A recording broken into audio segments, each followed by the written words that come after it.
really don't have the strength to take this suitcase any further. I wonder who can help me.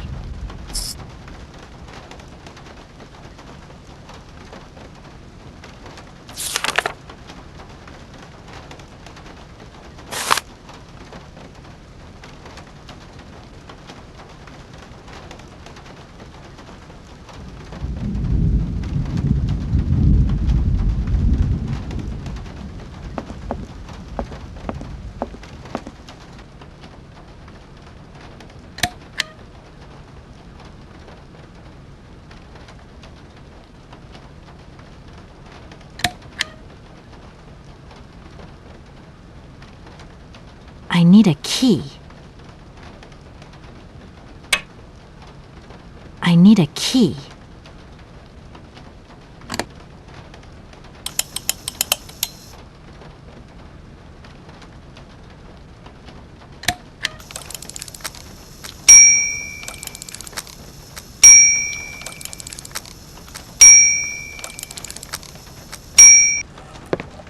Okay, I'm coming. Hi there. Hello there, ma'am. I would like a room. My company should have made a reservation in the name of Walker. The company is Marson and Lormont Associates. The name is Kate Walker. Of course, Miss Walker. You are in room 6 on the next floor up. Thank you. Could you possibly take my luggage up, please? Please do excuse me, Miss Walker. We have been neglecting our duties.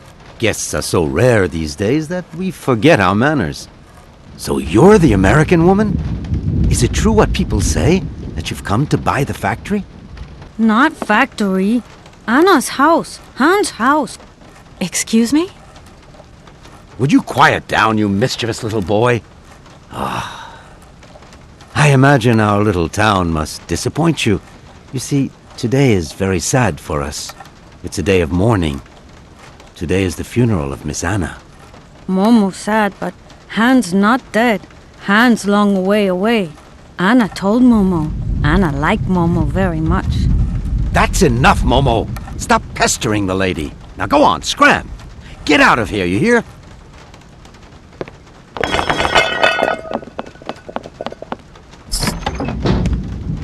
What was I saying? Oh, yes, Miss Anna. Such a great loss for Valle-de-Laine, it really is. Because now that she's dead, the factory'll close. But you're here to stop that happening, aren't you? Our future is in your hands, Miss Walker. What? Anna Vorarlberg is dead?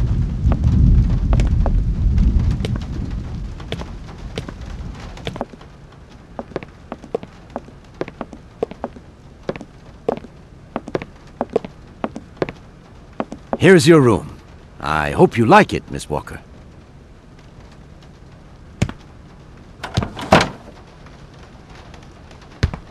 I'll leave you to rest for the time being. You must have a lot of work to do. You know, the takeover of the factory is very good news for us here. It would make us very happy to see life return to our valley.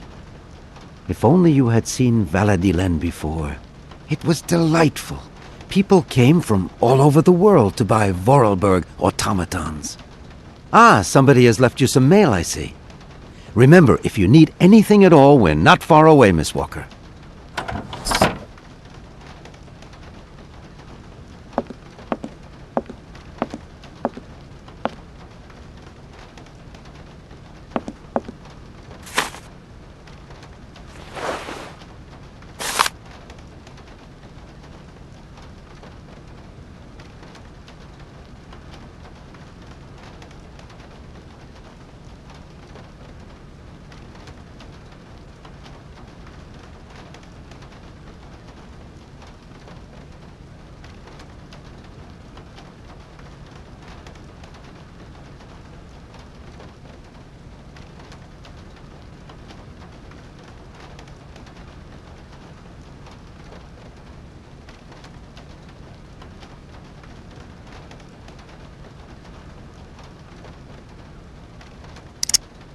I should tell Marson about the death of Miss Vorarlberg.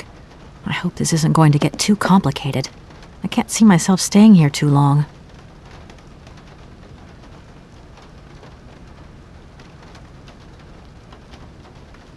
No need to go down there.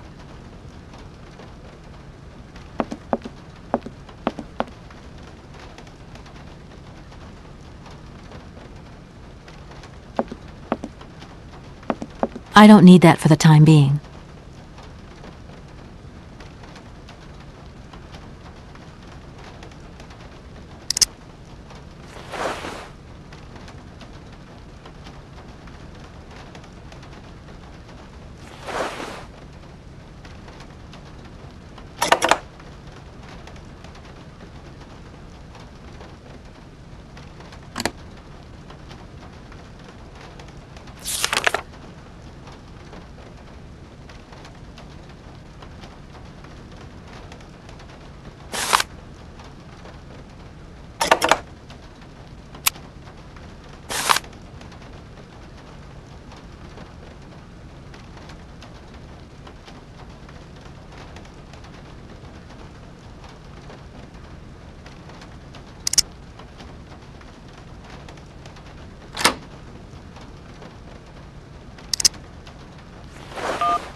Marson and Lormont, how can I help you?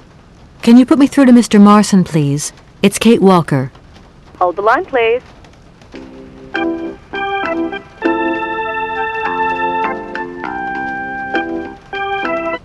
Hello, Kate. So tell me, how's the case going? I've just got to Valladolid, and there's a slight problem, Mr. Marson, I'm afraid. Mrs. Vorarlberg is dead. Ah, that's most unfortunate. But I seem to remember we made provisions for just such a sad eventuality, and we know that there was no heir. Yes, that's right, but... So where's the problem, Kate? Contact the notary right away. I'll get my secretary to fax you his address and an introduction letter from the firm. Very good, Mr. Marson. Right, I gotta go, Kate. Keep me up to date, okay? I just...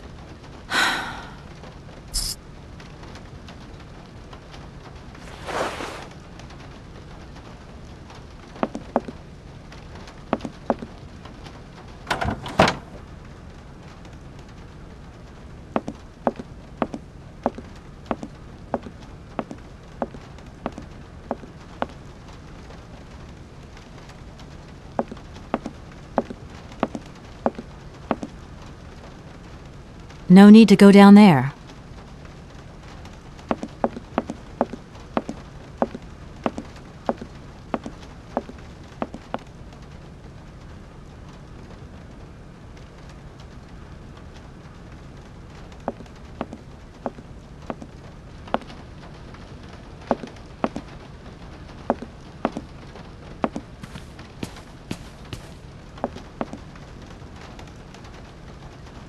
I'm back again.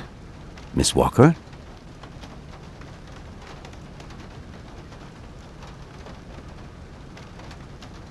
Did you know Anna Vorarlberg yourself?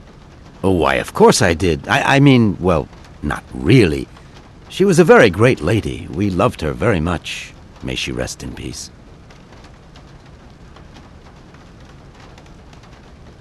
I just love all these little mechanical robots.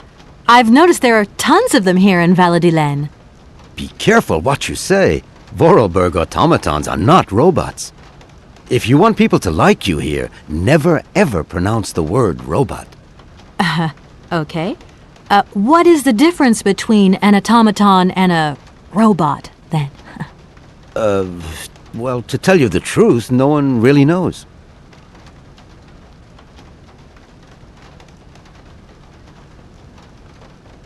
The young boy who was here earlier talked about, Hans. Who is Hans? Momo was talking about Hans Vorarlberg, Anna's younger brother. But he died a long time ago. Nobody here even met him.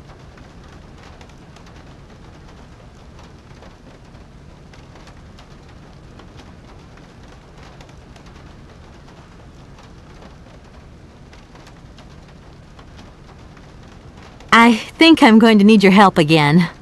Are you leaving already, Miss Walker? Should we bring down your luggage? No, I'm not leaving yet. It's just that... We would love to help, but just think what would happen if the telephone rang, or if a fax arrived, or if a customer came through the door. We don't have 5 minutes rest here. I'm sorry. Oh, it's okay, no biggie. A fax didn't arrive for me, did it? Maybe. I thought I heard the phone ring. Do you think you might want to go and check? Certainly, ma'am. Immediately. Thank you very much.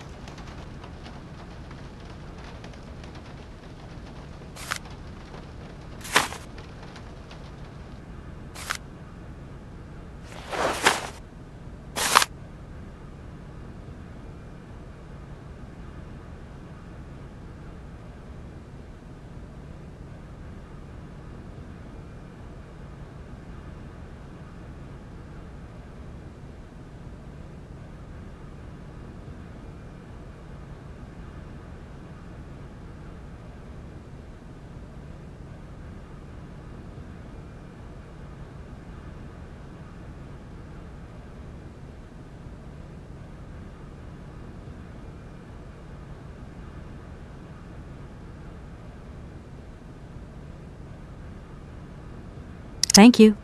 At your service. I'm gonna go look around Valladolid. See you later. As you like, miss.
If that's going to work, it looks like something's missing.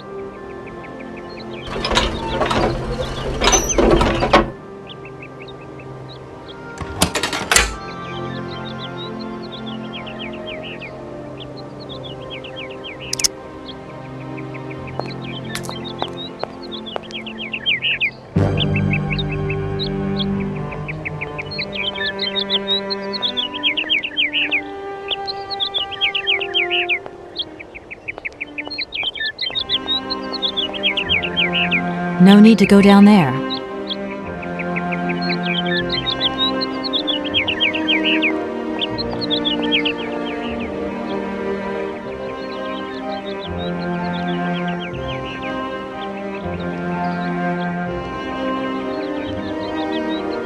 Good morning. Are you open? Can I buy something from your bakery? No, afraid not. Not possible. We're closed. I can wait a while. You can wait, but we're closed all day. Day of mourning. I'm sorry. Please accept my condolences. Don't worry about it. Because of Madame Vorarlberg's death, all the shops are closed. Mayor's decision. Try tomorrow. Tomorrow I won't be here. That's a pity.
This thing's jammed.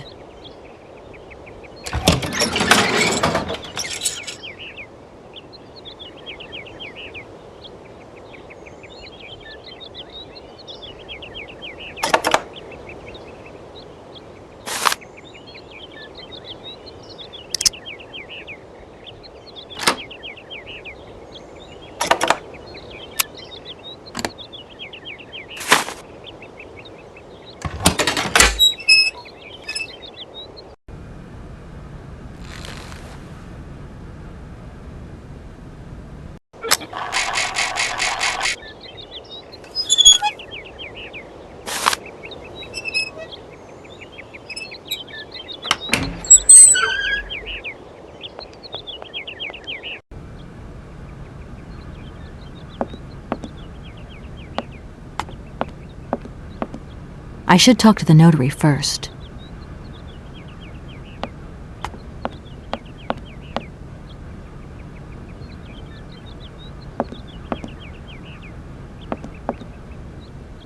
Hello, sir.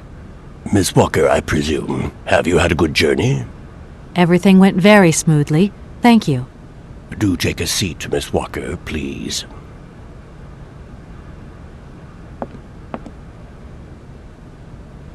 I imagine you are aware of the business that brings me here.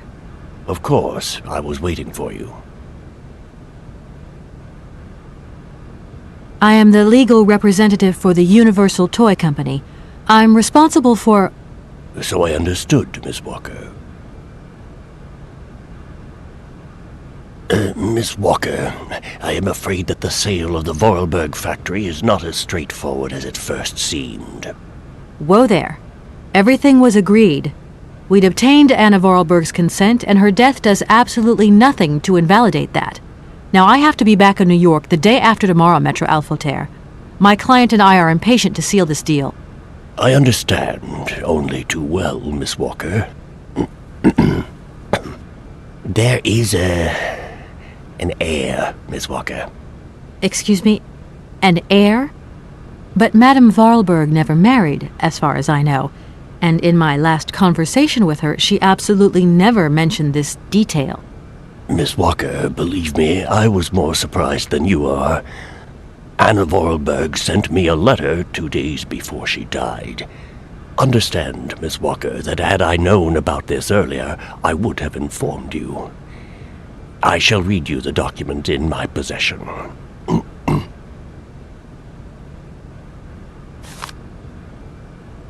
I am so very old. It seems that today life is slipping away from me more quickly than I imagined, and I fear that I will not be of this world to sign the takeover contract for my dear factory. So, I must make this confession to you now. My brother Hans is still alive. It would not surprise me if you find this difficult to believe, but it is indeed the truth. You must remember his death, his funeral too, even though you were very young at the time. It was but a sordid charade dreamt up by our father. To him, the very idea that his only son should wish to leave Baladillen and abandon the family business was unbearable. When Hans left, he preferred to think him dead and make everybody else believe this too. He obliged me to bear this terrible secret as well. I repeat that Hans is still alive, so when I die, it is he who becomes the sole and rightful heir of our factory. Okay, I see. If Hans Vorarlberg is not dead after all, then I just have to sign the contracts with him. I suppose you've already contacted him? Where can I reach him? The second half of the letter informs us that Hans Vorarlberg is somewhere in Syberia. I will leave the document in your hands to read at your leisure.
Anna Vorarlberg had no further information to add? Unfortunately not, Miss Walker. I have told you as much as I know. The situation, in legal terms, is now clear. If you want to conclude this sale, you have to find Hans Vorarlberg. Apparently, there is a body lying in the town cemetery. There also seems to be some ghost wandering around Syberia. It seems you have your work cut out for you. Believe me, Miss Walker, when I say that I am most sorry for this regrettable setback. Most sorry. Great. What now, then? Perhaps you will find out more in the Vorarlberg factory archives. You will find the key in the waiting room. My role in this affair finishes here with the reading of this letter. And now, if you'll excuse me, I must rest. You see, my health is not excellent at the moment, and my doctor forbids me from working for too long. I will not detain you for any longer, Miss Walker. Do not forget to close the door as you go out. Goodbye, sir.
No need to go down there.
Hello? Kate? Dan, I'm so pleased to hear your voice. How are you, honey? Did you have a good journey? Have you settled in? It was long, tiring, damp especially, but I'm okay. Especially when you...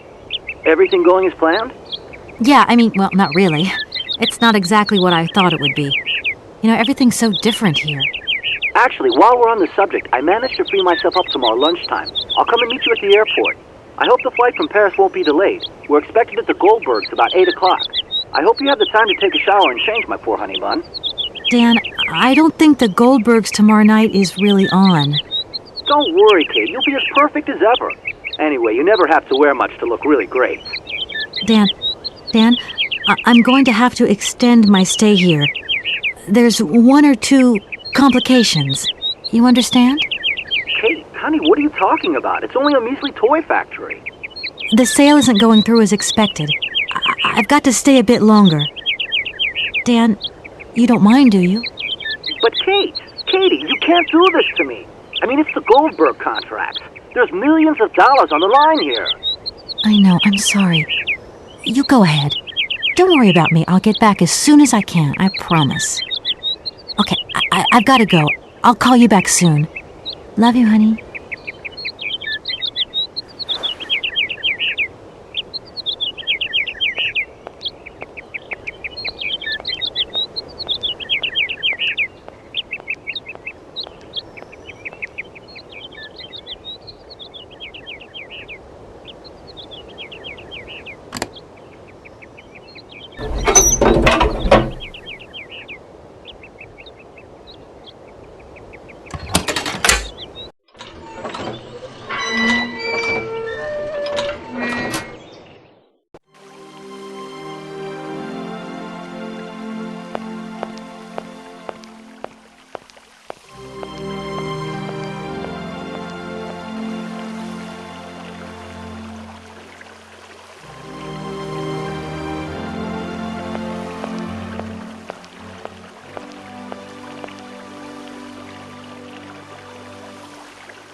This thing's jammed.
Oh my gosh. Invoices, invoices, more invoices. I never knew the factory was in such a bad way financially. These last 2 years must have been very hard for Anna Vorarlberg.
Doesn't look like that works.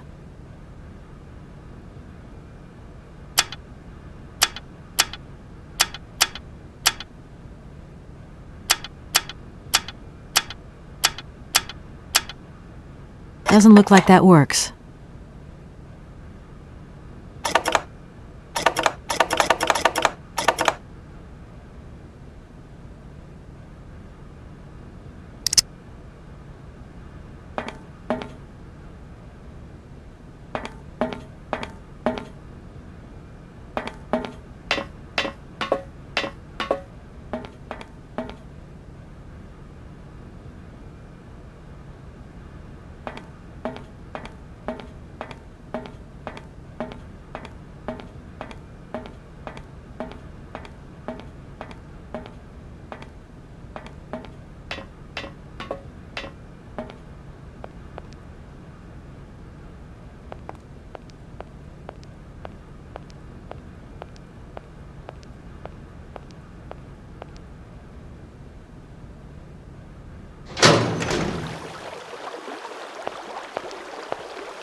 These shelves look as if they're made for valuable objects.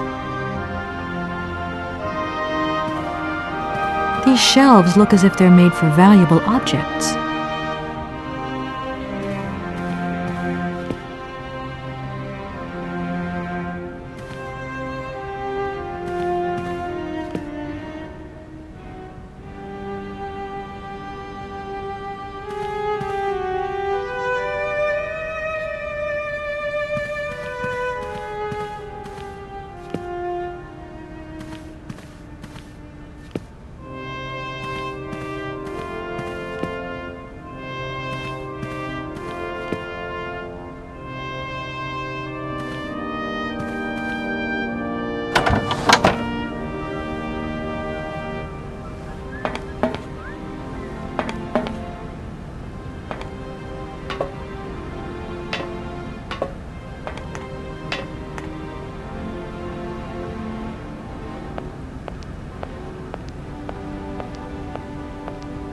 No need to go down there.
The door's locked, but I've still got to get in there.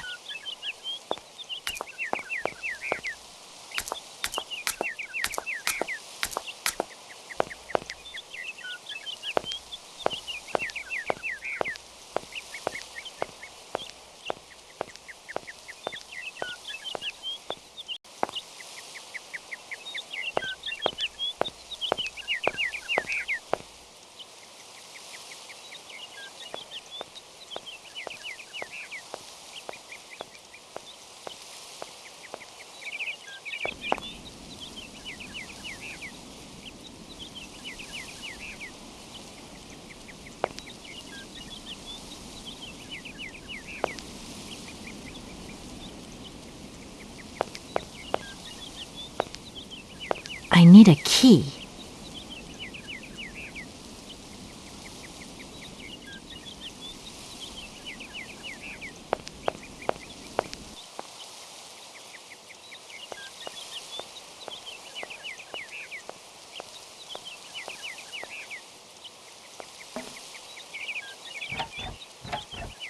The door's locked, but I've still got to get in there.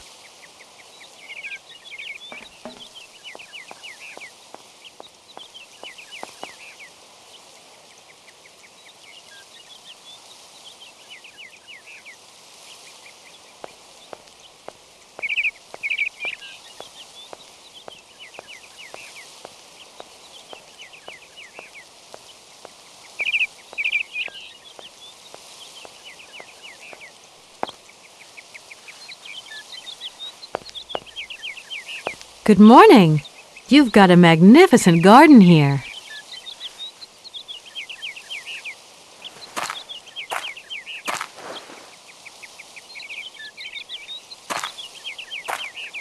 Oh, please don't talk about it. Since my gardener automaton broke down, there are weeds everywhere. You can't imagine how much work it takes me. I don't know whether I'm coming or going. We're not used to doing without our robot help here in Veladiland. But everybody says that we're going to have to get used to it.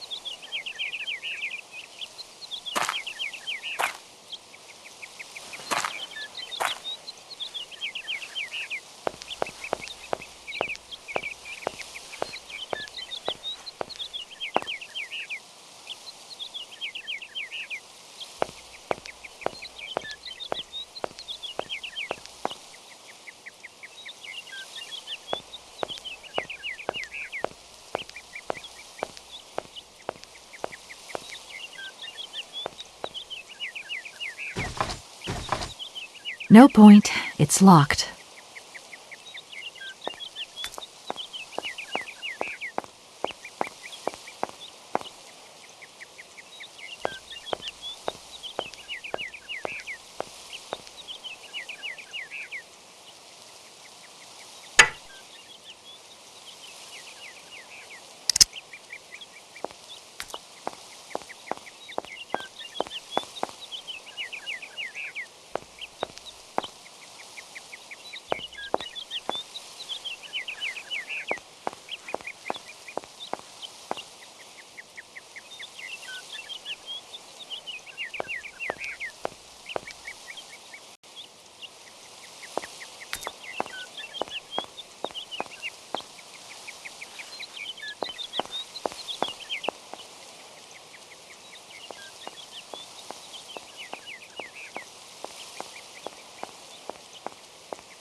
Mammoth.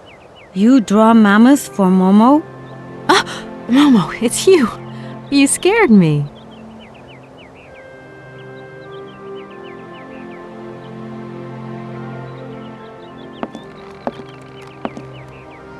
What are you doing in here?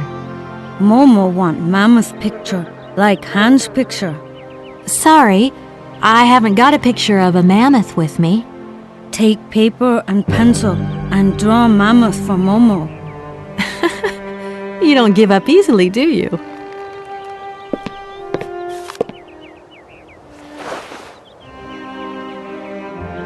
Momo, I've got to go now. But see you later, maybe.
Momo, I've got something else I want to ask you. Momo listening. There's something I'm looking for, but I don't quite know what. I need a clue, anything that might tell me where Hans is. You want to help me, don't you? First, you draw mammoth for Momo. And if I help you, you help me, right? Momo know Kate is kind. Kate draw mammoth for Momo. Then Momo tell Kate secret. You've got a secret? First, draw mammoth for Momo.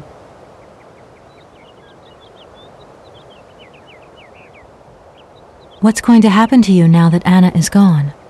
Momo big now. They want Momo live at inn. Momo don't want. Momo take care of Momo.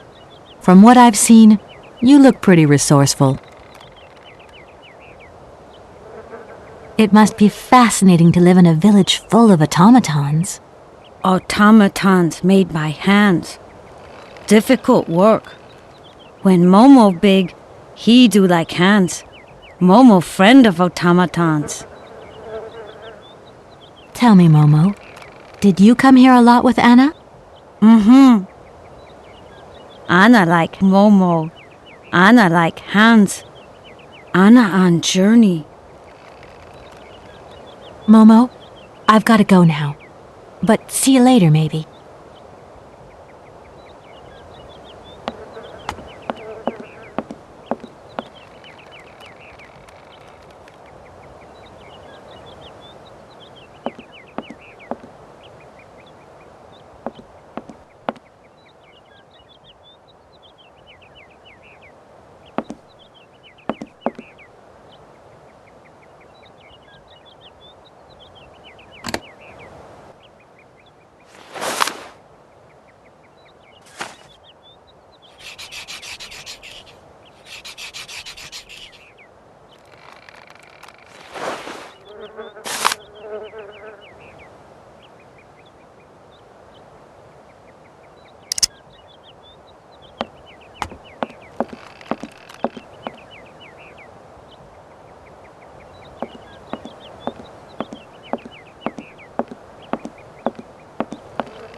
Momo, I've got something else I want to ask you. Momo listening. Momo, I've got to go now. But see you later, maybe.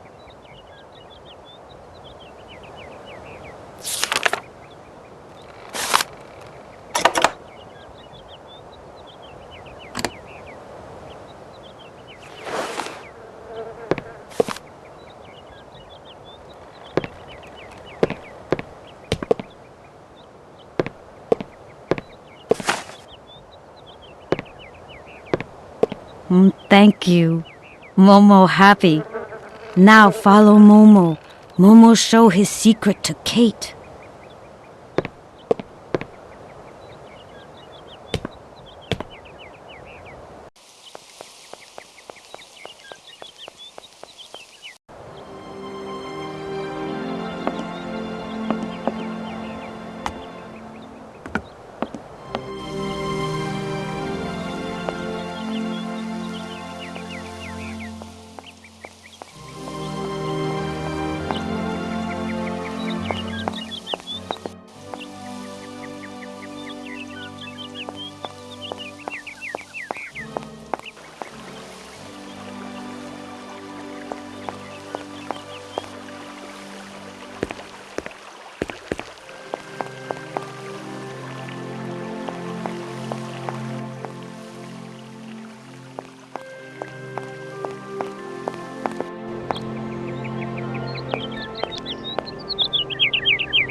It's a shame this boat's been left to rot. Now it's full of holes.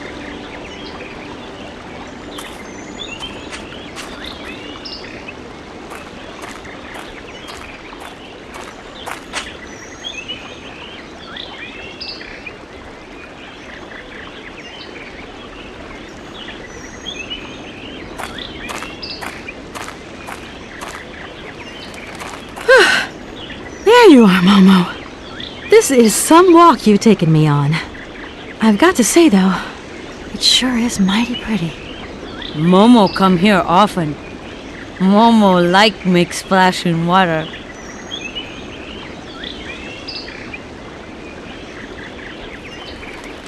Why have you brought me here?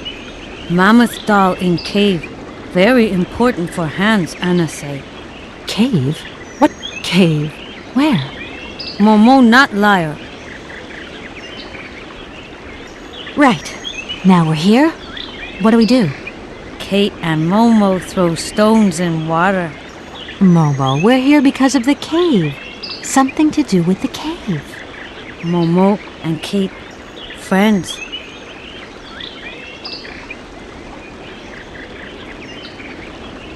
Why have you brought me here? Mammoth doll in cave. Very Cave? What? Momo not liar.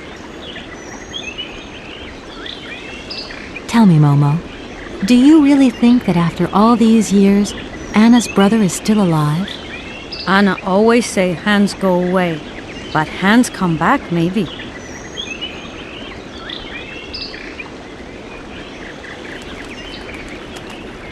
It must be fascinating to live in a village full of automatons. Automatons made by hands. Difficult work. When Momo big, he do like Hans. Momo friend of automatons.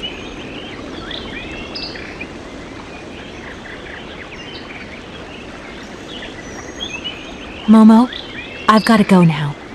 But see you later, maybe.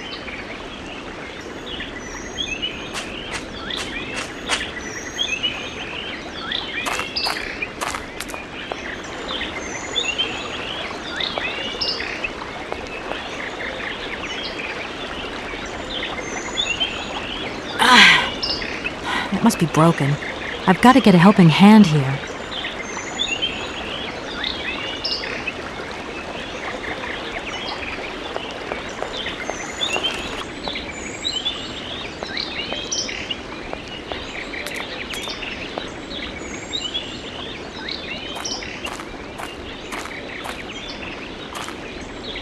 Momo, I've got something else I want to ask you.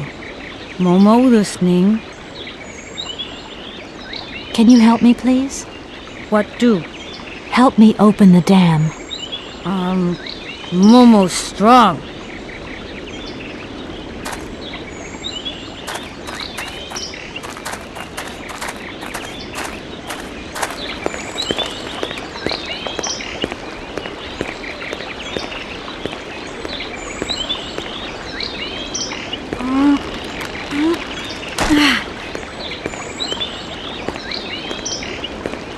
Oops.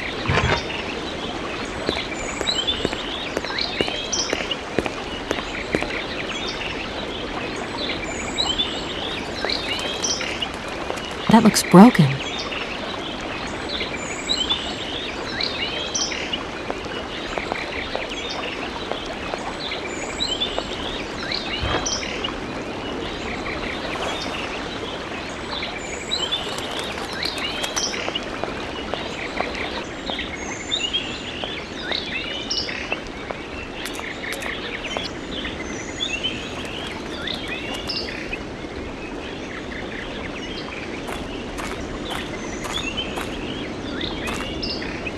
Momo, I've got something else I want to ask you. Momo listening. Can you help me, please? What do? Help me open the dam. Dam broken. Momo, I've got to go now. But see you later, maybe.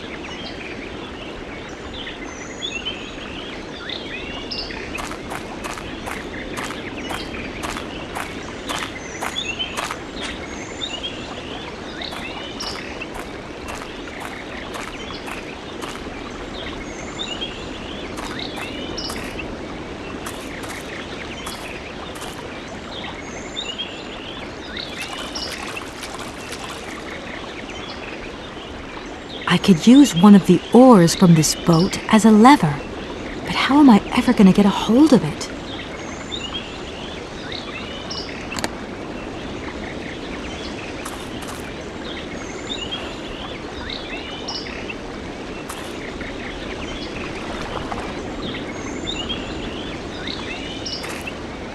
Ugh, that oar is all dirty and wet.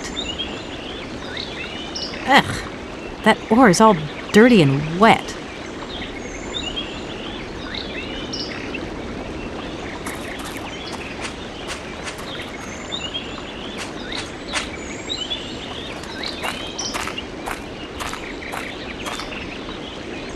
Momo, I've got something else I want to ask you. Momo listening. I've moved the oar nearer. Be a good boy and carry it for me? Momo say yes.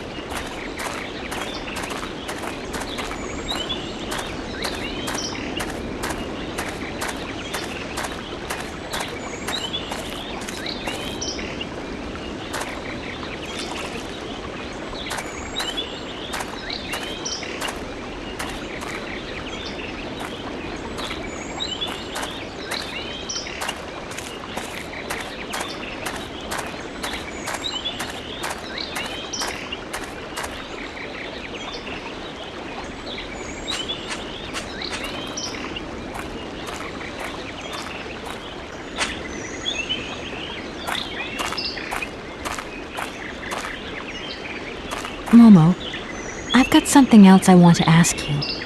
Momo listening. Can you help me, please? What do? I need a hand opening the dam. Momo say yes. Momo strong.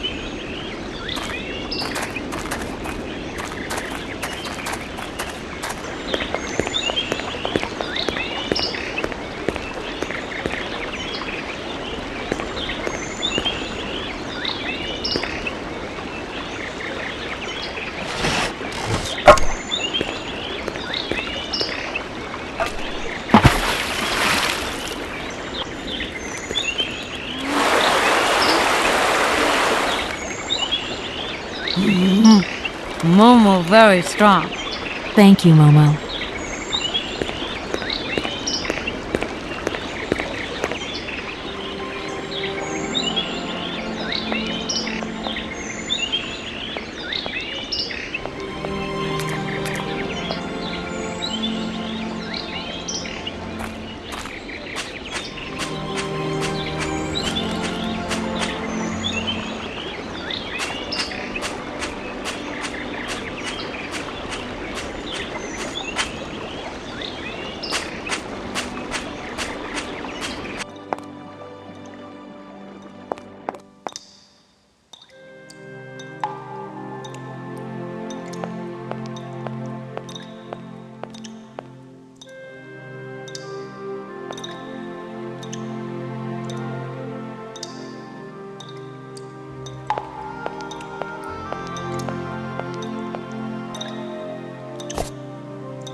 Hello?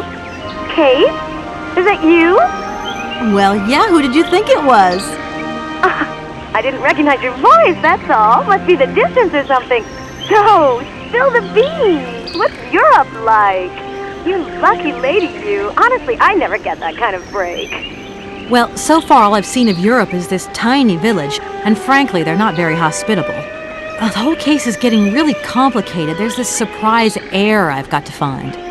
I know. I talked to Lynn, who bumped into Joss, and she had coffee with the head honcho this morning. He didn't sound at all happy. The client's meeting him tomorrow, and when Marston tells him that the sale's not even gone through yet, whoa, you're gonna be pleased you're on the other side of the ocean when that bomb goes off. Yeah, I get the picture. But so, how about yourself? What's up at work? We lost the Farah Lou trial. I worked 5 months on that dumb case. I remember. So, for a bit of therapy, I went to Boomy's. The sale started yesterday. Wow, lucky. It was absolutely crazy, Katie. Absolute mayhem. You know that blue silk top I wanted? Guess how much I got it for. I don't know, 250, 200? $140. Just get yourself back here and I'll go down with you. Like it's my choice. Look, I gotta go. Call me soon, huh? I want a blow-by-blow account of every moment of your great adventure. Get out of here. Look after yourself. You too. Yeah, I will.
Doesn't look like that works.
Yes, hello?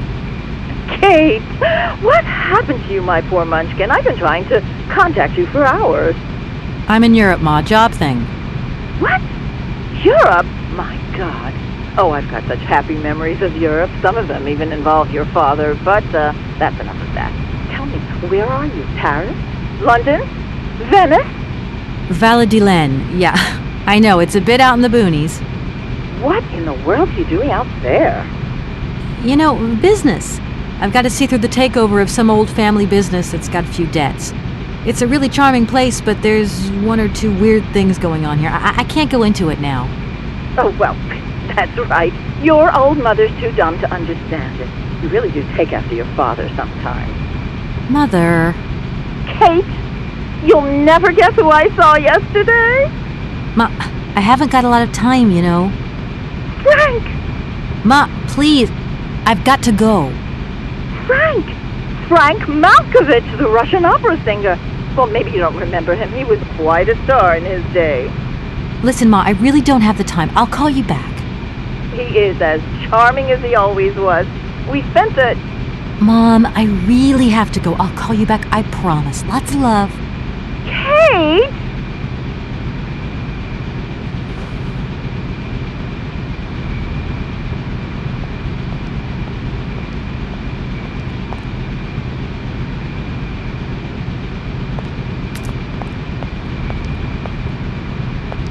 That's really heavy. I've got to get some help.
Oh, many thanks indeed.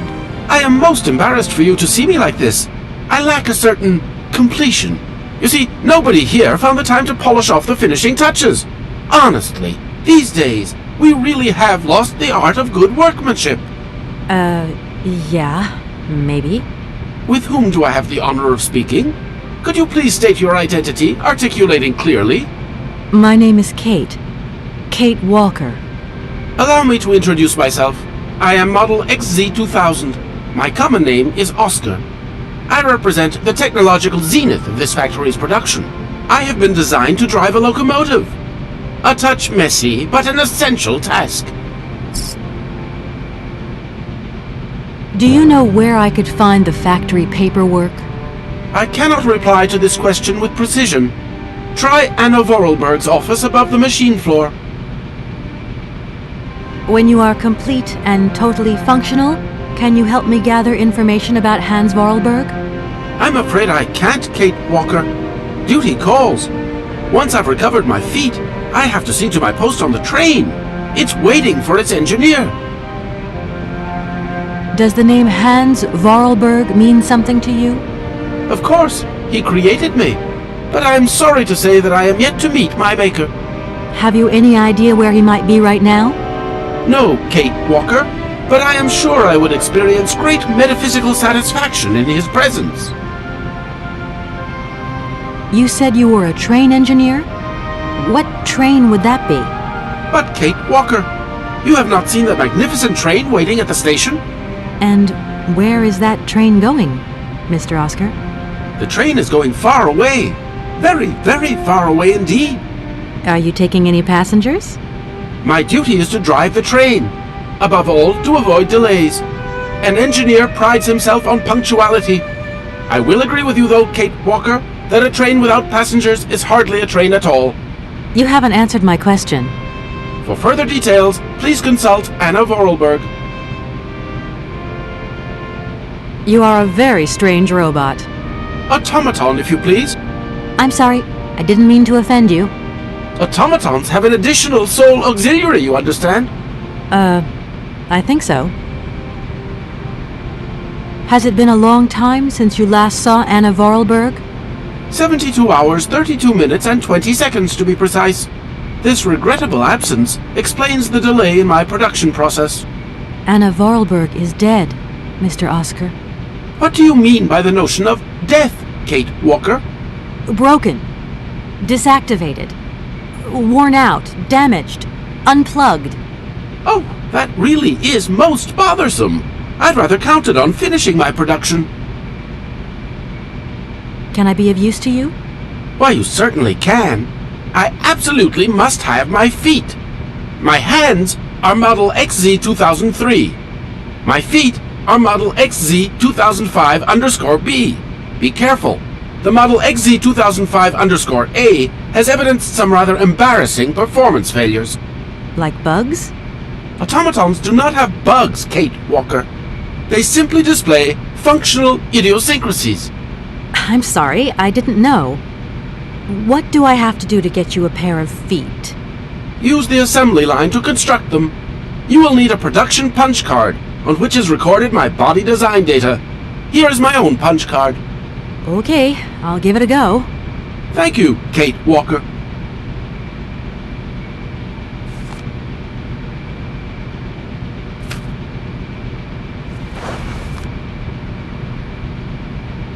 Oscar, I am delighted to have met you. See you again soon, I hope. Yes, Kate Walker.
Here are your feet, Oscar.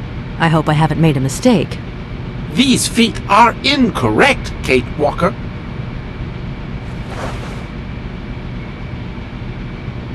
Hi, it's me again. Can I trouble you a second? In the situation I am in, nothing would give me greater pleasure. Oscar, I'm experiencing some problems with the general console. It looks like I need more than your card to operate it. To my knowledge, the console is in perfect working order. Okay, I guess I must have forgotten something. Most certainly, yes. I am counting on you, Kate Walker. Oscar, I am delighted to have met you. See you again soon, I hope. Yes, Kate Walker.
Here are your feet, Oscar.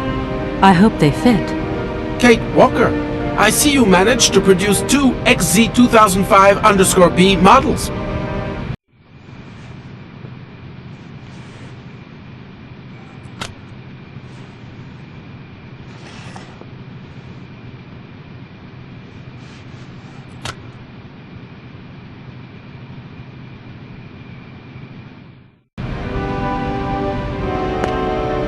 Allow me to express a real feeling of joy, Kate Walker.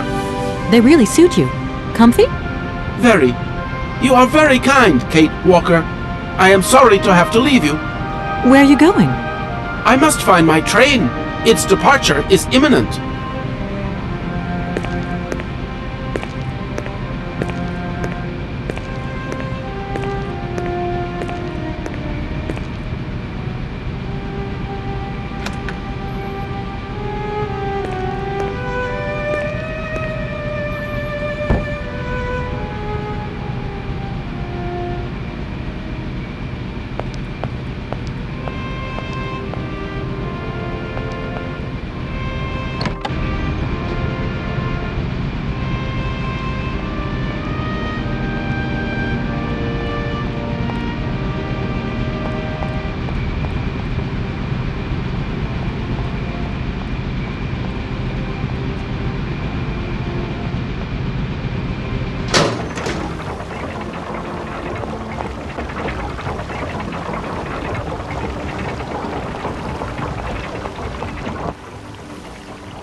Hey there, Oscar. My functions do not permit me familiarity, Kate Walker. Even if you are my first and only passenger. Me? Your passenger? Yes, you, Kate Walker. Is it not for that reason you completed my production process? If you say so. I have decided to come along for the ride, Oscar. Ready when you are. Your ticket, please? My ticket?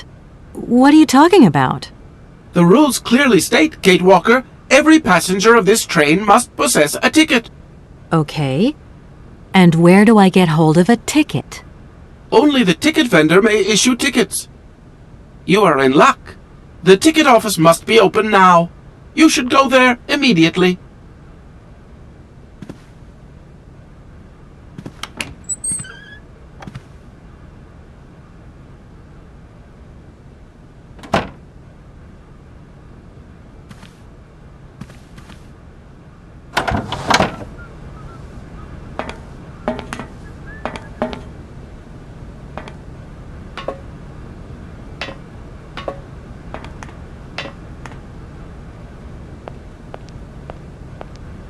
But it's you? What can I do for you, madam? But Oscar, it's me, Kate Walker. Correct. Your name is indeed Kate Walker. What can I do for you, Kate Walker? A train ticket, please. Why, do you sell anything else? The only function of this ticket office is to issue tickets. You are requested to accelerate operations. The office closes in exactly 3 minutes. What can I do for you? A ticket, please. 1 ticket? Yes. 1 ticket. What is your final destination? I don't know. It's you who told me I had to get a ticket. A ticket to travel, then.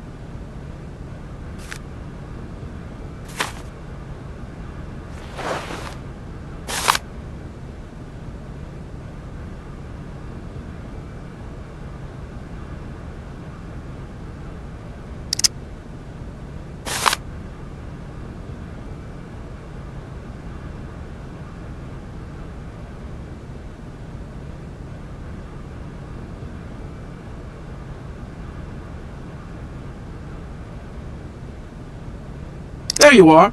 Do not lose it. This office is not entitled to produce duplicates. This advice also applies to the accompanying documentation. What's that? The authorization for the release of the train. The ticket officer may ask you for it at any time. But I mean, you are the... Attention! The exact moment has arrived to close this office.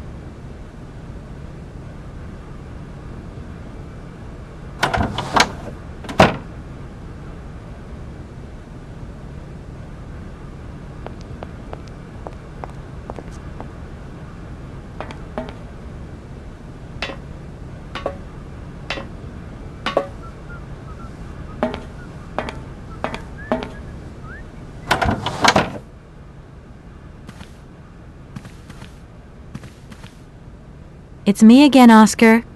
Hello, Kate Walker. Why aren't we setting off, Oscar? I must abide by regulations. Your ticket, please, Kate Walker. This train is amazing. I'm going to travel like a princess. I am happy that you like it, Kate Walker. This train has been designed to optimize passenger comfort.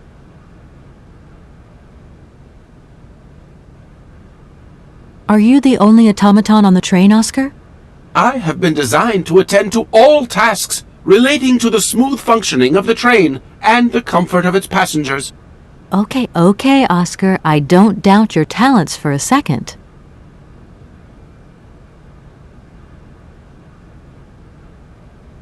Don't think for one moment that I'm bored of you, Oscar, but I have to go. I also have much to attend to, Kate Walker.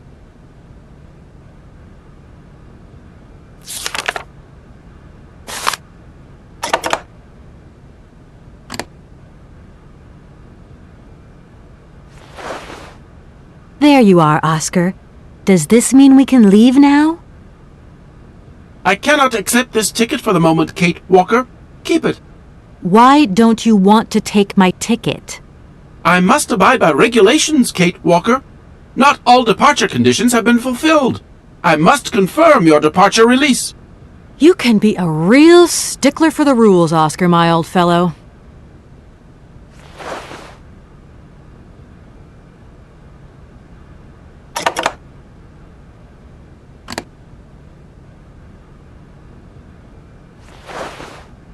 Here, this is the authorization for the release of the train.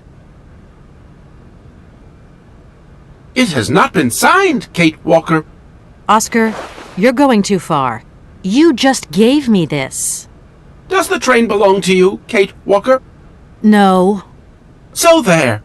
This train cannot leave Aladalen without the agreement of its owner. I don't think Madame Varlberg is in a position to sign anything right now. In that case, the stamp of her legal representative is perfectly sufficient. Please hurry up, Kate Walker. This train will soon depart, and I must ensure it is not delayed.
Here, this is your stupid train release ratification, Oscar. Thank you, Kate Walker. That is perfect.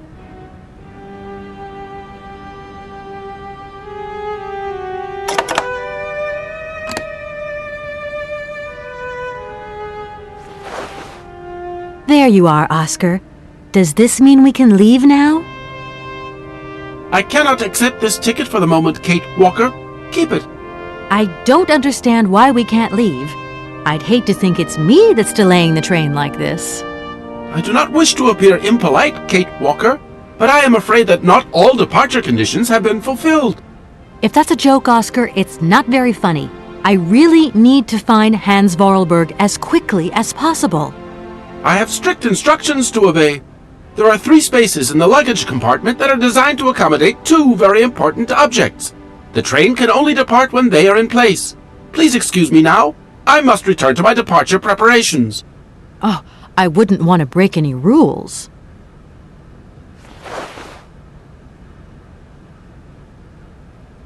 It's me again, Oscar. Hello, Kate Walker. Why aren't we setting off, Oscar? I must abide by regulations. Your ticket, please, Kate Walker. Oscar, if you were in my shoes right now, what would you do? My reasoning mechanism does not permit me to manage problems outside the mandate of my own functioning.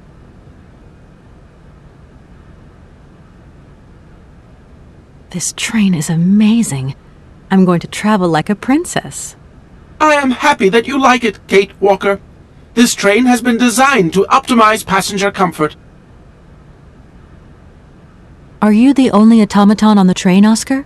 I have been designed to attend to all tasks relating to the smooth functioning of the train and the comfort of its passengers. Okay, Oscar. I don't doubt your talents for a second.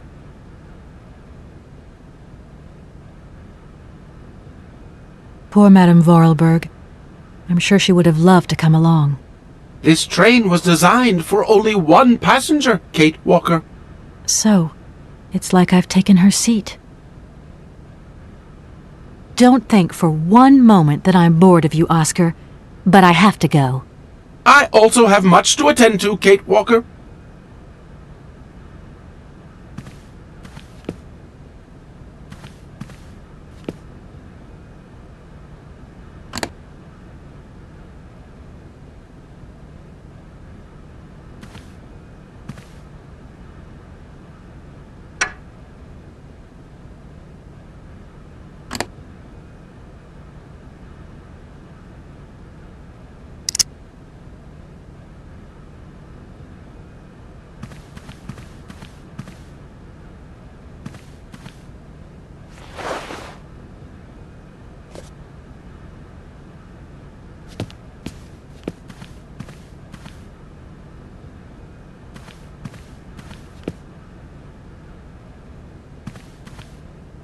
It's me again, Oscar.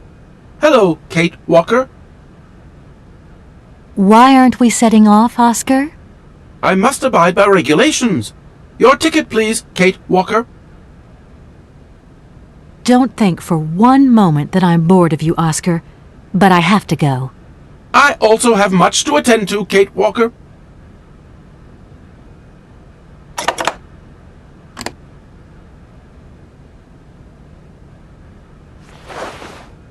There you are, Oscar. Does this mean we can leave now? I cannot accept this ticket for the moment, Kate Walker. Keep it. I don't understand why we can't leave. I'd hate to think it's me that's delaying the train like this. I do not wish to appear impolite, Kate Walker, but I am afraid that not all departure conditions have been fulfilled. If that's a joke, Oscar, it's not very funny.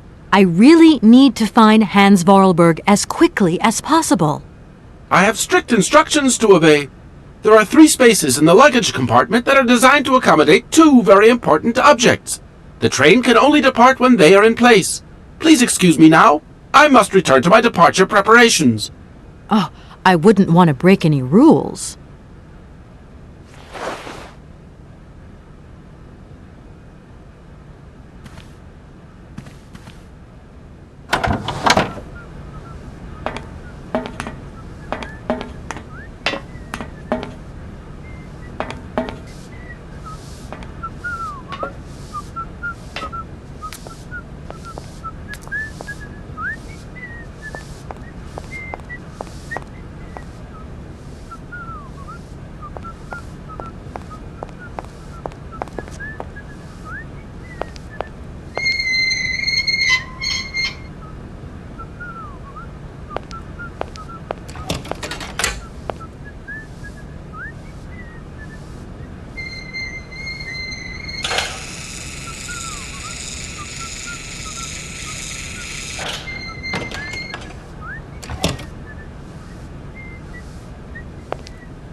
Kate, it's me again.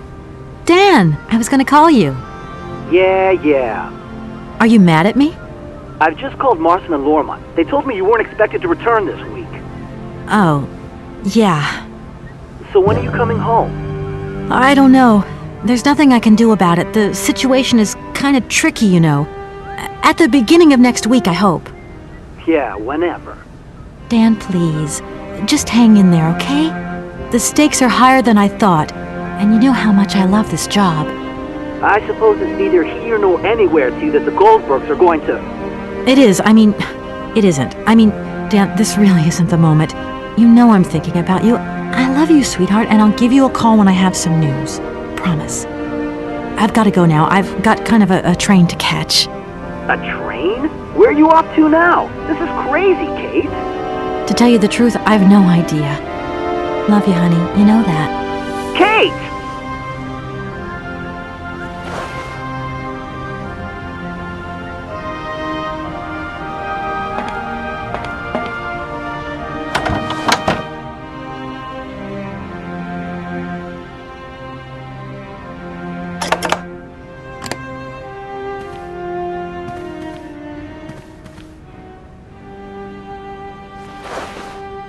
There you are, Oscar. Does this mean we can leave now? I cannot accept this ticket for the moment, Kate Walker. Keep it.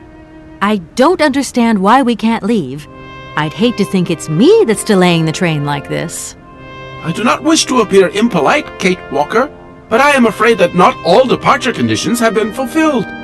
If that's a joke, Oscar, it's not very funny. I really need to find Hans Vorarlberg as quickly as possible.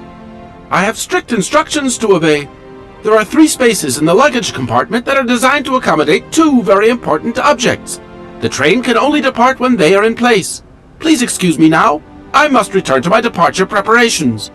Oh, I wouldn't want to break any rules.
I'm back again. Miss Walker? There's a train at the station platform. Can you tell me where it goes? No idea. We don't even know if it works. I thought it was some kind of prototype. I'm going to have to extend my hotel reservation. Stay as long as you need to. Really, it's no trouble. We're delighted to have a little bit of life at the inn. How many extra days will you be staying? I really can't say. I'm just not used to this sort of situation. It's so unexpected. First the alive person dies, next the dead person comes alive. It is indeed a very unusual situation. We have a cousin who has an inn in Bremen. He has problems with ghosts. Imagine, the ghost refuses to leave his room. The only way to move him was to give him a bed in the attic. It seems that the ghost I'm looking for hangs out in Syberia. Well, that is very unusual. Please, do stay in the room as long as you wish. If only I had a wish.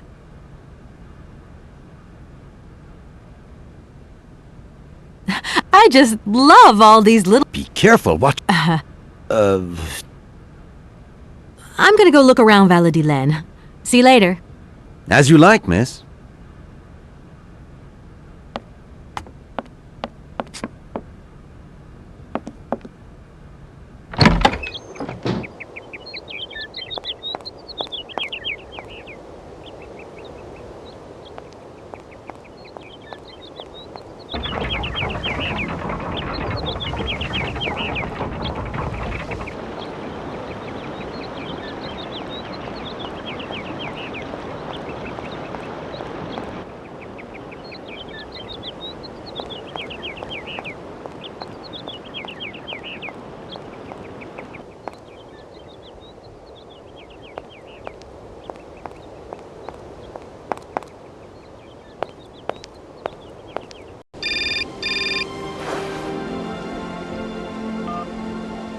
Hello. Kate, so what's new? We've got a problem, Mr. Marson. What problem? Come on, Kate, don't beat around the bush. There's maybe an heir. What? Hans, Anna Vorarlberg's brother. Looks like he's still alive. We can't buy the factory without his consent. What? What is this? Where's this mystery brother come from? And more to the point, where is he? What did the notary say? Nothing. I mean, nothing else. You know, sir, it's an odd town here. Everything's odd. The people, things. The situation's not straightforward. I have a small bit of research to do. Listen to me, Kate. Universal Toys is one of our biggest clients, and I don't care how weird that town is. All that matters is that you do not set foot back in New York before you've tied up the deal. Get the picture. Yes, Mr. Marson. You can count on me. Darn it!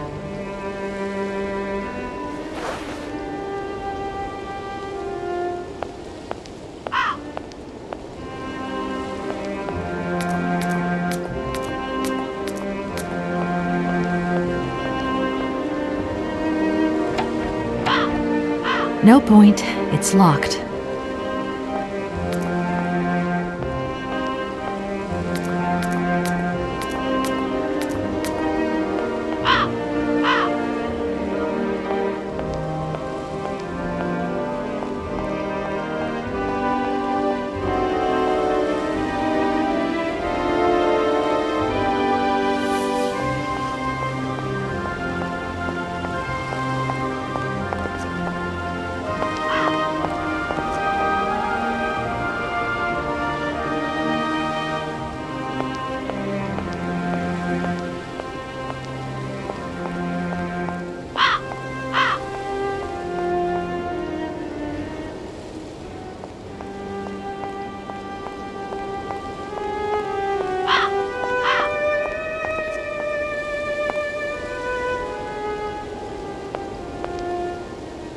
Doesn't look like that works.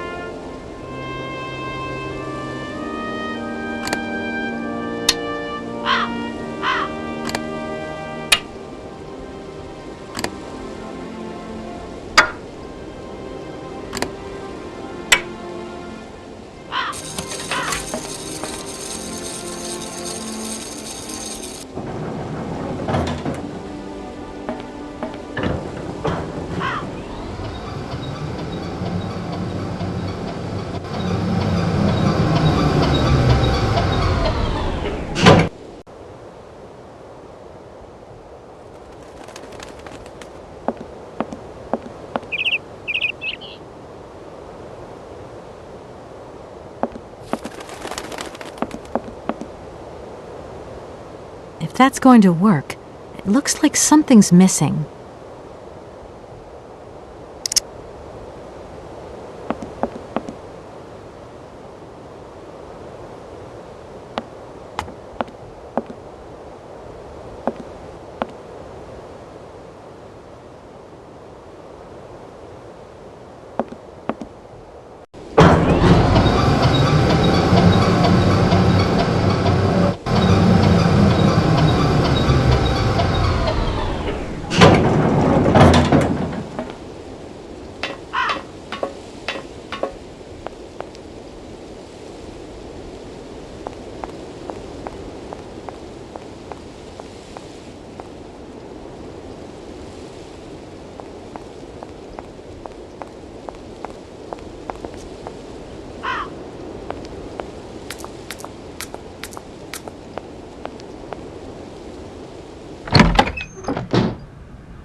can't open it.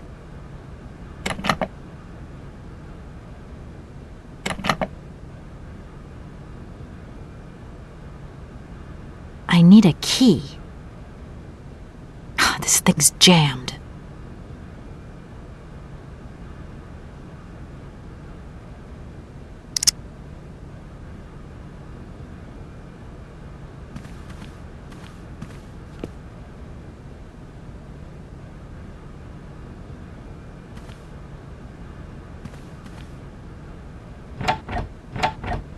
No point. It's locked.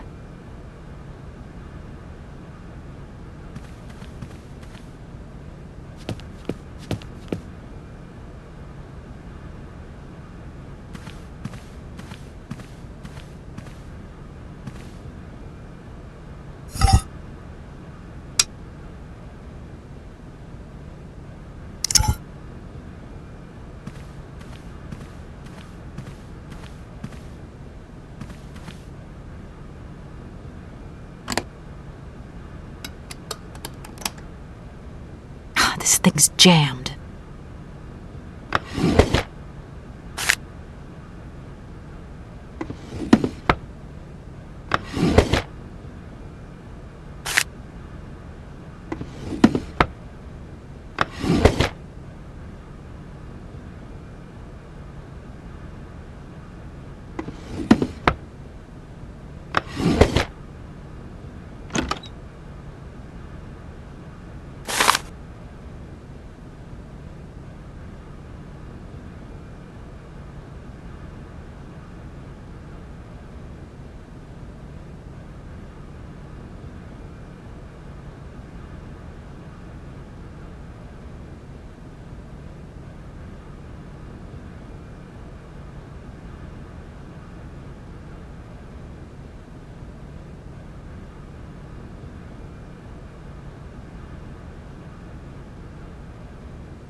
I no longer need these punch cards.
Good morning.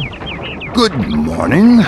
What a pleasure to meet such a lovely young lady honoring our aging streets. Please sit yourself down next to me so we can enjoy the air together. It would be a pleasure, but I'm afraid I don't have the time. Some other time, maybe. I hope so, miss.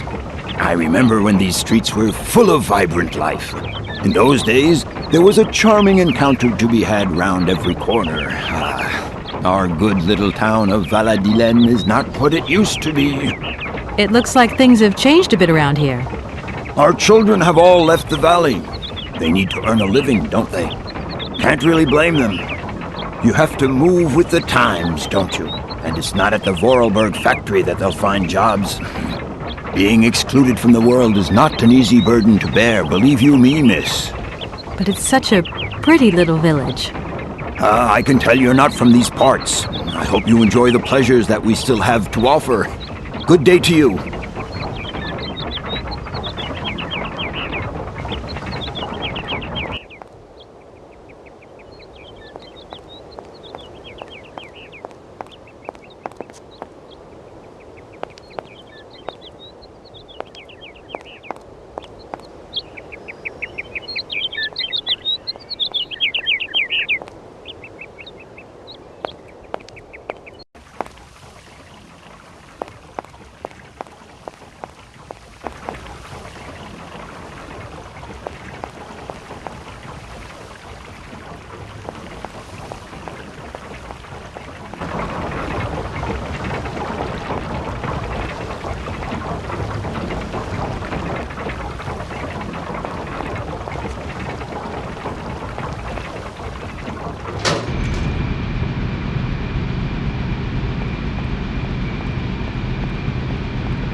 We've got to go home. We're late. Very late. Anna, over there. What do you mean, over there? Please, Hans, we've got to go. It's a secret. You've got to swear. Okay. I, Anna Vorarlberg, swear to my brother Hans to never ever mention this to anyone. It's right there. You see? But it's dark in there. Don't worry, I took a lantern. From the factory. Girls, honestly. You won't look so clever when Father notices you've stolen one of his lanterns. Oh, I'm all covered in mud because of you. Look, Anna. Look. I've seen paintings like this in a library book. They're like... You swore, Anna. It's a secret between you and me. Hey, look. There's something else up there. Oh, come on. It's like a toy. I have to have it. Give me some light. But Hans, it's much too high. Do be careful, Hans.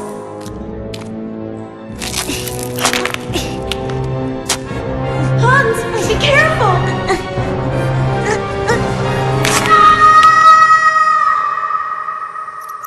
For weeks, my brother lay in a coma, hanging between life and death.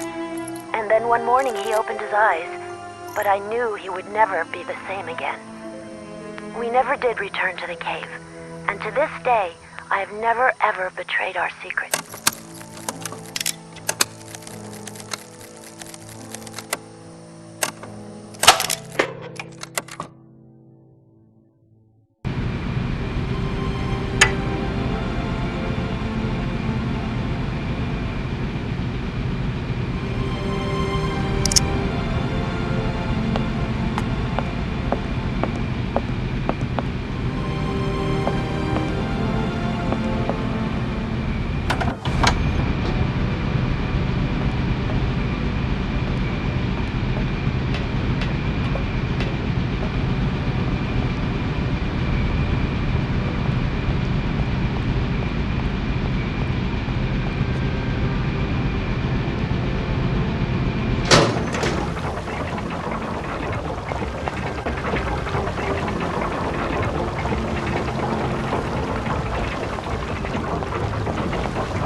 Right, everything is in order then.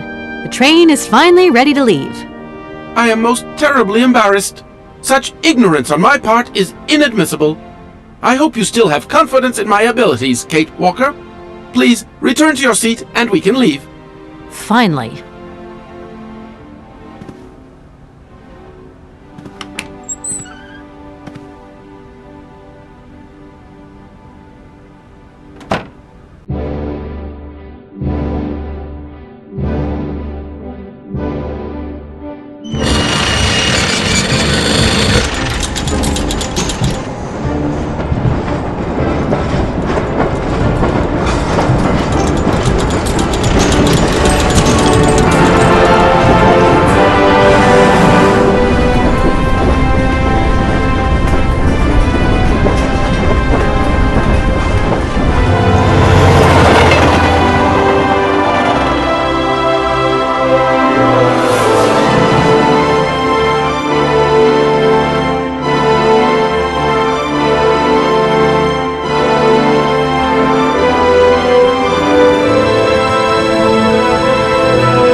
are we, Oscar?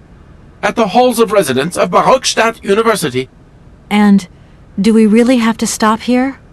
The situation is incompatible with the pursuit of our journey.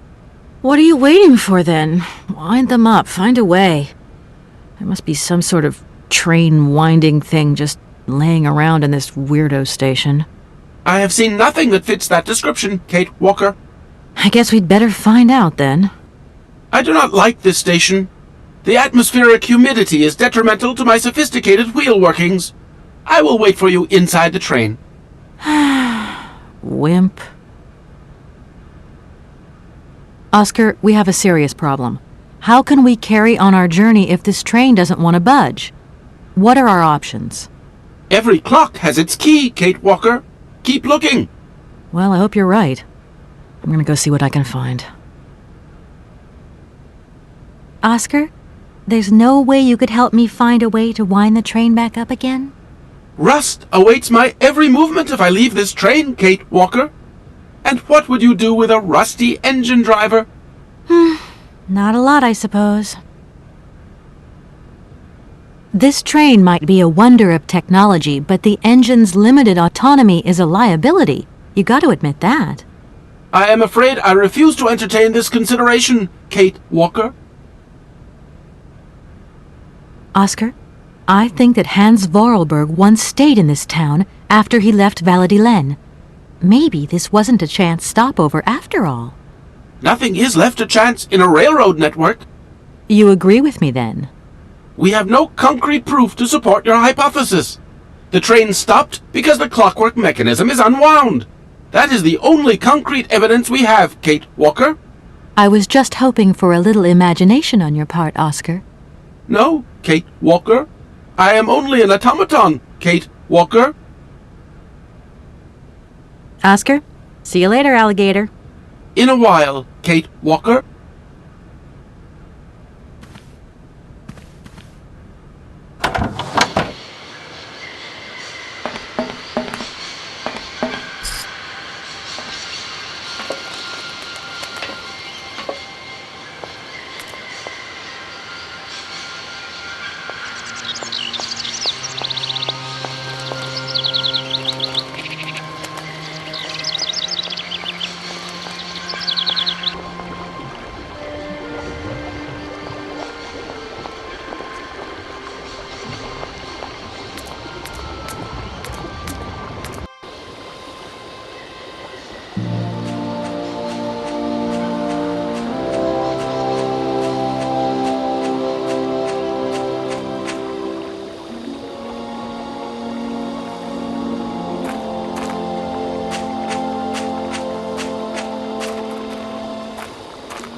That thing looks like the winding machine I used in the Valladolid station. I've got to find a way of getting the train up here.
Kate Walker! Kate Walker! Come over here, please! I have something to say to you!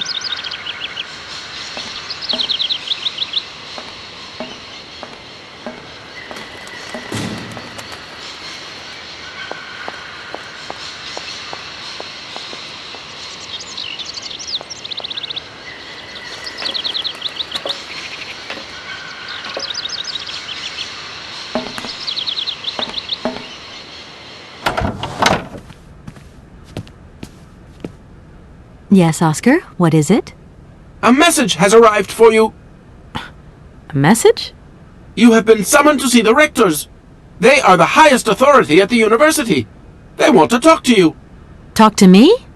Yes, to the person responsible for the train. So, I'm in charge now, sure, okay. But why would these gentlemen want to see me at all? They do not say why, just that it's very important.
Can't go that way.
Hey there!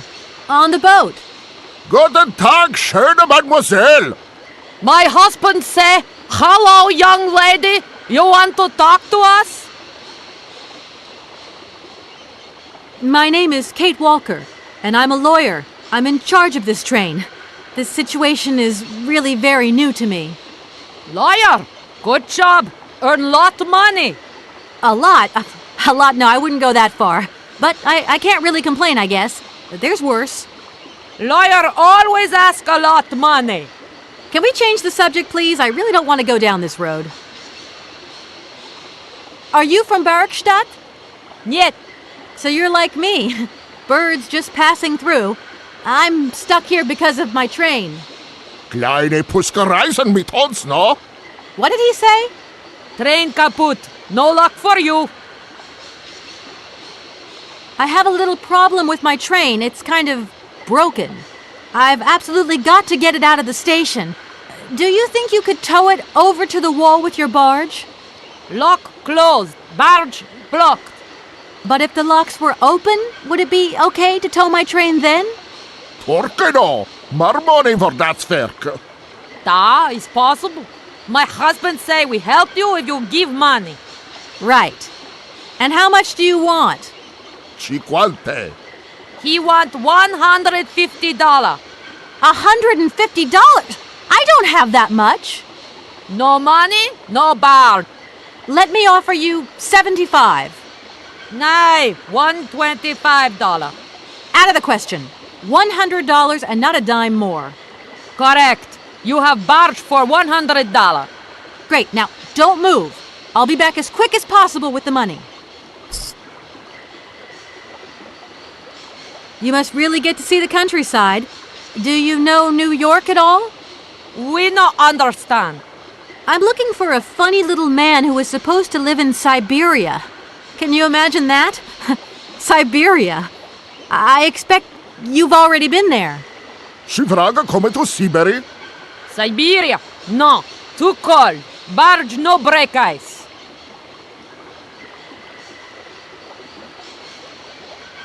I hope my train isn't too big for your barge. Tis okay. Motorboat erste Klasse. My husband say correct. Powerful motor. I mean, we're not exactly very far from the winding machine, are we? It's dumb, isn't it, all this effort to go a few yards? Put train in barge? Nay, not possible. Have you gone down to take a look around the station yet? It's amazing. You know, it's full of exotic birds. Me to moigir? Ja. Ja, met plezier. We no leave boat. Husband is land sick. It's not very polite of you to take advantage of my predicament. We could have done favors for each other, for free, out of solidarity. Father, I speak not full. Money, ja, buik full. Excuse me? My husband say need money for leave. $100 not lot for fancy lady like you. How would you know a fancy lady like me, really?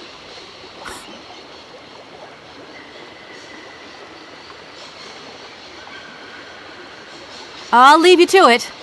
I won't disturb you again. До свидания.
Hello. Hey, baby, you party? You sure looking mighty fine. Love those big round eyes. Just who do you think you are? Hey, spunky. I'd like that in a lady. Okay, I'm hooked. Come on, Zal. I'll let you buy me that coffee. I don't remember ever asking. Hey, don't play hard to get. I know you like it big time. Listen, kid. Go back home and play with your toy cars and forget you ever saw me.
No point. It's locked.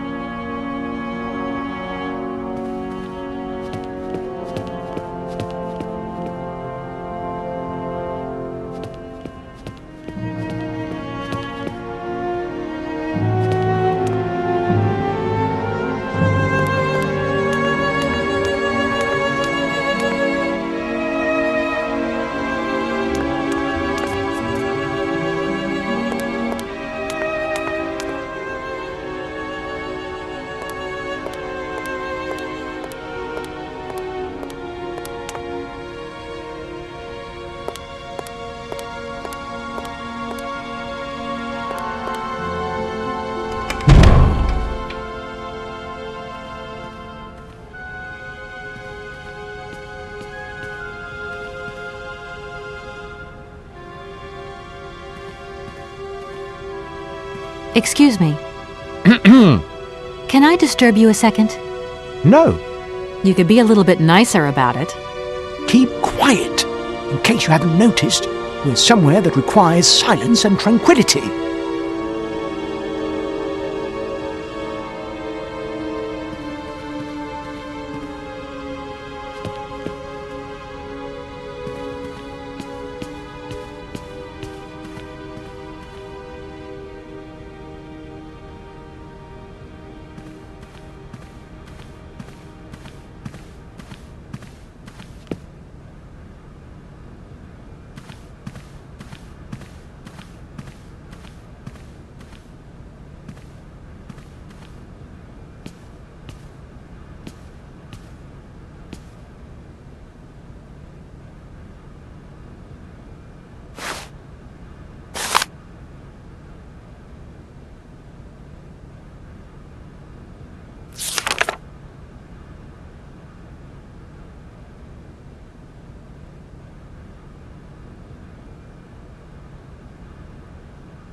Hello.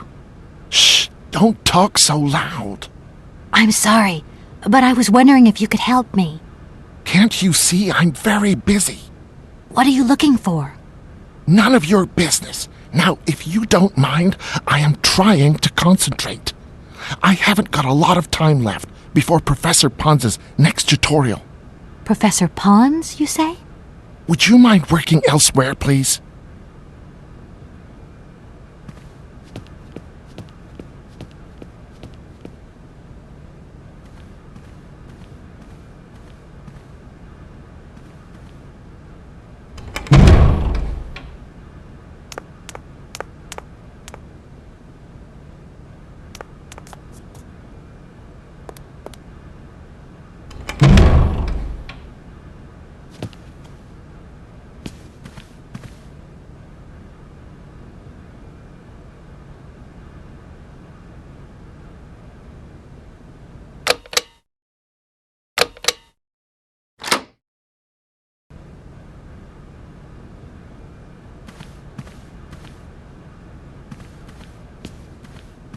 Good day to you, gentlemen. Tell me, young lady, to what do we owe this pleasure? Please do be brief. We do not have very much time on our hands. As rectors of this university, we have serious matters to attend to and our time is precious. I have heard you wish to meet the owner of the train that is currently in your station. May I know the reason for your summons? We are surprised that your train has not yet left, miss. The situation is most regrettable. The rules do clearly state that trains are meant to come and go and not remain stationary at a platform. Trains should first stop, then subsequently leave. That is the rule. We agree then, dear colleagues, that what we're dealing with is deviant behavior. This matter really is cause for concern. It's a clockwork train, you see? So it needs winding up again. Unfortunately, there is no equipment in the station to do this. A clockwork train? That's strange. How very quaint. You mean it's some sort of mechanical toy? You are causing a hindrance to us, miss. I am very hopeful that I will find what I need along the wall. The wall? Miss, that really is not a suitable place for you to go. Especially for a young lady. You see, miss, we freely admit that every day we praise the existence of that particular edifice. We owe the integrity of our dear university and the fine education it provides to the wall. It protects us from harm and invasion from the unknown. May God protect us from what is beyond those ramparts, miss. Please believe me. I don't have any choice. I must continue my journey. Such a decision is a correct one since it's in line with regulations. Thus, your train will indeed be able to leave. And consequently cease to obstruct our station. I haven't introduced myself. My name is Kate Walker.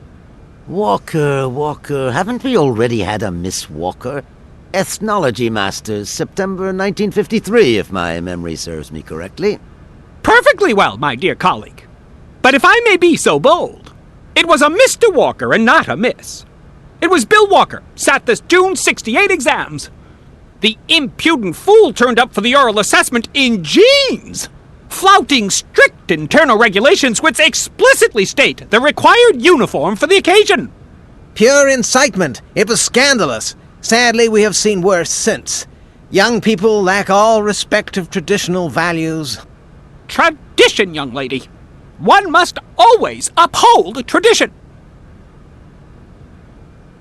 You see, I didn't actually intend to stop here, but the springs of my train gave up, you see? No, not really. You mean to say you're not a student? You have arrived a little late in the term, miss. Enrollment for this year has already terminated.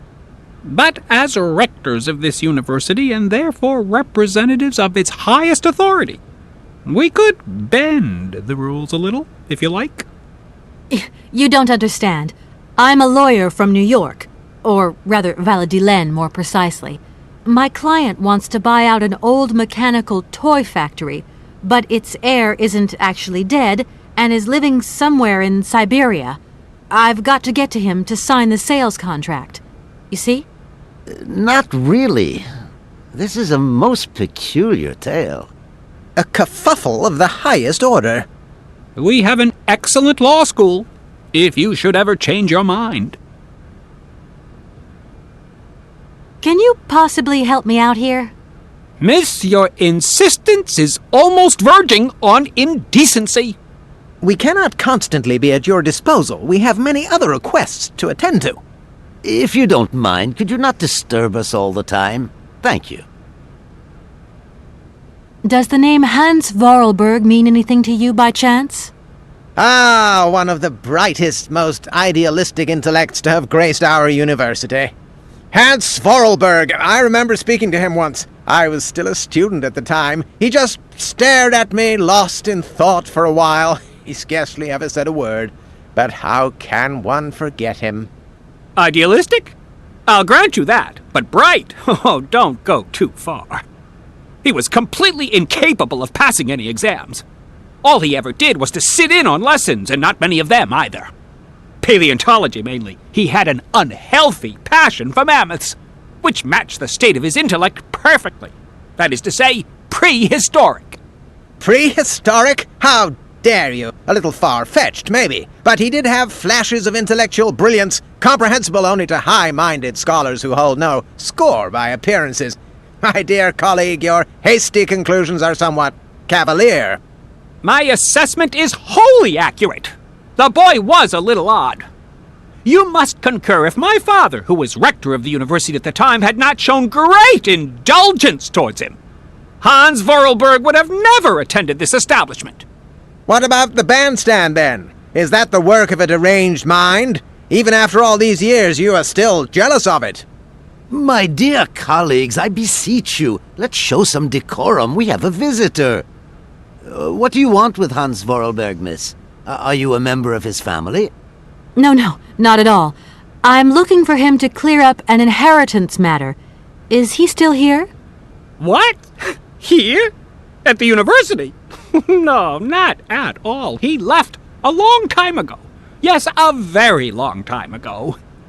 The very year I was nominated to this position, in fact. Almost 50 years ago already. The poor soul moved on once he learned all he needed to know about mammoths. Ah, this establishment was never quite the same after his departure, it must be said. You mean to say it was never as bad? All that oddball brought to this university was his misplaced fantasies. Gentlemen, let's try to retain the calm and level-headedness that befits our position.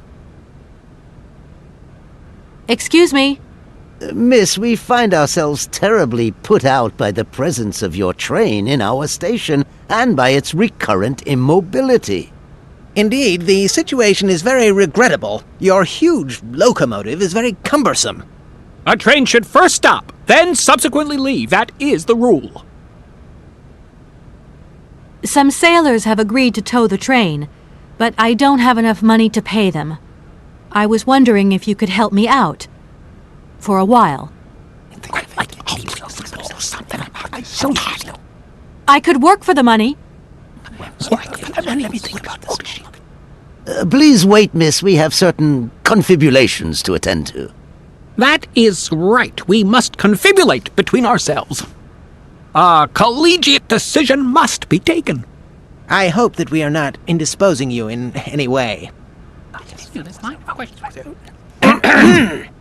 Why not? If it helps us get rid of that train. My word, that is a fine idea. What do you have in mind, gentlemen? When you arrived here, you must have noticed a splendid bandstand which honors the main university courtyard. A unique piece of mechanical craftsmanship which no longer works, alas. Why, yes, we have very moving memories of its melodies. We're prepared to offer you a financial reward if you can set it working again. With pleasure. What do I have to do? Unfortunately, my dear, time and rust have taken their toll on this university, and our automatons no longer have a spring in their step. You are going to have to be resourceful. To tell you the truth, there are a number of complex mechanisms here in Barakstadt, and it would appear that we have unfortunately lost their operating instructions. Your train, however, is an extremely ingenious invention, so you should be no stranger to complex mechanisms, should you? We are therefore counting on your ingenuity, miss. I hope that I can show myself worthy of your faith in me, gentlemen. Well, my dear colleagues, one more university matter nicely tied up. That idea of the station aviary is really very original. It's the pride of our university.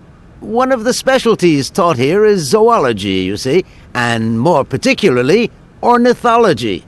Proper study and instruction should not be limited to books. Observation of living matter is indissociable from theoretical questions. It contains some very rare specimens that have been brought back from faraway, exotic countries, especially for our university, by the world's most intrepid explorers. Do you remember Alexander Valenbois and his peculiar bird? Absolutely. His gift produced some very embarrassing long-term consequences. A poison chalice, indeed. It must be said, the situation could have been much worse, however. Oh, yes, it could have been terribly problematic. here we are, busy chatting, and look at the clock. It's tea time. Already? My word, doesn't time fly by? Thank you for a charming visit, miss. And thank you, gentlemen.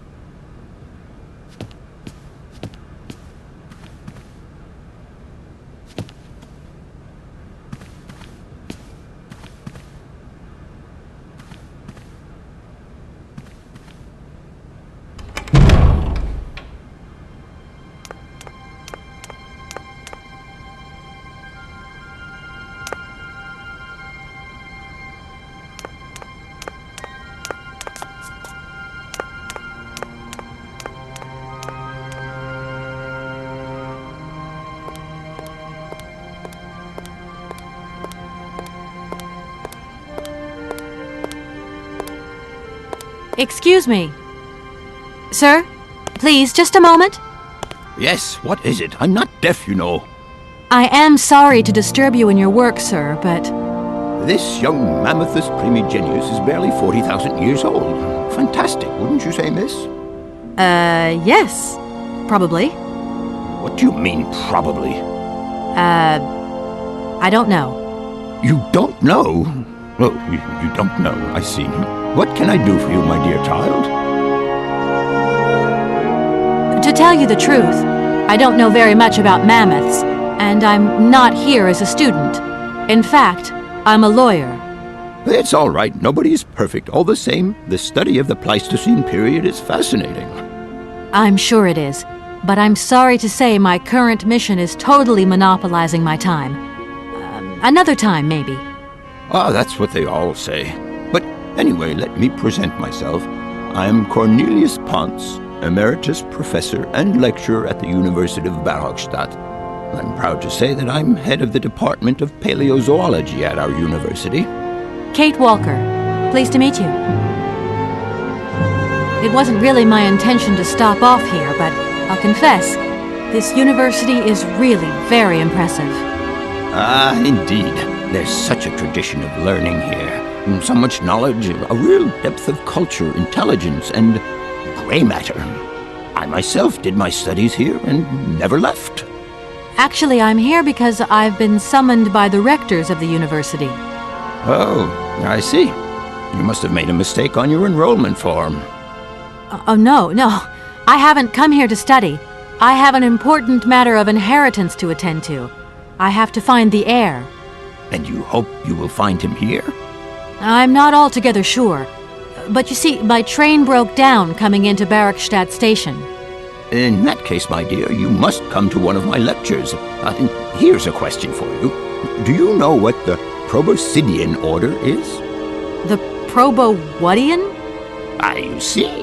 There are gaps in your knowledge that need refreshing. I feel I've lost my way a little here. I could really do with your help.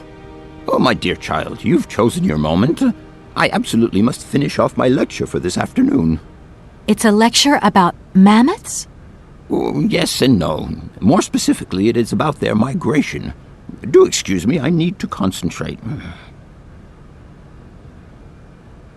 To tell you the truth, I'm looking for Mr. Hans Vorarlberg. He's the sole heir of a very unusual factory. My company is in charge of negotiations for the takeover of this factory. At last word, he was living in Syberia, so as soon as my train is ready, I'll be continuing my journey eastwards. Syberia. Ah, Syberia. But what was it you said again? Said what? You mentioned a name. The person you are looking for. Vorarlberg. Hans Vorarlberg. Do you know him? Hans Vorarlberg. How could I forget him? Such an extraordinary fellow. So inventive. We shared a passion for mammoths, you know, and we bonded over this passion. Without it, I confess, I would have had little to do with an odd, ageless retard like Hans. At the time, we were both students. Well, sort of. Put it this way. Hans had special permission to attend paleontology lectures. You see, he didn't really have the necessary qualifications. In exchange, Hans did a few odd jobs around the university. Your Hans Vorarlberg sounds uncannily like the one I'm looking for. I'm not sure, my dear. Hans was above all questions of money and business. Just to imagine him running a factory, perish the thought. Can you tell me a little bit more about him? He was always a mystery to me. He never said very much, and never quite seemed to grasp what you said to him. He expressed himself instead through his incredible mechanical contraptions. His inventions, I admit, have been much appreciated by the university. The few times we really did talk, it was about his strange interest for mammoths and a doll. Some sort of doll that obsessed him. A doll, you say? Yes. He kept talking about it.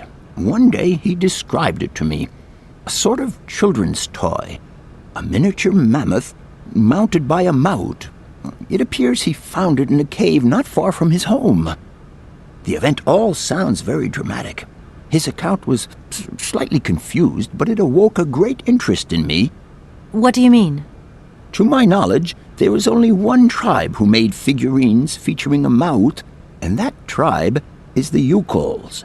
They live in the farthest reaches of Syberia, and for them, the dolls constituted a sacred object, illustrating one of their central legends.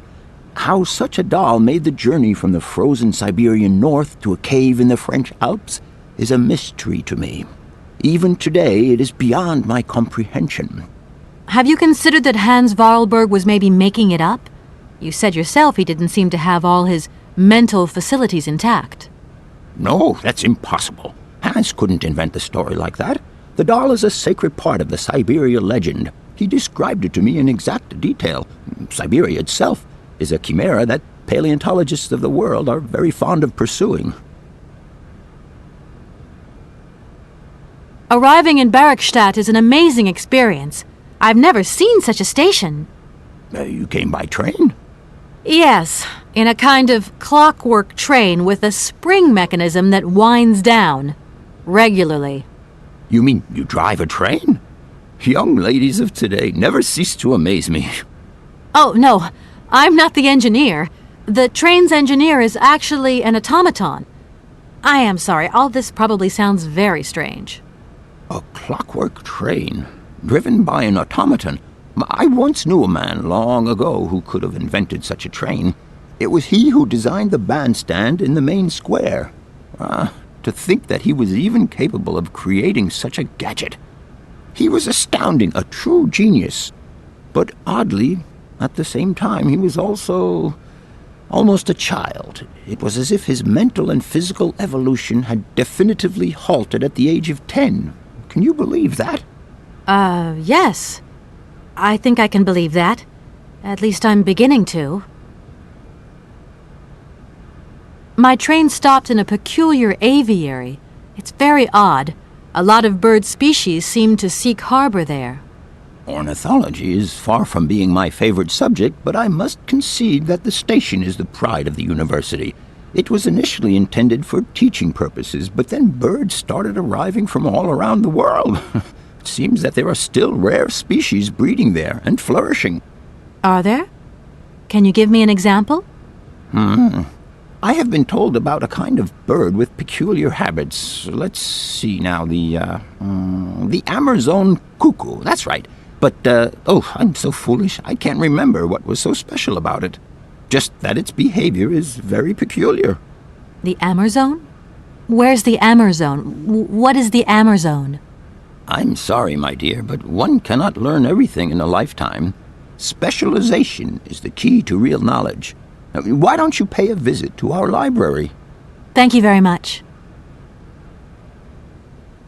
Professor, how do I say this? You see, I didn't think I'd need a lot of money when I set out. And it turns out I need money after all. It's a delicate matter, I know, but I was wondering if you could help me out. My dear, it would be a pleasure, but you see, I barely have enough myself to cover my meager expenditure on what I'm paid by the university. Sorry, I didn't mean to offend or... However, if we look at the example of Hans, it is true that our university always rewards people who perform some service for it. This is our dear rector's jurisdiction, however. I'll leave you in peace.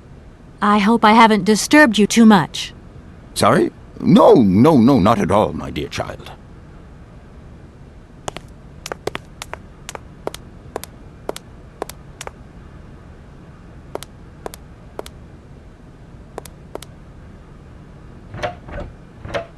No point. It's locked.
Hello? So, you got him then, this air? Ah, it's you, Mr. Marson. Good day, and how are you, sir? I'll feel a whole lot better when this whole business is over and the sales contract is signed. Where the hell are you? I'm in Barkstadt. What? What in God's name are you doing there? It's a magnificent university town. It would appear Hans Vorarlberg once passed by here several years ago. So if he isn't there anymore, then there's no point hanging around. I hear what you're saying, sir, but I have good reason to believe that Hans Vorarlberg is still alive.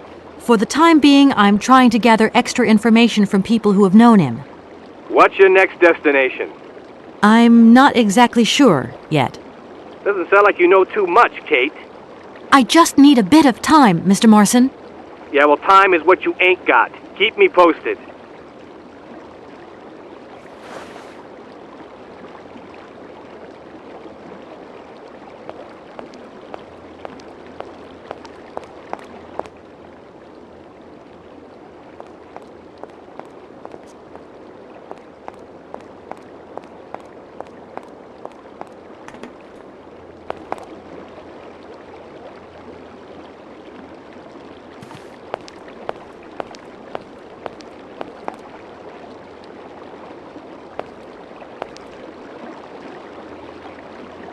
This thing's jammed.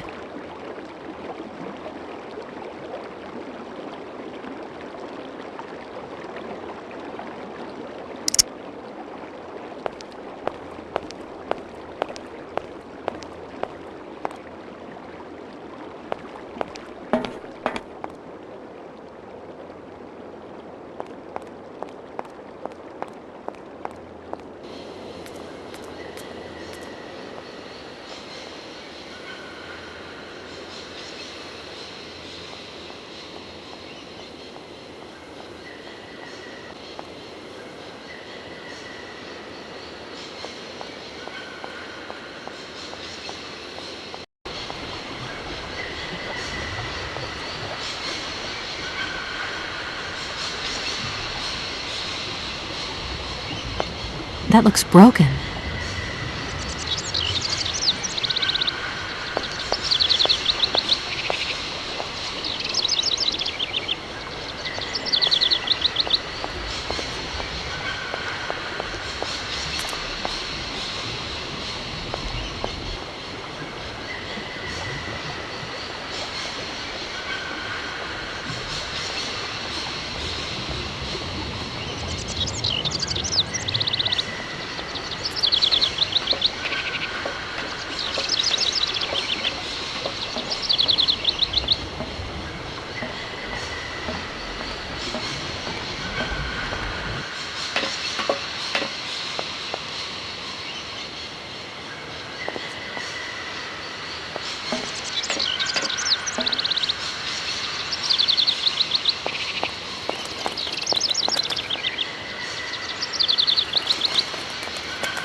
Hello. You arrived by train, I see. Yes, I've come from Valladolid. It's been a long time since I've seen a train here. Students, did you bring students with you? No, I traveled alone. Well, almost alone. I remember around the start of fall, trains would bring kids from all around the world here to study zoology and botany, paleontology, all that stuff. This was a great university. And it isn't still great today, then? Today? Well, Have you been the station master of Barrelstadt for a long time? I've never had another job. Now, you tell me, are you in charge of this train? No, I mean, I'm not sure. So what's your thing here? You come here to do some bookworming over at the university? Well, sort of. I'm always looking for new information. Well, you don't seem to know a lot. And about that train, it's gonna get in the way if you leave it there, that's for sure. In fact, I'm a lawyer and I'm conducting a pretty unusual investigation. Investigation, huh? Hey, I'm just a station master. I don't know too much about anything. Well, you never know. Anybody could be significant in this case. See, nobody actually tells me anything, so my hands are totally clean. I never implied they weren't. I feel like I've lost my way a little here. I could really do with your help. Hey, anything I can do, miss, you just let me know. I've just been to see the rectors, and they told me to get the train out of the station as quick as I can. I thought they'd say that. Rules are rules, and you gotta stick by them. Not a good idea to get into trouble with the university administration. Absolutely. I've got enough worries as it is. What should I do then? Well, I suggest you move your train. But it's like I say, the springs are unwound. Everyone seems to think it's my fault. The locomotive's engine might not work, it's true, but maybe there's some other way of moving the train. It's a possibility, I suppose. What were you thinking of exactly? Nothing. It was just an idea. Anyway, miss, you shouldn't hang around here. I have a job to do. Yes, sirree. The name Hans Vorarlberg doesn't mean anything to you by chance, does it? Oh, do you really think I'd remember one little name from the thousands that pass through this station? It seems that your superiors object to the presence of my train in the station. Not exactly easygoing, are they? Well, it's not that they're difficult to please, but I find that the less I have to do with them, the better things are. Get my drift? Birds, more peaceful than employers. And respect for the regulations. Now that brings peace of mind. All these birds in a station. It's amazing. This is no ordinary station, miss. Oh, no. These birds are part of the prestigious University of Baruchstadt Ornithological Collection. Over the years, this aviary has housed some of the most fantastic species from all over the world. And I am not exactly your typical station master either. This little world is my responsibility, and that is no easy task. I can well believe you. And you know what's the hardest? The hardest thing is to keep interspecial harmony. And one day some explorer introduced a couple of cuckoos from the Amazon. Whoa! It wasn't a good idea? A nightmare! You know, cuckoos lay their eggs in the nests of other species, right? Now what's more, they also push the host's eggs out of the nest so that they receive all the mother's attention, right? Accursed cuckoos. Nightmare! I see what you mean. That's one tricky bird. And there was nothing you could do to stop it? The faculty declared the bird a protected species. If it wasn't for our mechanical eagle, we were sitting on a major ornithological catastrophe. You have an automaton here? A wonder of technology. It's an eagle that's mounted on rails in the air. It passes through and it swoops down to collect parasite eggs. But heck, the dang eagle's been out of order for several years. Impossible to collect the eggs myself. Why not? I can't climb up the gangway. I fell off it several months back, and I still have a pain in my spine. Not to mention the vertigo I've been getting. I only have to look up in the air. Whoa. You poor soul. That must be very hard. Worst thing is, cuckoo eggs piling up in the nests. Soon the rectors are gonna notice. There's trouble in store, big trouble. Well, I'm worried. Yep, worried. Where might I find some Forest Sauvignon plants, please? No place round here, that's for sure. I don't know what you're talking about. That stuff's from the Amazon. You know, for someone who knows nothing about the plant, you seem pretty well informed about which mysterious faraway country it comes from. Oh, Amazon, Peru, Papua New Guinea, it's all the same to me. Gotta go. Gotta work. Wait, don't go! You know what? I don't think he was being totally straight with me.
can't go that way.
Excuse me, Station Master, but I need you again.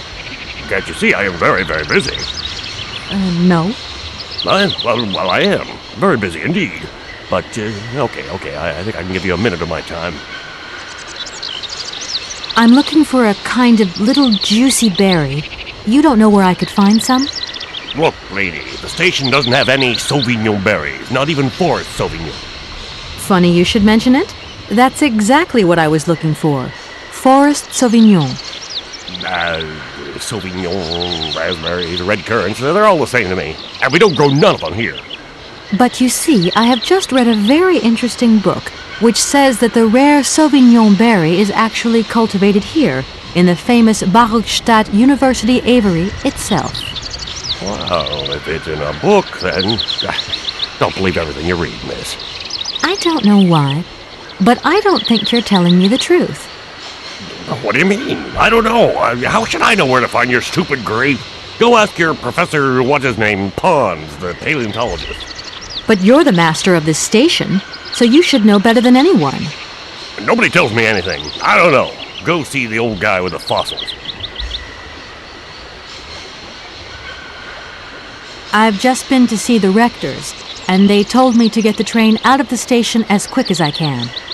I thought they'd say that. Rules are rules, and you gotta stick by them. Not a good idea to get into trouble with the university administration. Absolutely. I've got enough worries as it is. What should I do then? Well, I suggest you move your train. But it's like I say, the springs are unwound. Everyone seems to think it's my fault. The locomotive's engine might not work, it's true, but maybe there's some other way of moving the train. It's a possibility, I suppose. What were you thinking of exactly? Nothing. It was just an idea. Anyway, miss, you shouldn't hang around here. I have a job to do. Yes, sirree. The sailors on the barge reckon they could help me tow my train out of here, but they're asking for money. You couldn't possibly help me out with a few dollars, could you? I would be very grateful. Miss, really? I'm surprised at you. Asking for money from a total stranger. Oh. Right. I need cash. I need it to get my train out of your station, because my train is getting in your way, disturbing your birds, and upsetting your bosses. Look, lady, I'm only a station master. I got my problems, and you got yours. I'm looking for a kind of little juicy berry. You don't know where I could find some? Look, lady, the station doesn't have any Sauvignon berries, not even forest Sauvignon. Funny you should mention it. That's exactly what But you see, Wow. I don't know why. What do you mean? But you're the master of... Nobody tell... I won't disturb you any longer, Mr. Station Master. Welcome to Barockstadt, miss.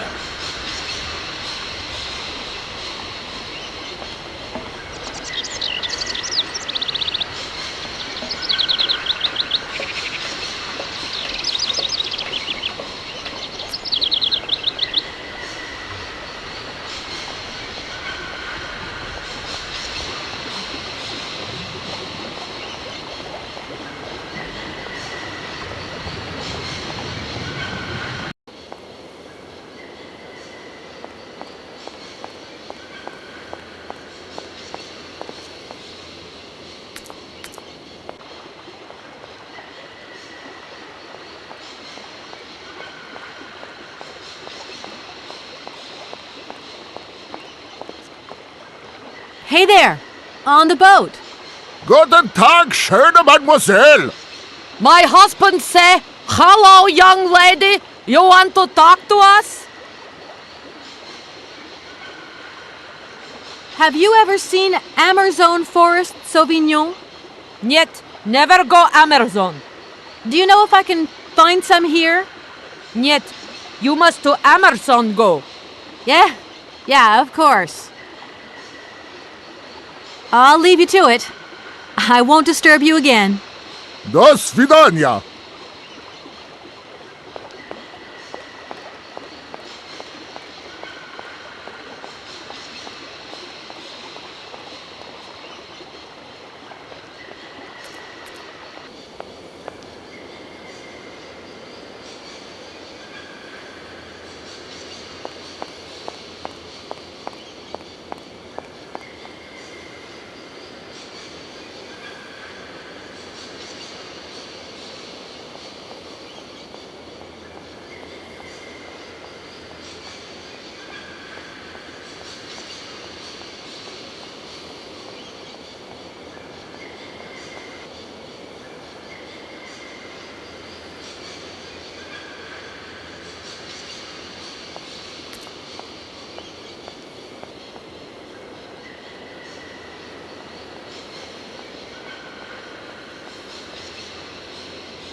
Hello. Hey, baby, you party? You sure looking mighty fine. Love those big round eyes. Just who do you think you are? Hey, spunky. I'd like that in a lady. Okay, I'm hooked. Come on, Zol. I'll let you buy me that coffee. I don't remember ever asking. Hey, don't play hard to get. I know you like it big time. Listen, kid. Go back home and play with your toy cars and forget you ever saw me.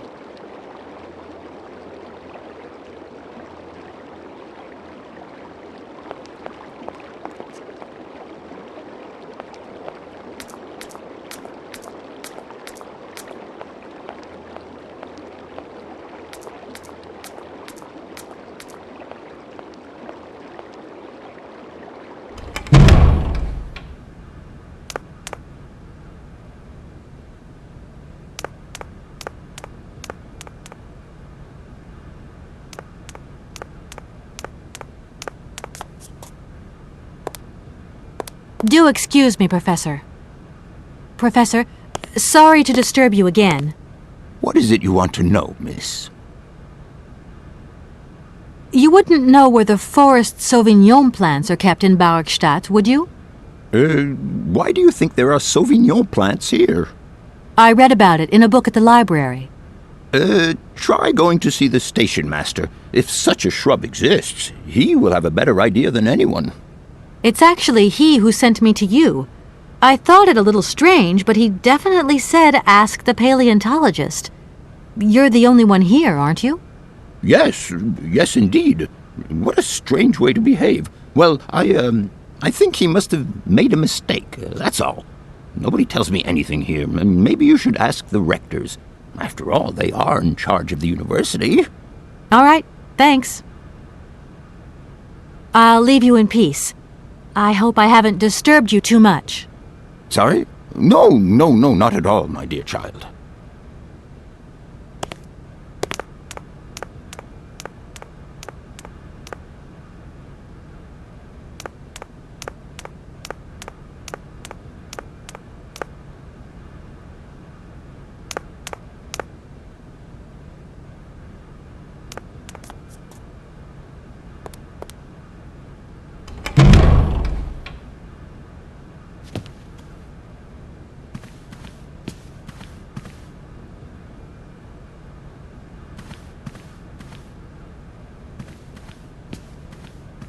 Gentlemen, forgive me for disturbing you again, but I have a little problem.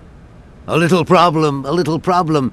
Everyone has little problems now, you know. They are kept to oneself, and they don't stop the world from turning. Nor trains from leaving stations. Are you sure there are no Amazon Sauvignon plants in Barrackstadt?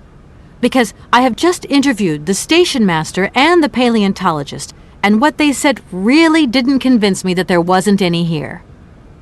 We are quite definite on this point. There are no Sauvignon plants growing in Barrackstadt.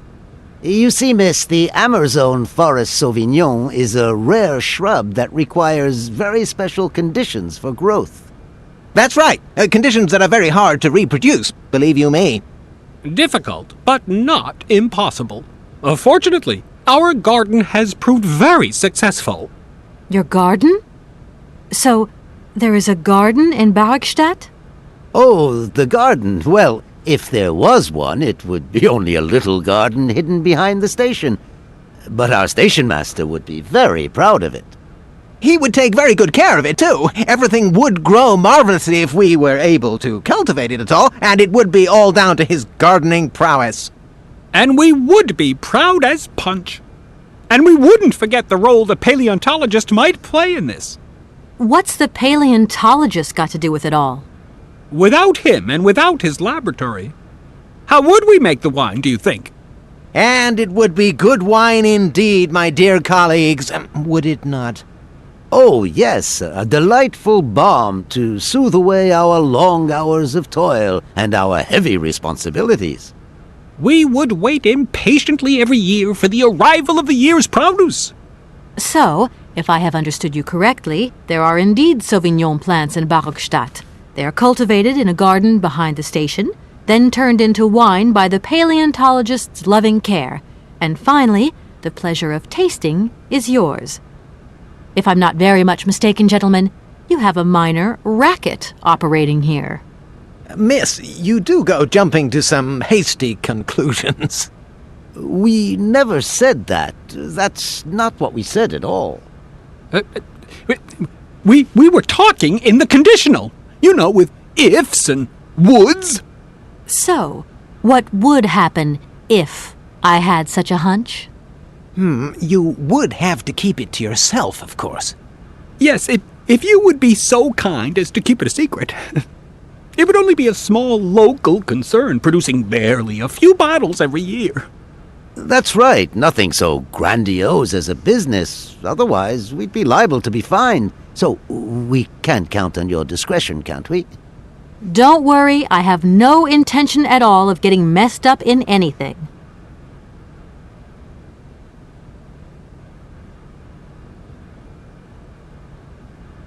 Here we are, busy chatting, and look at the clock. It's tea time.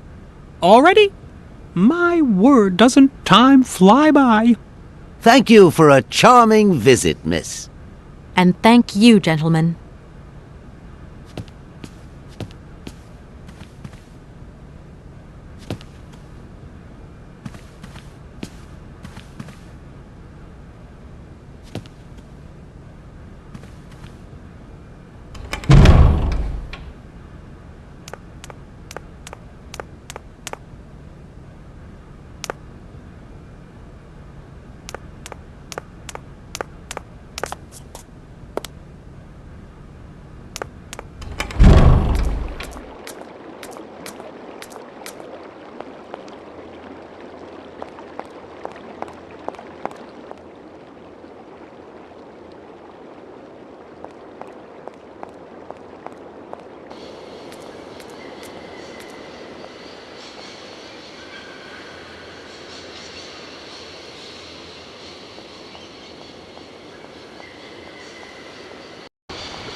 Excuse me, Station Master, but I need you again.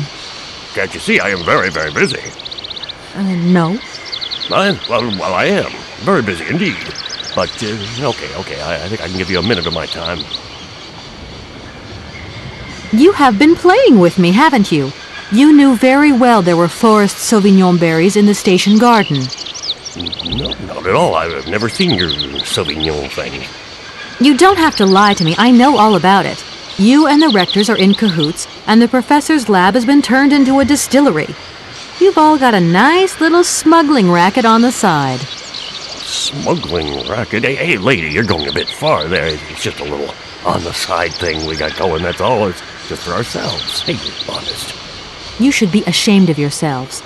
Aren't you worried about the reputation of this fine university?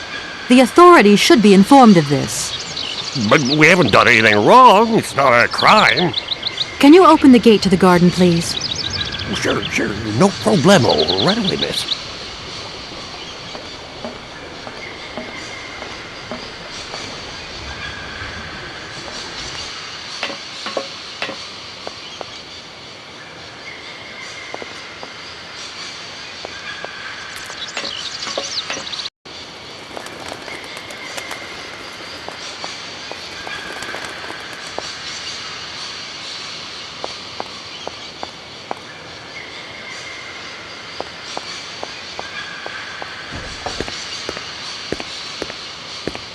There you are. Please feel free to visit the garden at your leisure. And there was just one thing. I'm not a liar. Not really. Just mum's the word. There is the reputation in the university to think about. And I have superiors, and I have to do what I can. I understand. Don't you worry. Oh, thank you, miss.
Impossible to reach it.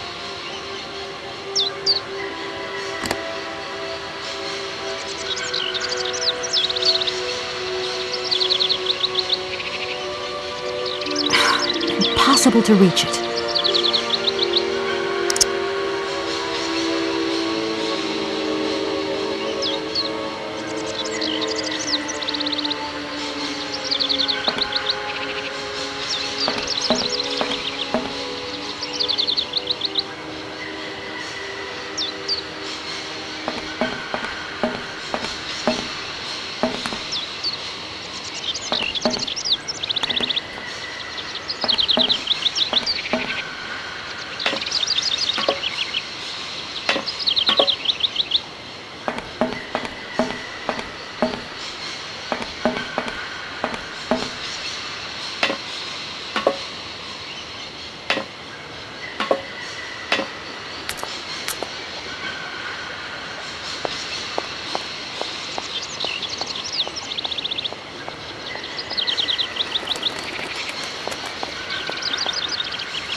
Yeah, miss, please, excuse me.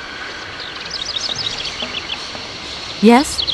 You know, I want to apologize for our little misunderstanding. I brought you a bottle of wine. Barakstadt Sauvignon. Very good year. Let me know what you think. I'm very touched. Thank you. Good luck on your journey, lady. Thank you. I'm sorry to disturb you. What can I do for you, miss? All these birds in a station. It's amazing. This is no ordinary station, miss. Oh, no. These birds are part of the prestigious University of Barakstadt Ornithological Collection. Over the years, this aviary has housed some of the most fantastic species from all over the world. And I am not exactly your typical station master either. This little world is my responsibility, and that is no easy task. I can well believe you. And you know what's the hardest? The hardest thing is to keep interspecial harmony. And one day some explorer introduced a couple of cuckoos from the Amazon. Whoa! It wasn't a good idea? A nightmare! You know, cuckoos lay their eggs in the nests of other species, right? Now, what's more, they also push the host's eggs out of the nest so that they receive all the mother's attention, right? Accursed cuckoos. Nightmare. I see what you mean. That's one tricky bird. And there was nothing you could do to stop it? The faculty declared the bird a protected species. If it wasn't for our mechanical eagle, we were sitting on a major ornithological catastrophe. You have an automaton here? A wonder of technology. It's an eagle that's mounted on wings in the air. It passes through and it swoops down to collect parasite eggs. But heck, the dang eagle's been out of order for several years. Impossible to collect the eggs myself. Why not? I can't climb up the gangway. I fell off it several months back and I still have a pain in my spine. Not to mention the vertigo I've been getting. I only have to look up in the air. Whoa. You poor soul. That must be very hard. Worst thing is, cuckoo eggs piling up in the nests. Soon the rectors are gonna notice. There's trouble in store, big trouble. Well, I'm worried. Yep, worried. I've just been to see the rectors, and they told me to get the train out of the station as quick as I can. I thought they'd say that. Rules are rules, and you gotta stick by them. Not a good idea to get into trouble with the university administration. Absolutely. I've got enough worries as it is. What should I do then? Well, I suggest you move your train. But it's like I say, the springs are unwound. Everyone seems to think it's my fault. The locomotive's engine might not work, it's true, but maybe there's some other way of moving the train. It's a possibility, I suppose. What were you thinking of exactly? Nothing. It's just an idea. Anyway, miss, you shouldn't hang around here. I have a job to do. Yes, sirree.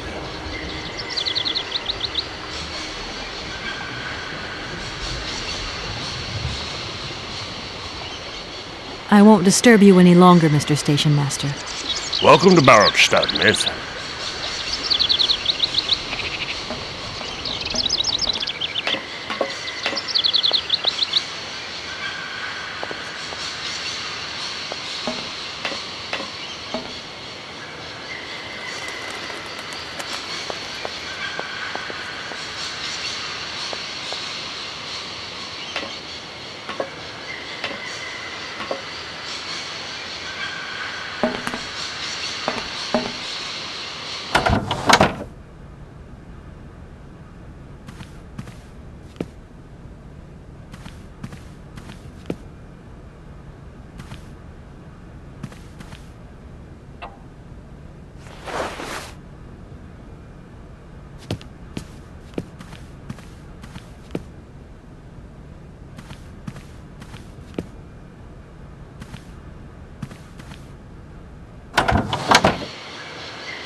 Do excuse me, Professor.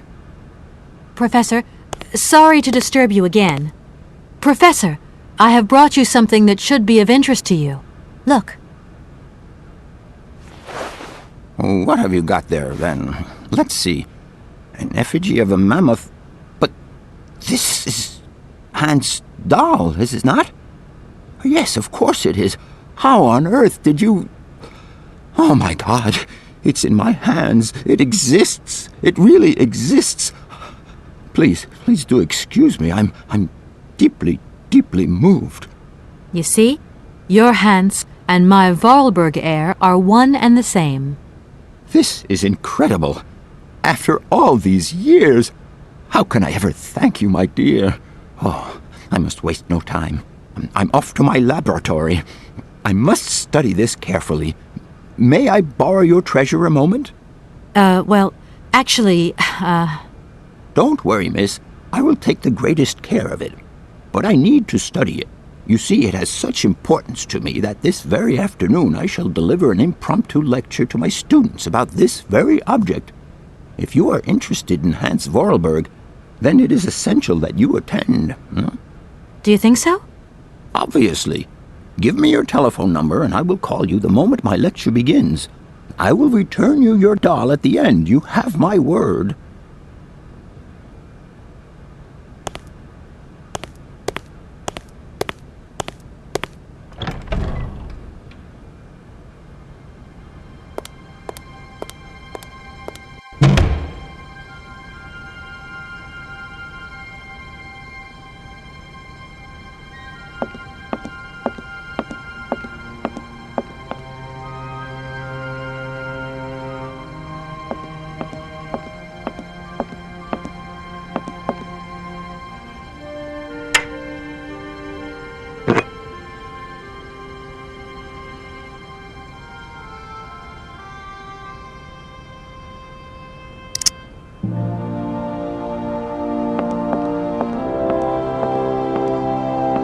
is it you want to know, miss?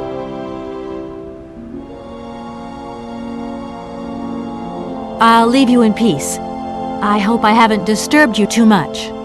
Sorry? No, not at all, my dear child.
Gentlemen, forgive me for disturbing you again, but I have a little problem. A little problem, a little problem. Everyone has little problems now, you know. They are kept to oneself, and they don't stop the world from turning. Nor trains from leaving stations.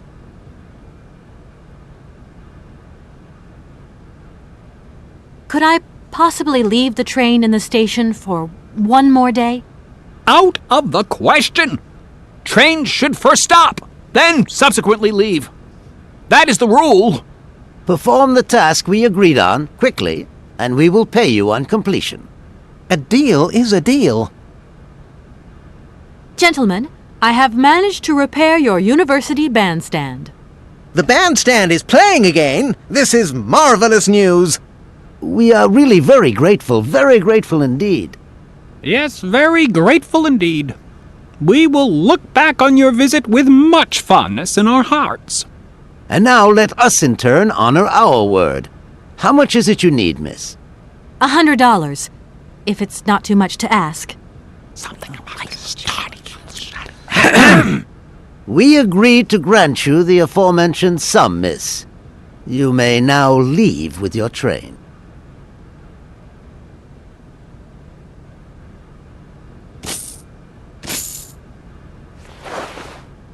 And while we're on the subject, when will you be leaving? Yes, because now you should relocate your train as quickly as possible. Here we are, busy chatting, and look at the clock. It's tea time. Already? My word, doesn't time fly by? Thank you for a charming visit, miss. And thank you, gentlemen.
There you go. Here's your money.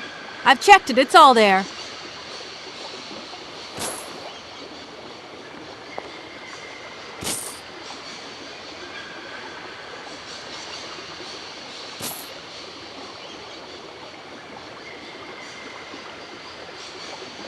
Ah, thank you. Not difficult get dollar. See? You are a real businesswoman. I'm not the only one around here. We pleased to do deal with you. Now, you open lock or we no help you. Why didn't you manage to open them? After all, you don't have to be a genius. Ma vorvat pensiros esto? Di kleiner madam. No se saye mar alles non comprendo en allora kaput en andere bordel. Wirs war moi. On boom telefonieren kaput. My husband say instructions complicated. No understand manual. My husband angry. Very angry. Oh, now telephone broke. Kaput. Now that is annoying. What are you gonna do next? We wait repairman. Well, I don't have the time to wait. I'll have to go have a look. There must be some way of releasing the opening mechanism. Take key. Sailor always need key for lock.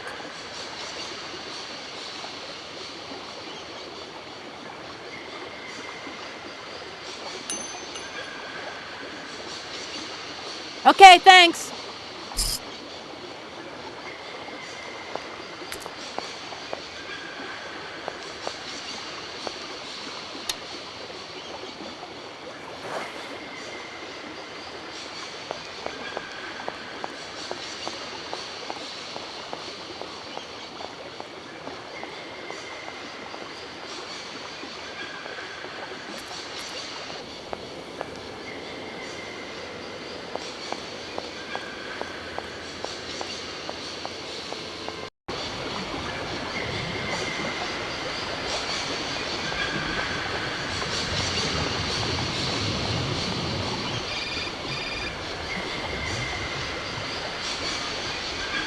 Hello?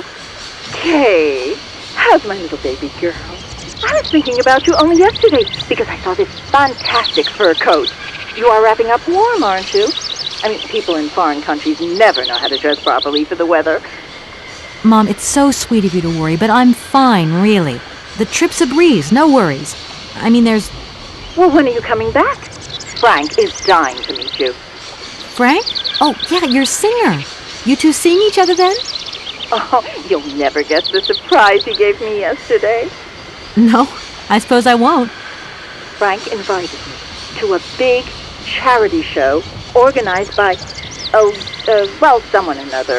Anyway, they got him singing a couple of old numbers from his repertoire, and in the end, he asked me to go up on stage with him. Can you imagine me, your mother, on stage in front of thousands of people?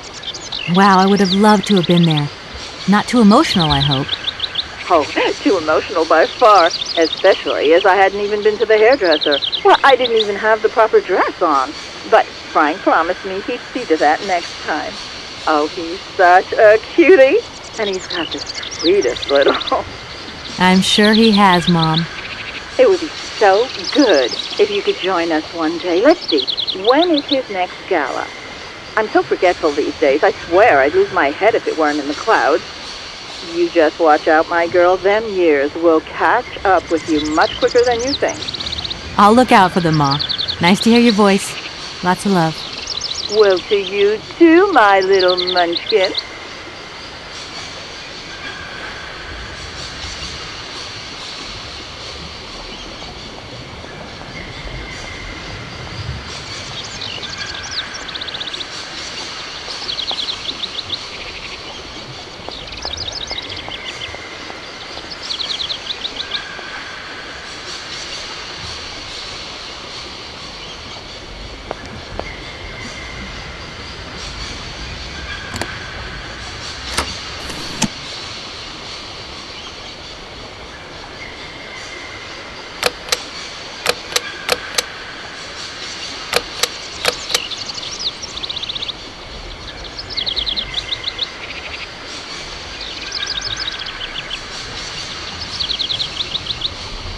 The instructions are written in a language I don't recognize.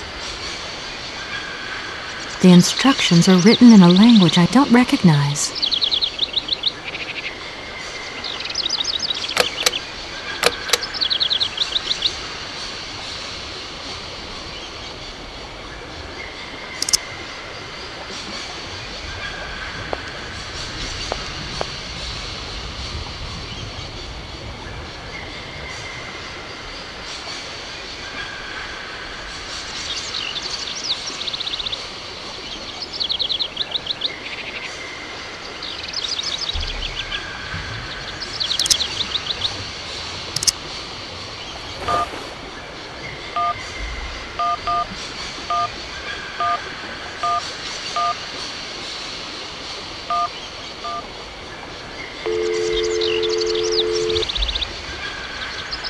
Welcome to the East Lock Control Center. To start, press the number sign.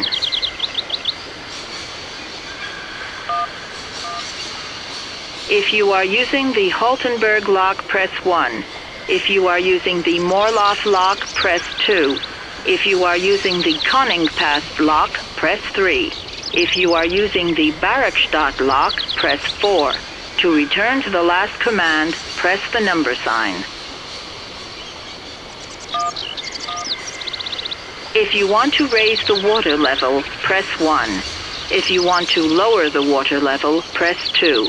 To return to the last command, press the number sign.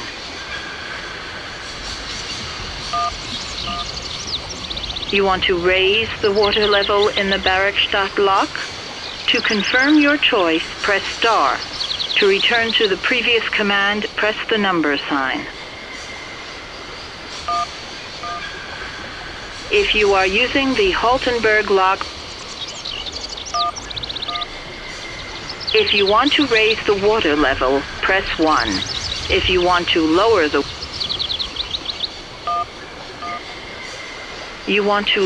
water level in the Barrackstadt lock? To confirm your choice, press star. To return to the previous command, press the number sign. Your request has been logged. Unfortunately, our regional technician is currently on holiday, and no replacement is available.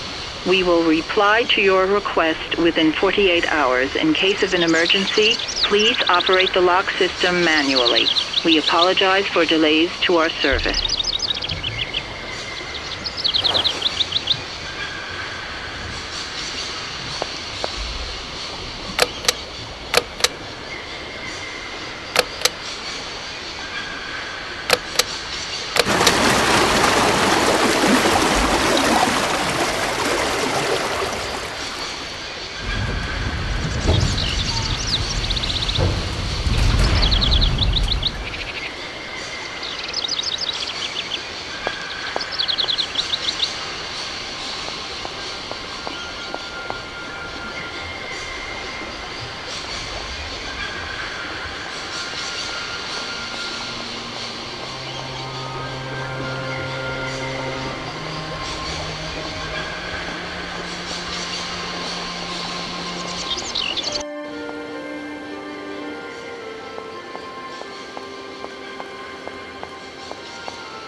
Hey there! On the boat! Guten Tag, schöne Mademoiselle! My husband say, hello, young lady. You want to talk to us? Right. Now that you've got your $100, can we take care of my problem? Okay, Ekluse geschlossen. My husband say, we help you if you open locks. Yeah, right. Right, I've got it. I know now how the locks work. So guide your boat into the lock, and I'll take care of the mechanism. Godverdomme. Das ist eine echte Ladies. Alle etwa, range alle Dingen and obligados de dame. Ach, set content und zurück again. What did your husband say?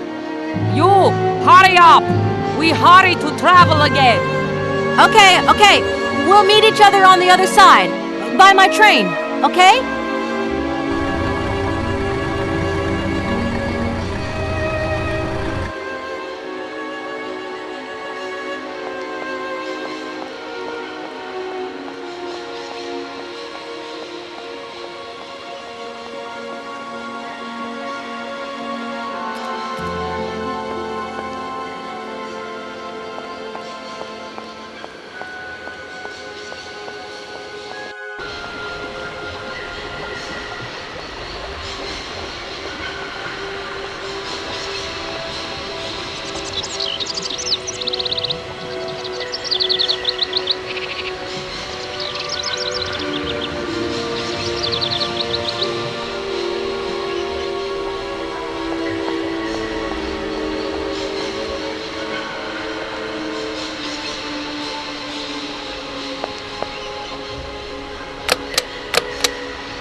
Hey there! On the boat! Da, barge on other side. You still need us?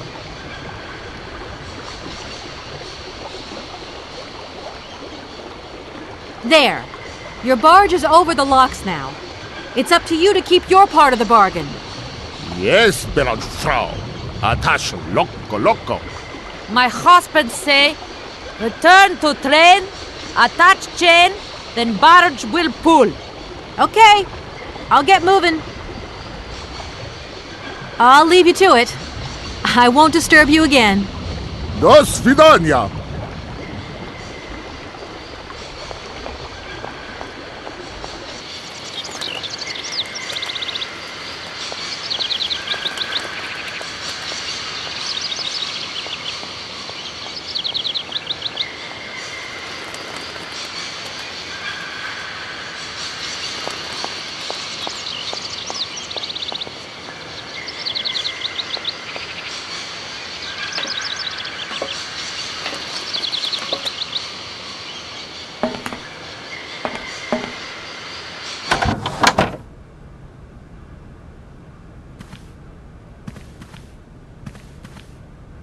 Everything okay, Oscar? Yes, Kate Walker. I am awaiting your instructions. The university authorities want us to move the train out of their station. According to internal regulations, trains are designed for coming and going, not staying at platforms. They have a point, Kate Walker. However, our train is unique, and its clockwork mechanism has requirements that are beyond the station's rudimentary equipment. Hey, that's not their problem, Oscar. The problem is also beyond my mandate, Kate Walker. Whatever. This train might be a wonder of technology, but the engine's limited autonomy is a liability. You got to admit that. I am afraid I refuse to entertain this consideration, Kate Walker.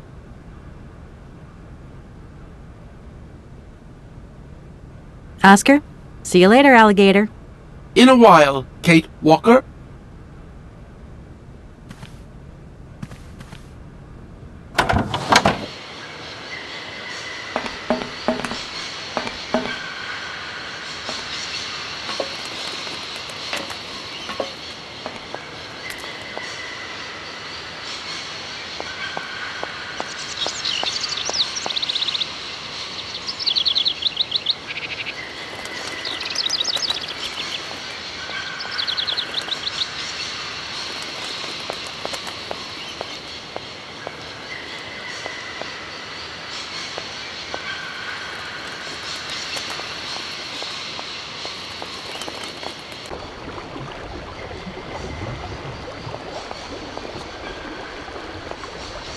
Hey there!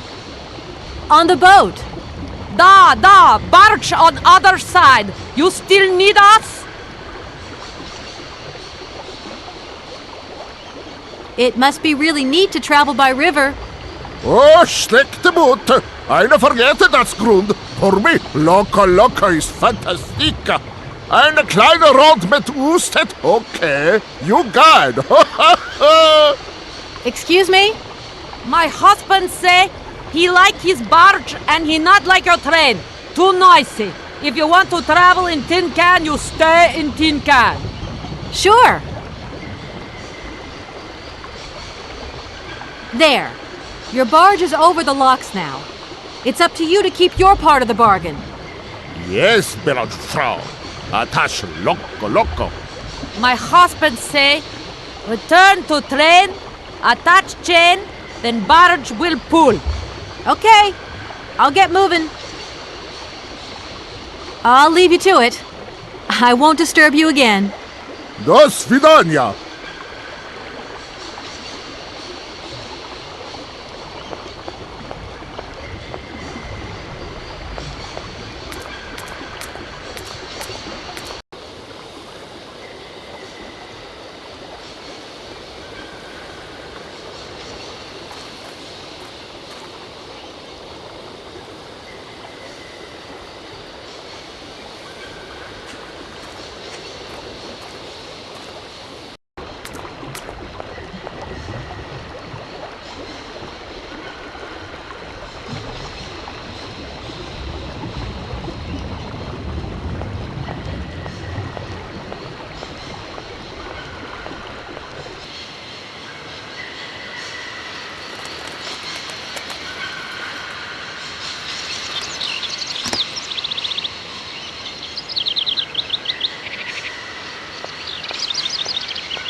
Hey there!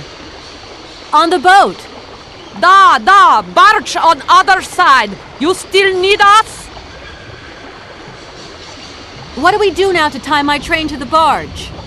Mademoiselle Takatak, loco coco mitchen. What did your husband say? You attach chain to train and chain put train with barge. Hop! Catch it, sir.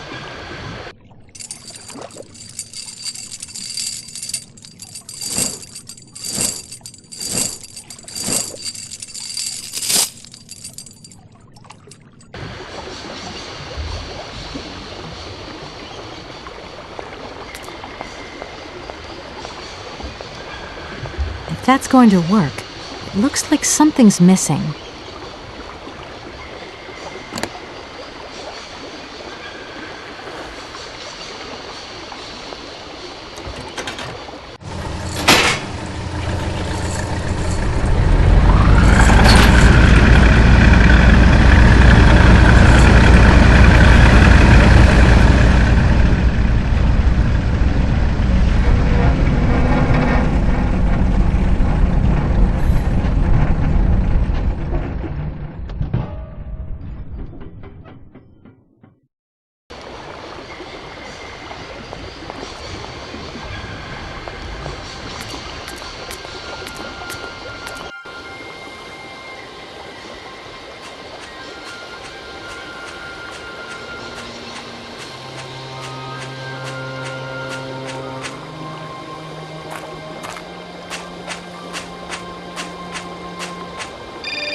Hello, Kate Walker here. Miss Walker, this is Professor Ponce. I'm about to start my lecture on the Yukols at any moment. Please make haste to come. Okay, I'll give it my best. Excellent. We'll be in the main lecture hall. See you soon.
Ah, there you are, Miss Walker. Good. Take a seat quickly. I'm impatient to start my lesson.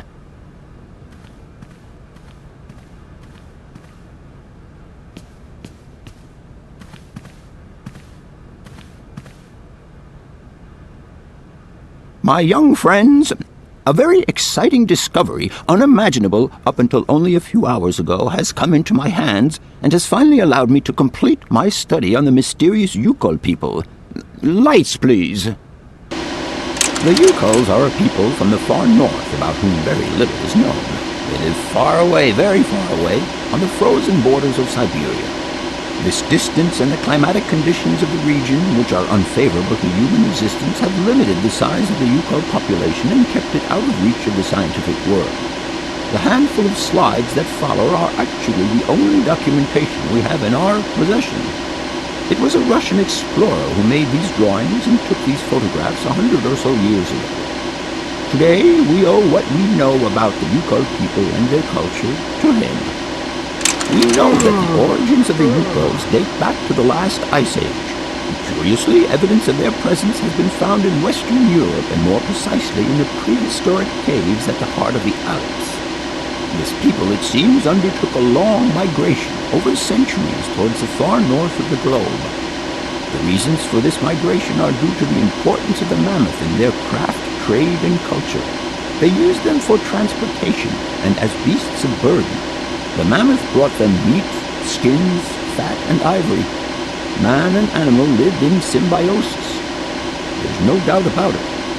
Mammoths started to drift away from the region due to changing climatic conditions, and the Yukos followed them to the north, to the edges of Syberia. Prehistoric cave drawings, identified as Yuko in origin, first led me to the extraordinary hypothesis that the Yukos had managed to domesticate the mammoth. They are, to the best of our knowledge, the only prehistoric people to represent a man riding a mammoth. Today, because of this genuine mammoth skin effigy, identified by myself as an authentic Neolithic object, I can confirm this hypothesis. Yukon forebears managed to tame mammoths. Prehistoric man uses little imagination. He draws what he sees and represents scenes from real life. This familiar day-to-day object is actually a children's toy. As we have seen, Yukon existence was inextricably linked to that of the mammoth. They used its skin for clothing and to make the roofs and walls of their houses. They used the tusks to build the frameworks of their homes, as well as weapons, tools, and jewelry. Curiously, the disappearance of the mammoth 12,000 years ago had no immediate effect on the Yukon's way of life. It seemed that for a long time after, the people maintained their strong bond with the mammoth through the centuries. As incredible as it may seem, the Yukon people have continued right up until the start of this century to feed themselves on mammoth meat and to use the skin for clothing and shelter. Their ivory craftwork industry is still flourishing. It would appear that to preserve ancestral customs, the Yukons learned how to exploit through the centuries the large number of frozen mammoth carcasses that were perfectly preserved in the ice of the Siberian tundra. They have been able to live mainly off this enormous freezer stock for almost 30 centuries. As plausible as this explanation may seem, it seems it is not enough for the scientific community who, I will confess, is greatly perplexed by the question. In the absence of acceptable scientific evidence, we have to make do with Yukon shaman artifacts. The research department that I have the honor to represent today lends no credence to the myths and legends that these tribal charlatans peddle. We have to take their stories at face value, mere tales to while away the long Siberian winter. The legend of the Siberian Ice Ark is a very good example. You are invited to find out for yourselves from the pamphlet that I had passed around to you. This legend would have us believe that today, somewhere on a lost island to the north of Syberia, there are living mammoths still in existence, a sort of hangover from the Ice Age. This small herd has been miraculously preserved for more than 120 centuries by the Yukon's tender care. And the island on which the pachyderms are said to live is called Syberia. My friends, I advise you to resist the temptation you may have to believe in this pish and tish. The island of Syberia is not charted on any map, and the idea that mammoths have survived to the 21st century is an idle scientist's pipe dream. The Yukons were sadly among the first victims of the colonization of continental Syberia led by the Russians in the 20th century.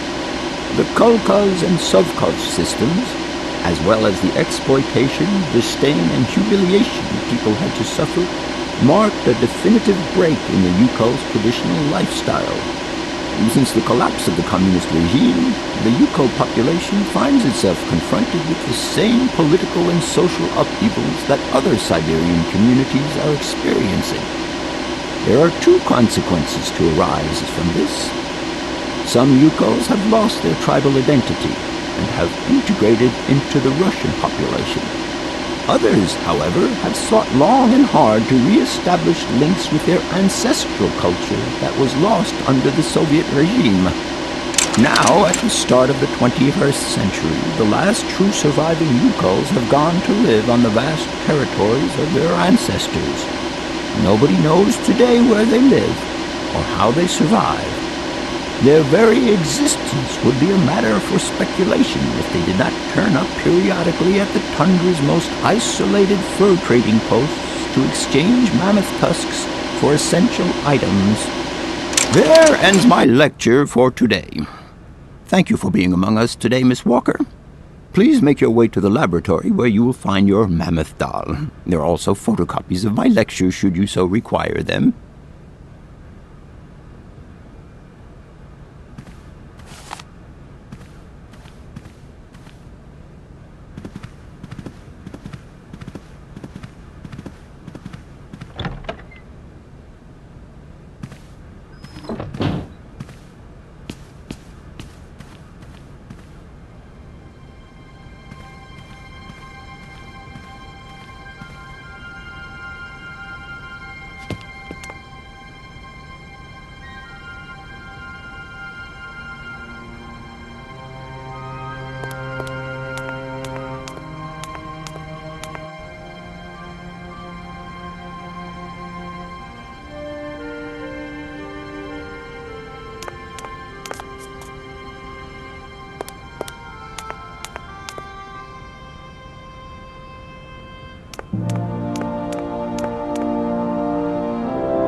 Professor, it's me. I've come to pick up the mammoth doll.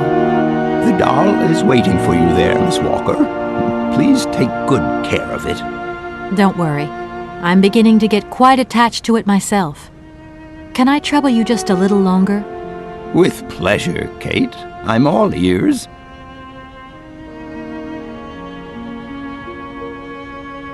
I must congratulate you for your lecture. You were right. The subject is absolutely fascinating. I never believed that mammoths could be so interesting. What you heard was only the tip of the iceberg, my dear. But if I have at least awoken a passion in you, I'm only too proud. Did Hans Vorarlberg agree with your hypothesis on the Yukols being able to tame mammoths? Now, Hans was no man of science. His pathological obsession was to find mammoths that were still in existence. Such a hypothesis is somewhat overblown, don't you think? You don't believe in it yourself? Mammoths died out thousands of years ago. Of this we are certain. Today, the only mammoths in Syberia are frozen ones. Do you know where Hans might have gone after his stay here in Barrackstadt? No, but I would not be surprised if he left in search of the Yukols, or what is left of them today. I'll leave you in peace. I hope I haven't disturbed you too much. Sorry? No, not at all, my dear child.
Hello? Where are you? Hi, Dan. I'm in Barrackstadt. What? Is that a town? I hope the man you're looking for lives there. Are you coming home soon? From what I gather, it's one huge university with an extraordinary station aviary. If you could only see it, there are trees and birds everywhere. It's so weird here. Sounds like a great place for a bit of sightseeing. So, are you coming back soon? I don't think so. In fact, the train I'm traveling on has some kind of a mechanical problem. We've been forced to stop here. Us? I thought you were alone. Who's with you? Oscar, the train engineer. You're messing around with mechanics now, are you? Don't be so stupid, Dan, please.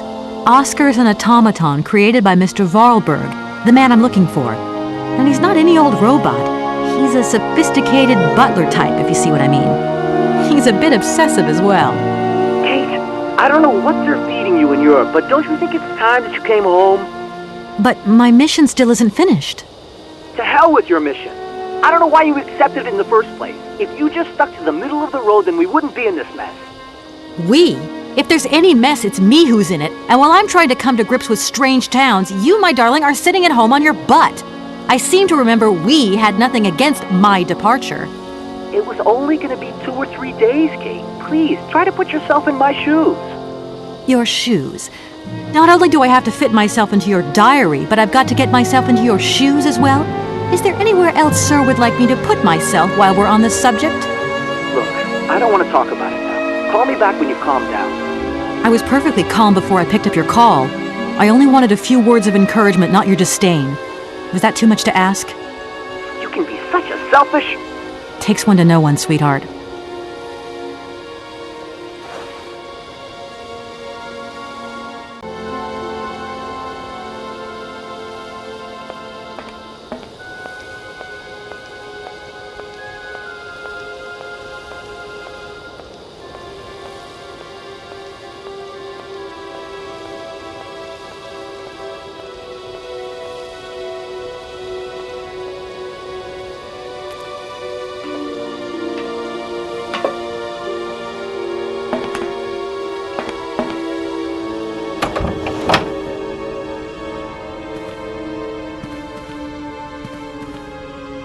Everything okay? Yes, Kate Walker. I am waiting to continue our journey. That's it, Oscar. We can go. Kate Walker, I must remind you of one of the journey regulations. All objects featured in the train's inventory must be replaced before departure. I don't understand. Something is missing, Kate Walker. Oh my God! The mammoth doll! Please return it to its allocated position, Kate Walker. I'm off, Oscar. See you later. Yes, Kate Walker.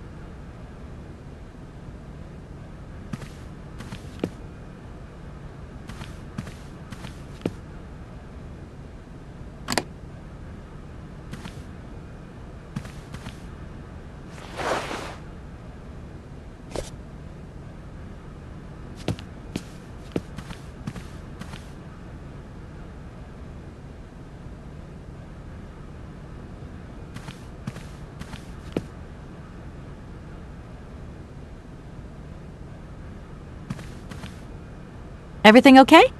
Yes, Kate Walker. I am waiting to continue our journey. The doll is in place, Oscar.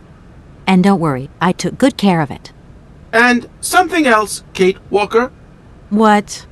The voice cylinder. We do not have the second voice cylinder. Right. There's another cylinder, you say. When you have found it, please place it with the others. At your service, Captain. I'm off, Oscar. See you later. Yes, Kate Walker.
Everything okay? Yes, Kate Walker. I am waiting to continue our journey. Oscar, if you tell me one more time something's missing, I'll... Everything is ready. Take your seat, Kate Walker. We are leaving. I'll... Okay...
What are you doing there, Oscar? It is imperative that we comply with railroad and customs regulations, Kate Walker. Oscar, don't you think we could drop the trifling details once and for all? We need an exit visa to get beyond the wall, Kate Walker. And you wouldn't know where I could get one of them from, would you? There is usually some form of authority stationed at a guard post that is strategically positioned to issue such a visa. Oscar, don't you think we've wasted enough time already? You neglected to find the clockwork winding mechanism for the train with sufficient haste, Kate Walker. What nerve! And you refused to lend a helping hand. Help that could have been invaluable to me. I agree, Kate Walker. If you weren't so obsessed by procedure, we wouldn't have had a hitch. I am not entirely convinced, Kate Walker. Oscar, please, let's get in the train and leave, can we? Yes, Kate Walker. Give me the visa. Okay, see you later, Oscar. Yes, Kate Walker.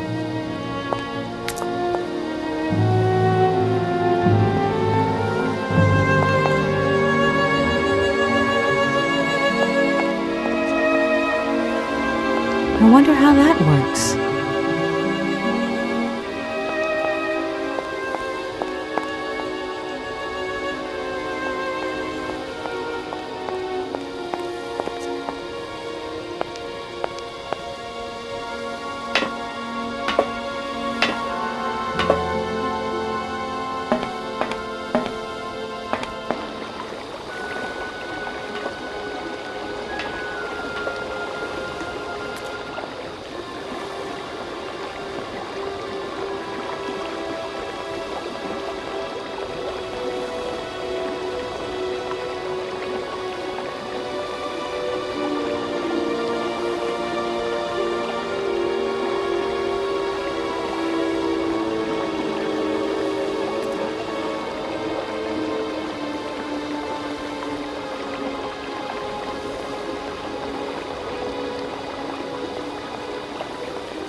Hello?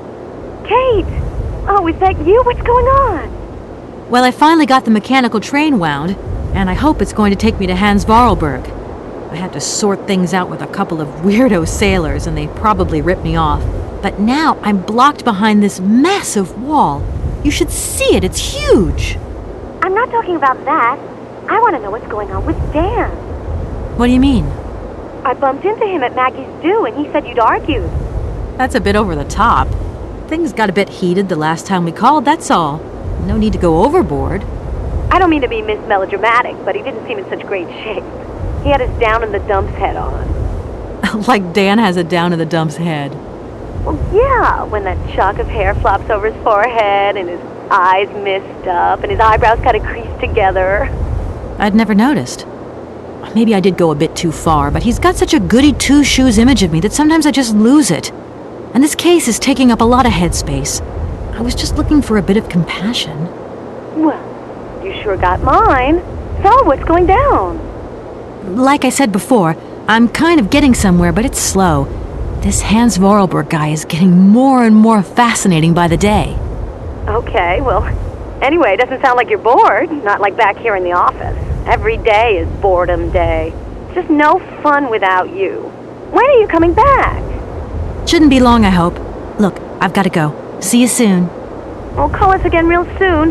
And be easier on Dan next time, huh? I'll try.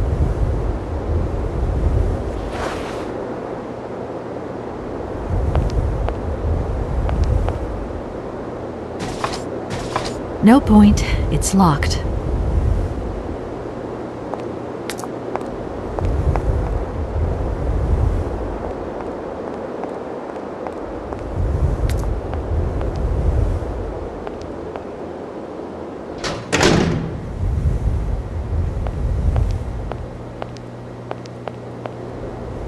Good day to you, sir.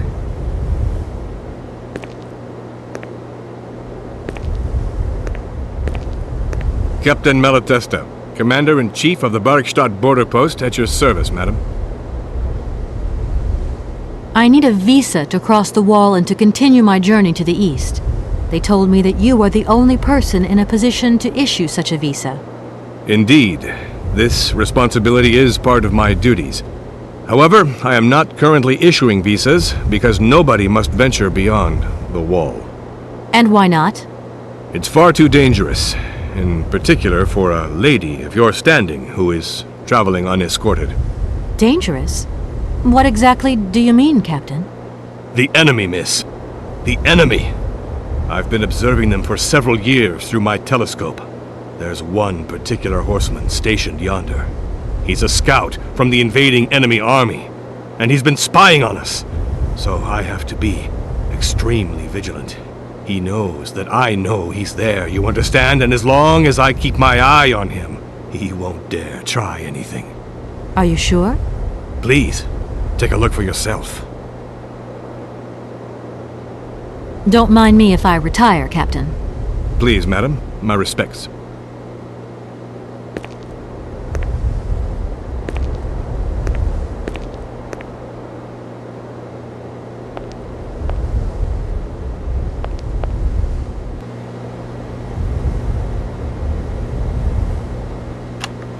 How strange. I can't see a Cossack horseman at all. There's just a dead tree in the middle of an empty plain. That poor captain must have really bad eyesight.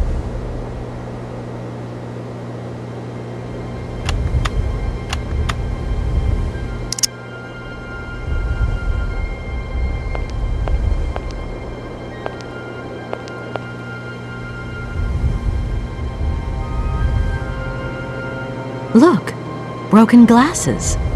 If they belong to the captain, then he sure has eye problems going by those lenses.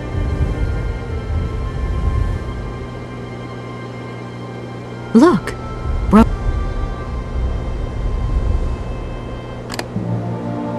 Look, broken glasses.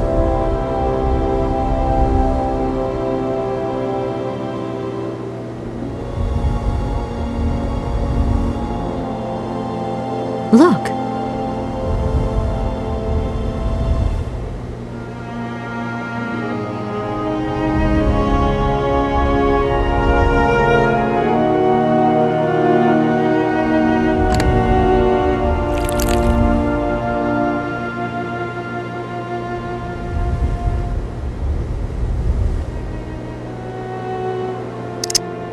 Colonel, sir. Captain, miss. But you have the air of a great officer. You flatter me, miss. Unfortunately, I'm afraid that we frontier soldiers are often forgotten by the military administration. There's no justice. I sympathize with you, Captain. Let us forget our worries for a moment and have a little drink together in the name of friendship. It would be my pleasure, miss, but the regulations strictly forbid it. Come on. A little glass of wine never hurt anybody, and nobody need know. Wine, miss? You are putting me in a very delicate situation. Don't deny yourself, Captain. Just a little glass. I assure you, it is excellent. Well, perhaps just a drop.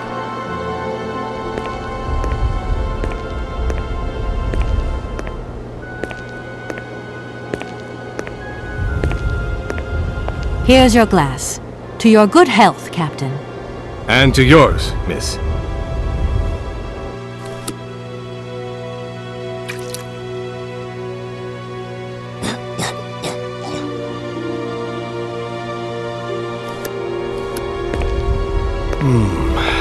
It's been a long time since I've drunk wine in such pleasant company. I admit, it is excellent. Isn't it? You wouldn't think it came from Barrickstadt. It is made from the Amazon forest Sauvignon grape that has been miraculously conserved and cultivated in the station garden. Well, well, well. The university authorities kept that one to themselves. You know, Captain, it is essential that I continue my journey eastwards. Please don't even think about it. As I've said, it's extremely dangerous. The enemy is spying on us.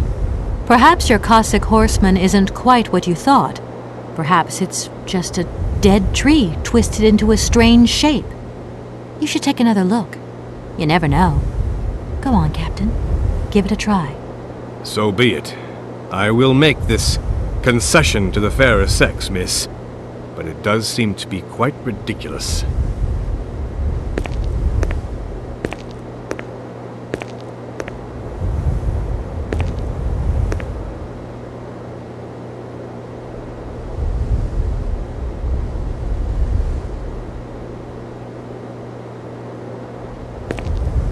Incredible. How is this possible? By what strange magic? How could I have been so wrong for so long?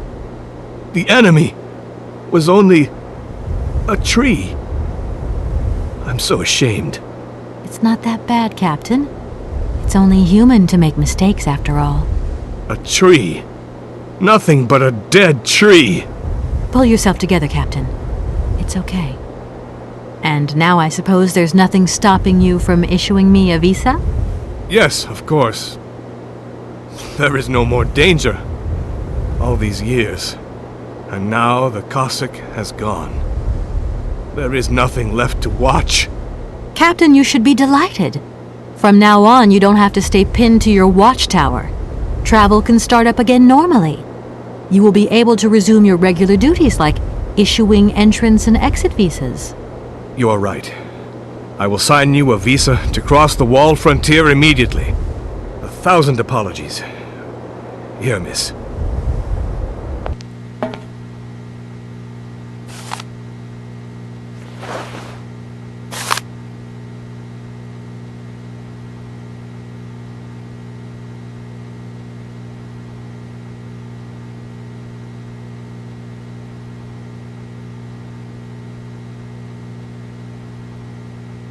Thank you, Captain. And keep your eyes open.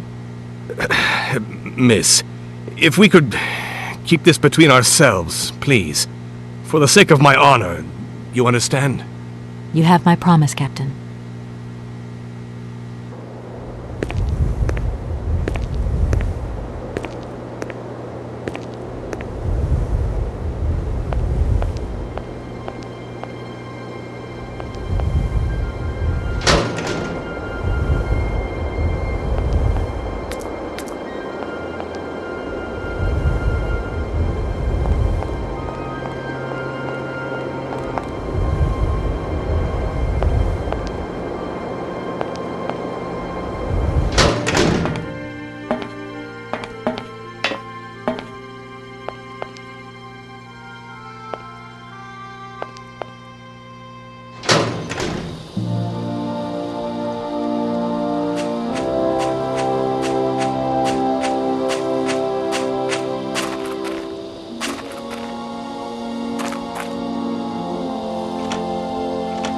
No point. It's locked.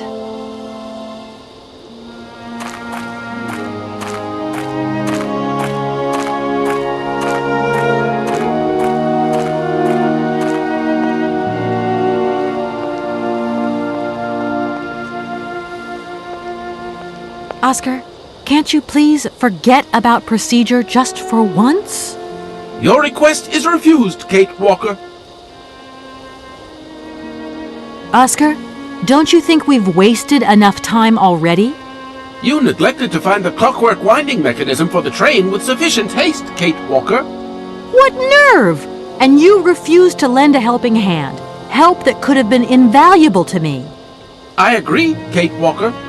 If you weren't so obsessed by procedure, we wouldn't have had a hitch. I am not entirely convinced, Kate Walker. Oscar, please, let's get in the train and leave, can we? Yes, Kate Walker. Give me the visa. Okay, see you later, Oscar. Yes, Kate Walker.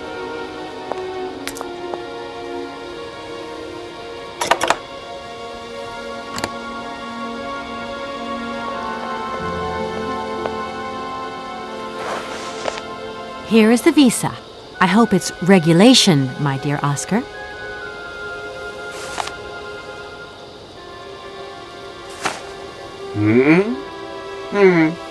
It is regulation. Here is your ticket.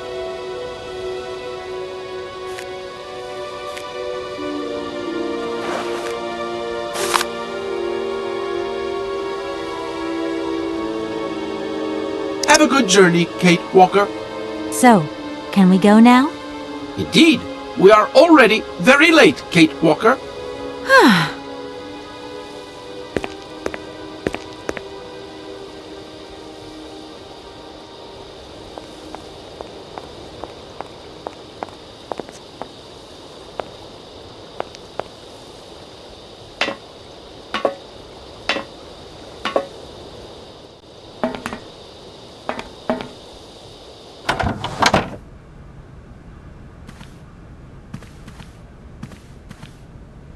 Your ticket, please, Kate Walker.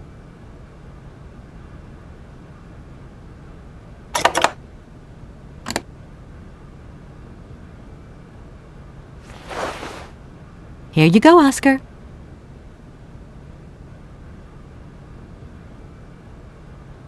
Thank you, Kate Walker. Now, please return to your seat, Kate Walker. Yes, Oscar. Immediately, Oscar.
Walker! Kate! Walker! Oscar, what's going on? Why has the train stopped? Where are we? The springs of the train are unwound again, Kate Walker. As for the question pertaining to our geographical location, I really haven't the slightest idea. Well, we'd better get looking for a winding machine, my dear Oscar. I hope that this place actually has one. The air here is so polluted that I could not possibly risk leaving the locomotive. My joints might corrode irreparably. Right. Let's see. Gosh, it's really gloomy here. I wonder where on earth I'm going to find a winding machine. I have total confidence in you, Kate Walker. You are, after all, a brave and resourceful woman. Yeah, right. Oscar, you couldn't make a little effort for just this once. If we both went looking for the winding machine, the two of us together might find it quicker. You are in all probability correct, Kate Walker. But the high level of heavy metal miasma that pollutes the atmosphere could cause havoc to my wheelwork. Let's hope Hans Vorarlberg once lived here as well. Maybe he planned for his locomotive's unplanned stop and installed a winding machine as well. Otherwise, it's not looking great for the rest of the journey. Do not forget that Hans Vorarlberg is a genius in the true sense of the word. But is he a genius with a sense of forward planning? We will find that out when we find the winding machine. My God, Oscar, what would I do without you? We just keep stopping. When will we ever get to the end of this journey? Simply wind up the spring and we can set off immediately. From your mouth to God's ears. See you soon, Oscar. I shall stay right here, Kate Walker.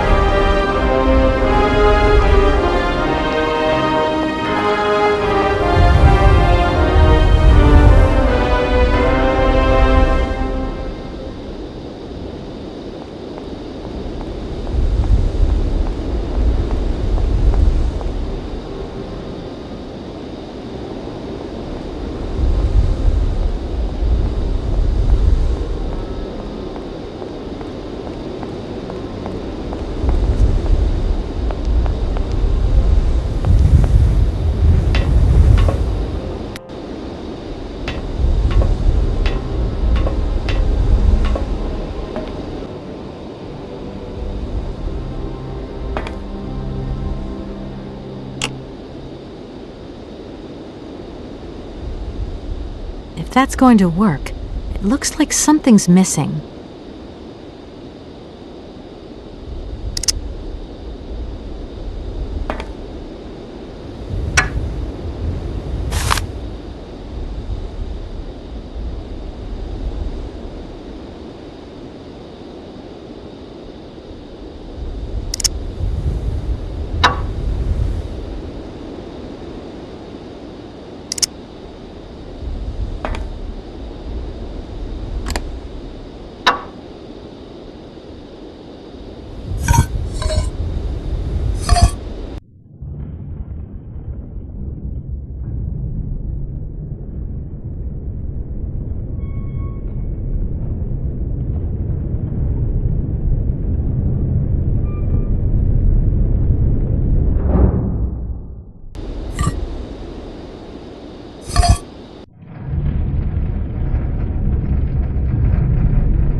You there!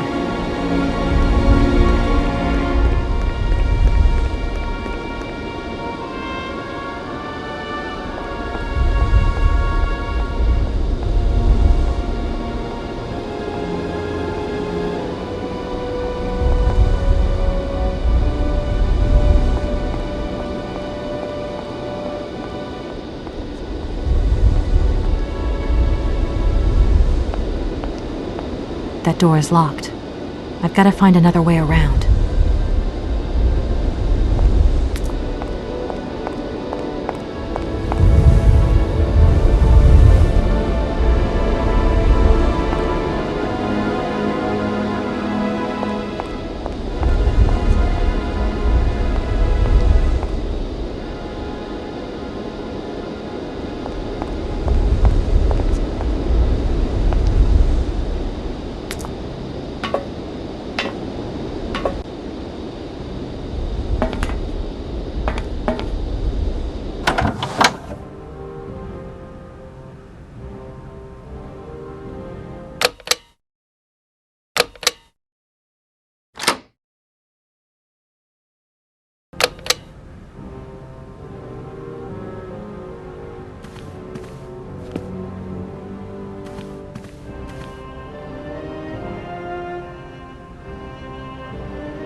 My God, Oscar! Oscar, talk to me!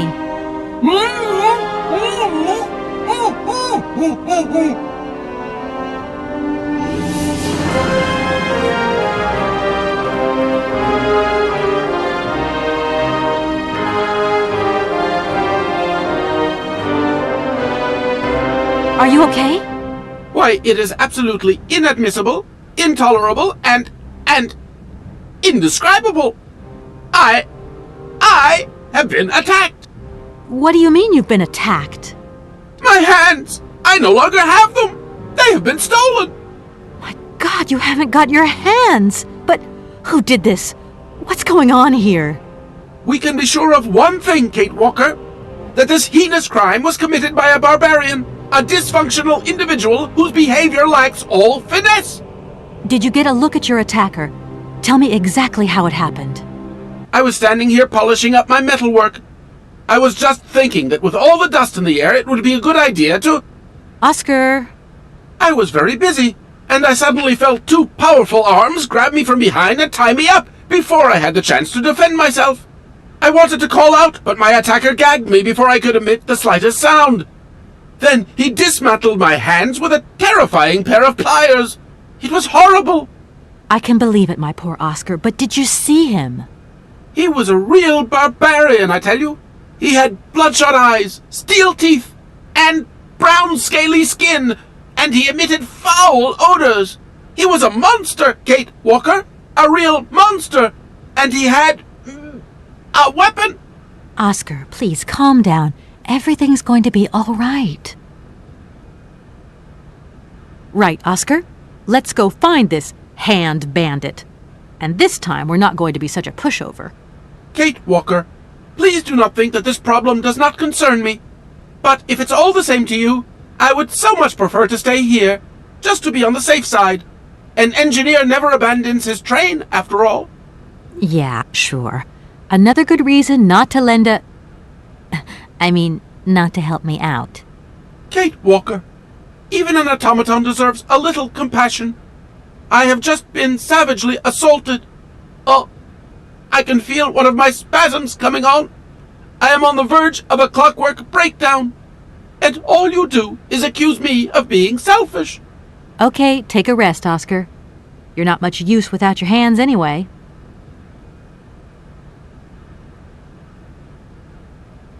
Do you know if your attacker stole anything else?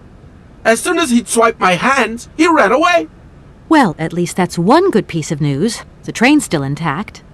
What do you mean, intact? I am the train engineer. It was designed for me, and I for it. By maiming me in this brutal manner, the barbarian has also mutilated our locomotive. Without me and my hands, we're never going anywhere. Sure, okay. Could you maybe tell me how the train works then? That is strictly forbidden, Kate Walker. There is only one engineer, and that train engineer is me. I am sure you don't have a license or authorization or even a deputy engineer's permit. Do you really think it's the right moment to get wrapped up in red tape, Oscar? Regulations are regulations, Kate Walker. Right. I'm done. Take care of yourself, Oscar. Good luck, Kate Walker. And don't forget me.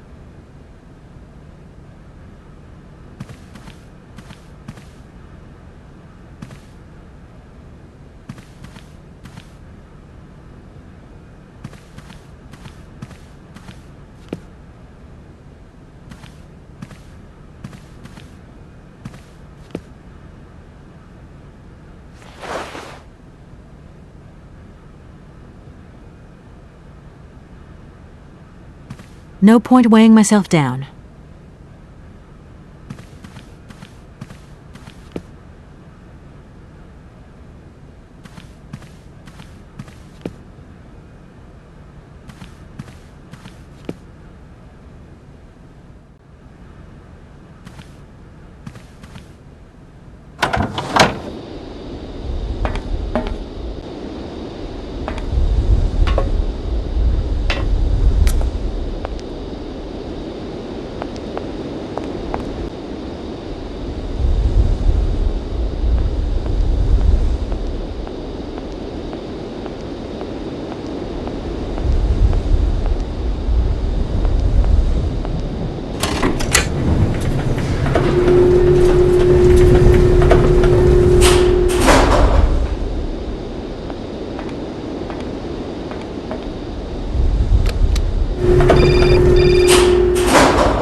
Hello? Hello? Kate? It's Dan. Can you hear me? Dan, is that you? I can't hear you so good. Dan! Hey, Kate, we gotta talk. It's about the last conversation. Are you still mad at me? Come on, it's important. Dan, you're breaking up. I'll try and call you when I get out of this mine. You... Kate! Come on, what's happening? Listen, we've got to talk. Look, the line's just getting worse and worse. I'm hanging up.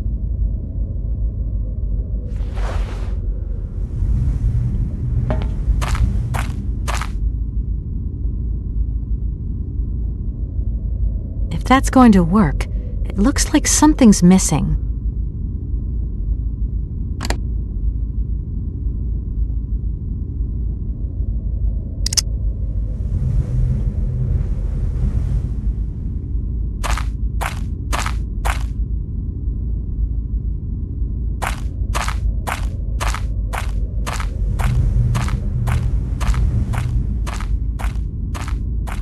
It's too dark to continue. I might lose my way.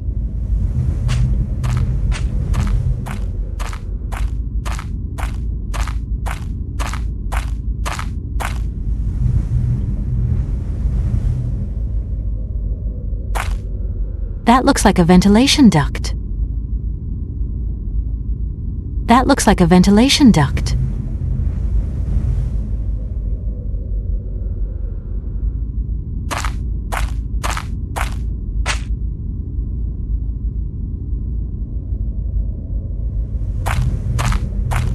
I don't need to do that.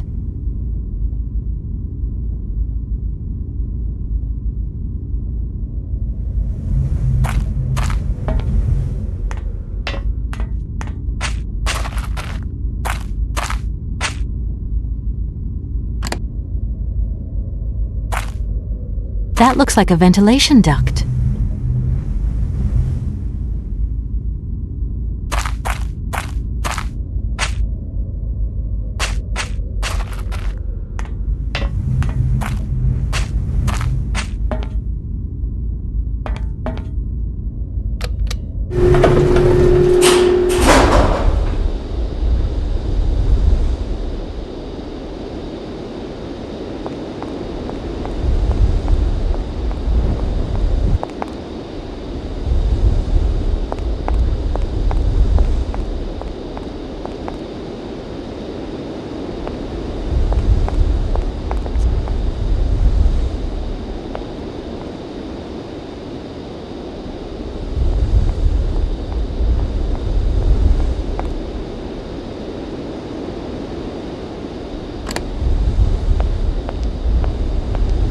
that door is locked. I've got to find another way around.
I don't need to do that again.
Yes?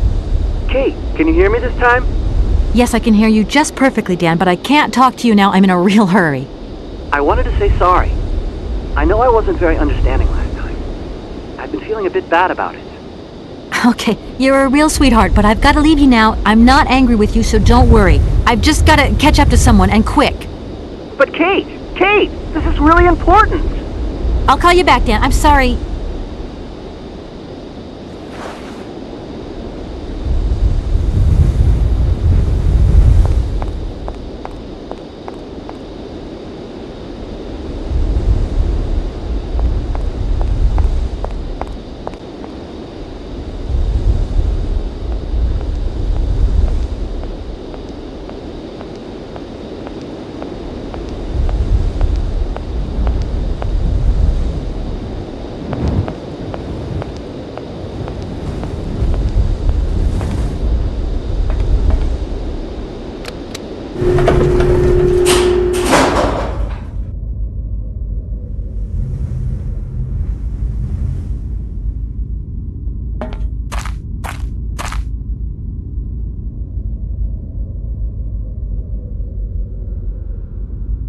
This thing's jammed.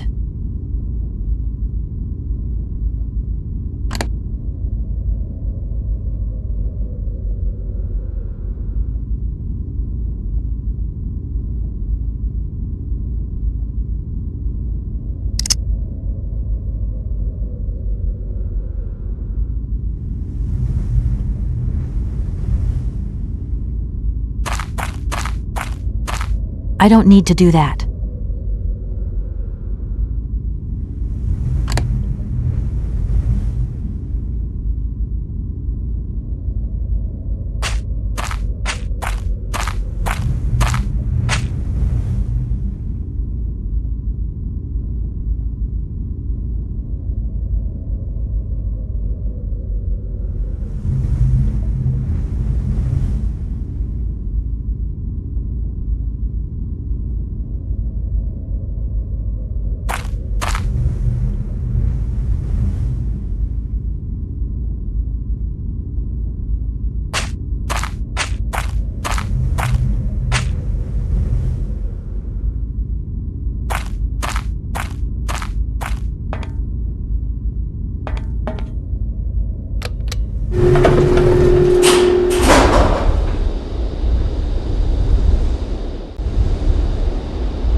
can't go that way.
Can't go that way.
That looks like a ventilation duct.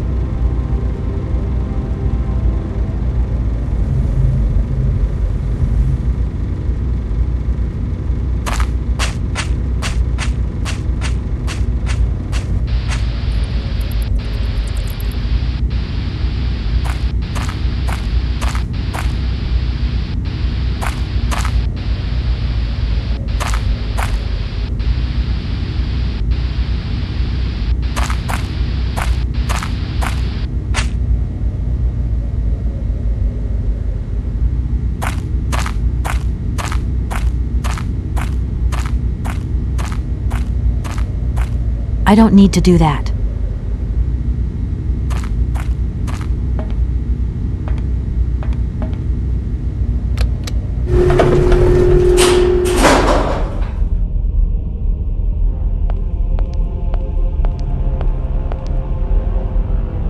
That door is locked.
Hey, you! Who are you? Careful, I'm warning you. I'm not afraid of you, okay? What do you want? Why did you do that? There must be some misunderstanding. Because you reckon theft is all about misunderstanding, do you? Give me my hands back, now! Your hands? And what are those on the ends of your arms? I can explain everything to you.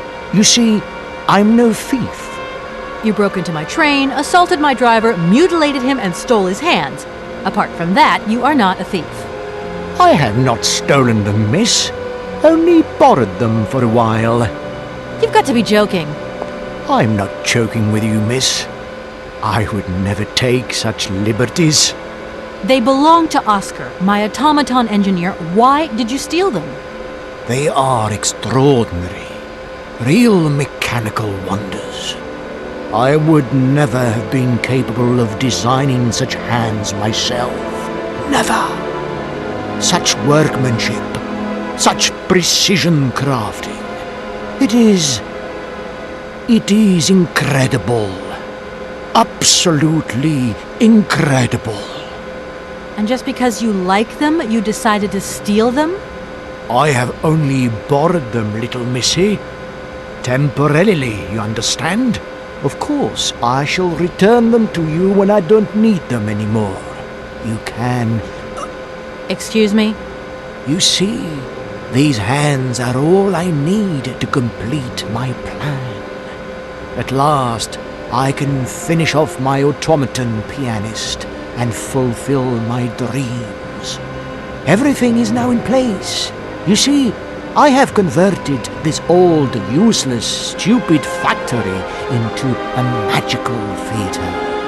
As you can see, the furnaces, piping, chimney stacks, they've all been converted into one gigantic organ. I will be able to accompany the world's greatest living singer. Now all I need is her... Who are you? Sergei Borodin, the director of the industrial city of Komkoltsgrad. Or what is left of it at least. But who are you, for that matter? And why have you stopped in my station without authorization? I didn't choose to stop in your station, but my train has a technical problem. My name is Kate Walker, and I'm an American lawyer. It is very kind of you to come so far just to visit this place. I repeat again, I never intended to stop here. I'm on a business trip. I'm a lawyer, goddammit. Right. And what brings you here? Like I said, a stupid mechanical hitch. I'm sorry, I can't make heads or tails out of your story at all. Without my engineer's hands, I'm stuck here, you see? Everything I have designed, all that I have invented, everything is for her. Do you realize? Her. Oh, to hear her sing one more time, here in my factory! But who is she? Who are you talking about? Helena. The one and only Helena Romansky. Her voice is so pure, like an angel. One day she came here to Komkoltsgrad. She sang here, you know, when our industrial city was in its heyday. Oh, so long ago now. It was almost unreal. It was magical. I remember it like it was yesterday. Then, later, a long time later, she saved my soul. She saved my life and gave it meaning. When I was told that the mining program was to be abandoned, that this industrial city was consigned to oblivion, that I, its director, would from then on be nothing but a guardian of these rusting remains of a bygone age, that is when I first formed my plan. To bring Helena Romansky back to this factory. But this time, she would sing for me, and me alone. And is she okay about this? Sure. Once she finds out that I have done all this for her, when she realizes how I converted this vast network of pipes and tubes to create one of the most impressive organs ever made. Then, you know, this was no small achievement, miss. Once molten iron flowed through here. Now there wafts only beautiful melodies. But then I realized I had to make an automaton pianist. I began to despair that I would never create hands that were intricate enough. But then you arrived. So lucky, don't you think? Yeah, that must have been a happy coincidence for someone around here. So, when will this Madame Romansky come back? When do I get my hands back? I don't know. Maybe someone should look for her. Tell her. Hey, why don't you go? The quicker you bring her back, the sooner you can carry on your business trip. Now, isn't that a good idea? And you promise that once Helena has sung, you will give me back my automaton's hands? I promise, my dear. You have my solemn word. Well, I guess I'm going to have to believe you. Where should I go hunting for this singer, then? I have no idea. But for a woman of the world like yourself, finding her should pose no obstacle. Helena Romansky was a world celebrity, you know.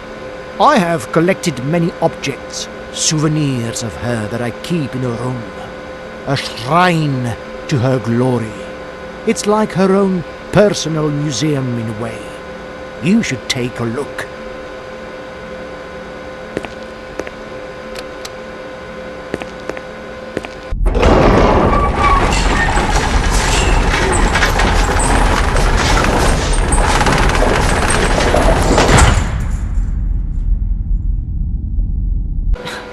This whole story is completely nuts.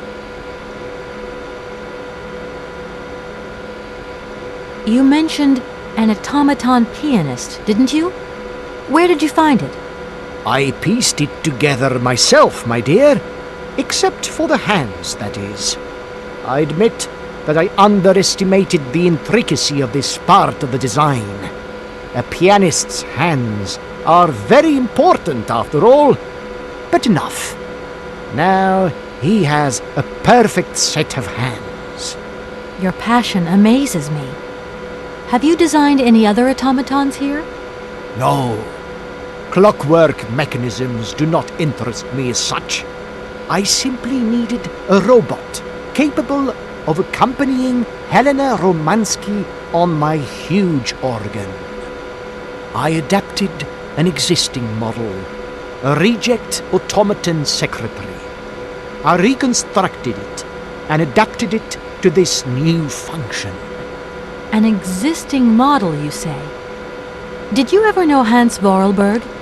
He was a kind of mechanical genius, like yourself. Hans Vorarlberg? Yes. Or maybe... I don't know. No. Sure, I understand. The number of automatons still functioning in this abandoned complex is amazing, though. My dear, one thing is for sure. For many years, I have been totally alone here. If that man ever came to this city, he left long ago. When you stepped on the train, you were trespassing on private property. Everything in this city, sweet lady, belongs to the state. And to all intents and purposes, the state in this city is me. My train is not a part of this factory. And besides, we never would have stopped here in the first place if its engine hadn't needed winding. Well, as long as your train is at this station, it may be requisitioned and used for industrial purposes. Out of the question. And I forbid you to do so. Maybe I won't have to.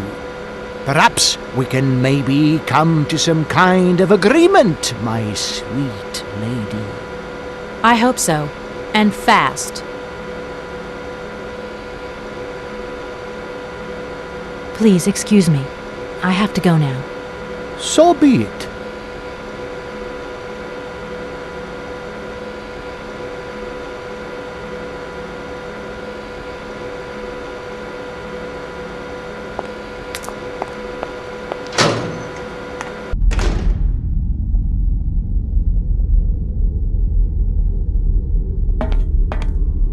It seems this monorail is controlled from somewhere else.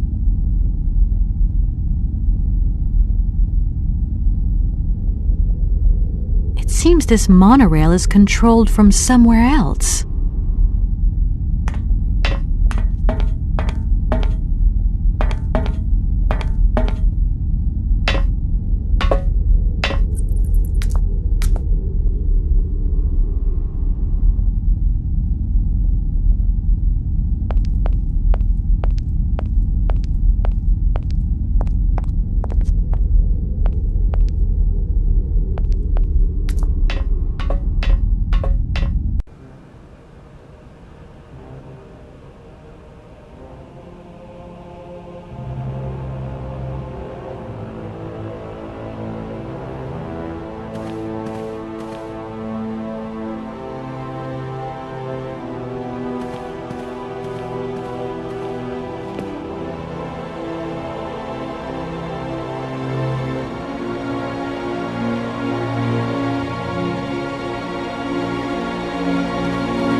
Listen, obviously all this has been just one big misunderstanding.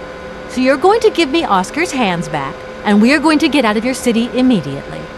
Out of the question. I must have these hands. That is all.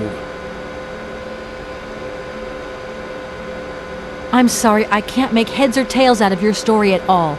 Without my engineer's hands, I'm stuck here, you see? Everything I have designed, all that I have invented, everything is for her. Do you realize? Her. Oh, to hear her sing one more time, here in my factory! But who is she? Who are you talking about? Helena. The one and only when I was... And is... Sure. Yeah. I don't know. And you... Well... I have... Please, excuse me. So be it.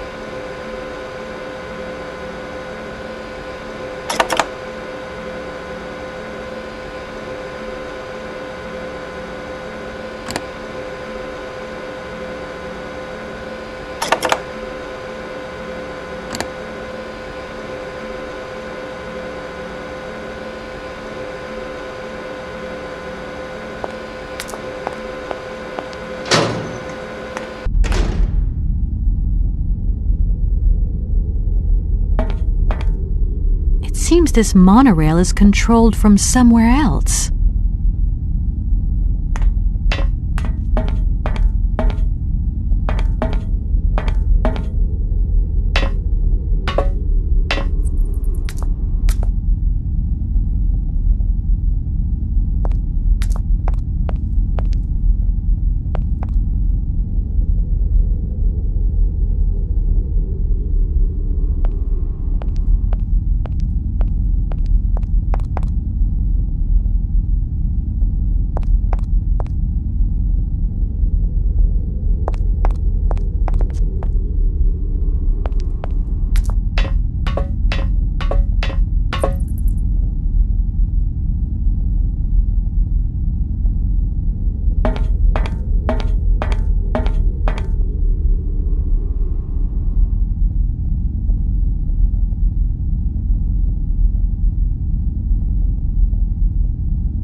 Hi, Mom?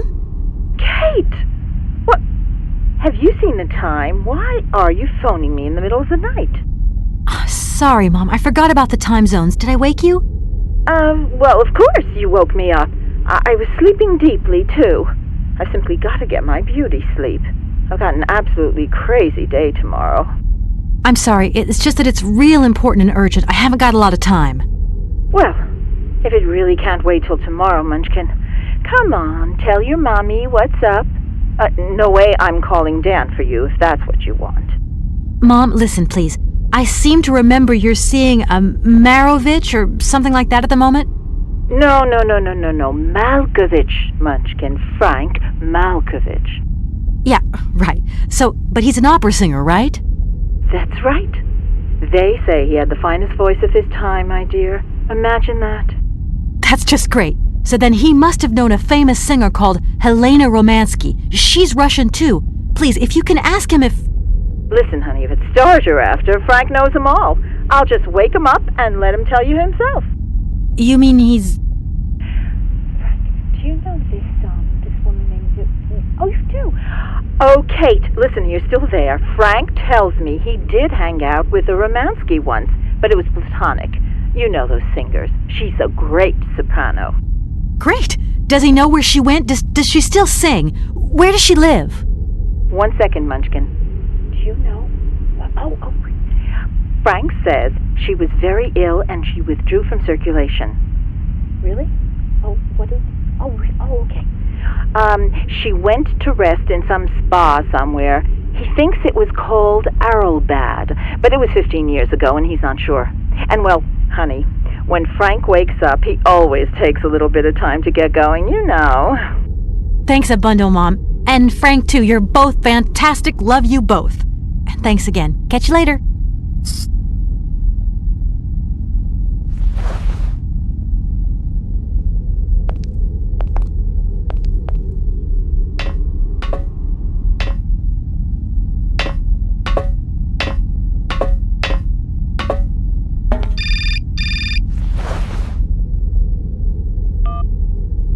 Hello? Did I wake you up? I can't sleep at all. This whole business just keeps turning round and round in my head.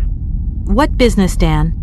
But Kate, that argument we had, have you forgotten? I really need to talk about that again. Oh, I guess we were both a little high-strung, that's all.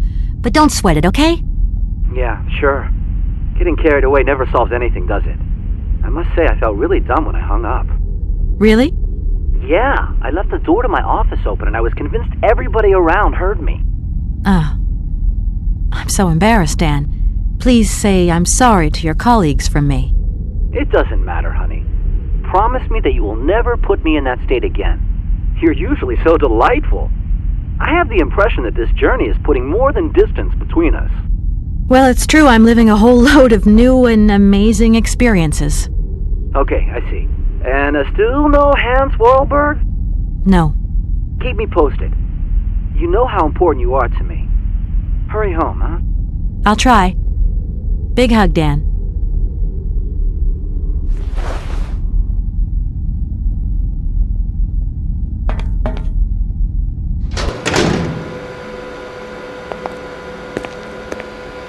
Director. Ah, it is you, Miss Walker.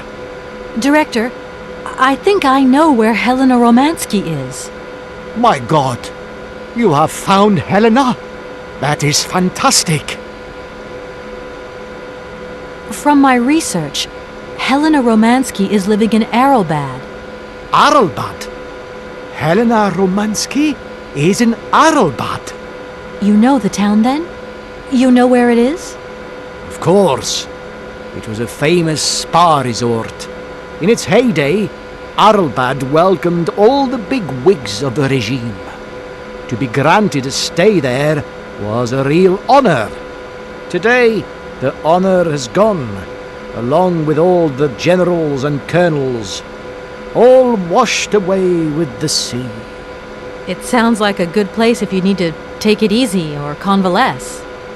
I think Madame Romansky would be happier here. I think she'll prefer the peace and quiet here, the perfect tranquility of our little town. How can I get to Arlbad? There is one way that you can. Here in the city, there are no suitable vehicles left. But that drunk old fool living up there, he'll have something. What drunken old fool?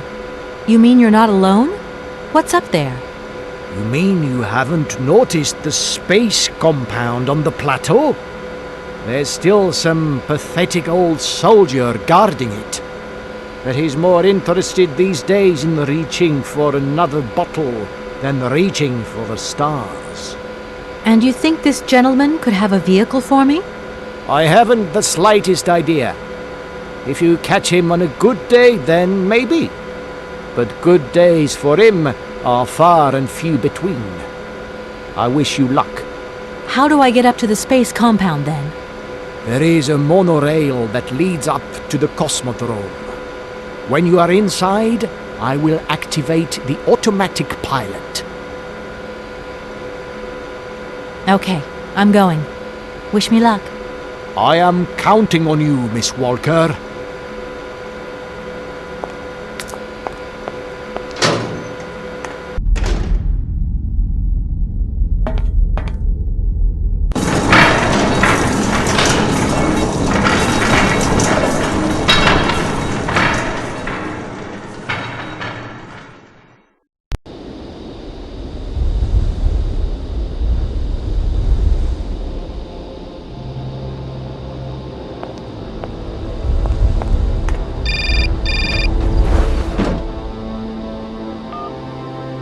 Hello? Kate! Oh, that you? How are you? Olivia, great, just the right person. Look, have you heard of Helena Romansky? No. Is she some Russian fashion designer? No, she's a singer. I'm going to be meeting her soon. I've just got to find a way of reaching Arlbad. Can you imagine how lucky I am? Not really. Well, what relation's this singer got with the toy case? You sure you know what you're up to, Kate? You sound really different, like you're changing or something. Look, it's like this. If I'm going to get to the end of my journey, I've got to link up this singer and the director of the Komkalsgrad Industrial City. Don't worry, I know exactly what I'm doing. Why did you say that I've changed? I don't know, just an impression. You sound more sure of yourself, like stronger, more confident. And that's a problem? There you go. Just takes one word and you're up on your high horse. I'm beginning to see Dan's point of view. It's getting harder and harder to back you up all the time. What does that mean? Well, it means that I had a drink or two with Dan, because he wants to talk. He feels a bit lonely, you see? And what's he been telling you? Nothing. He just has the impression you're slipping away from him. He can't see where you're coming from anymore. Like, we went to the movies the other day, and he said that you would have loved the film, but I told him that...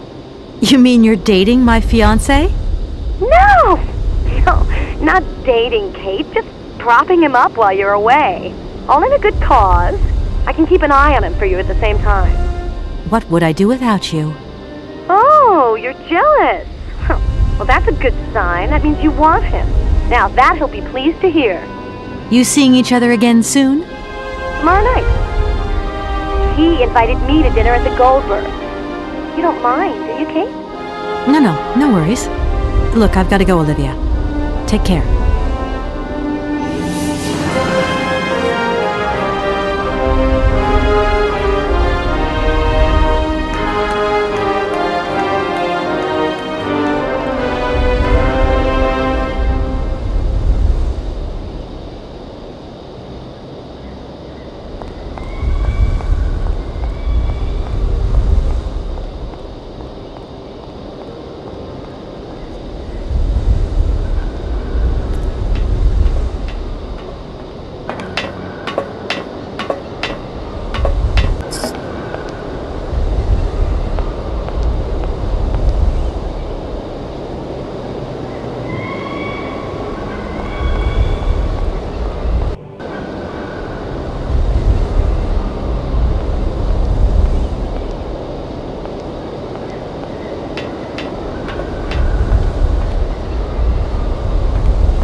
Excuse me.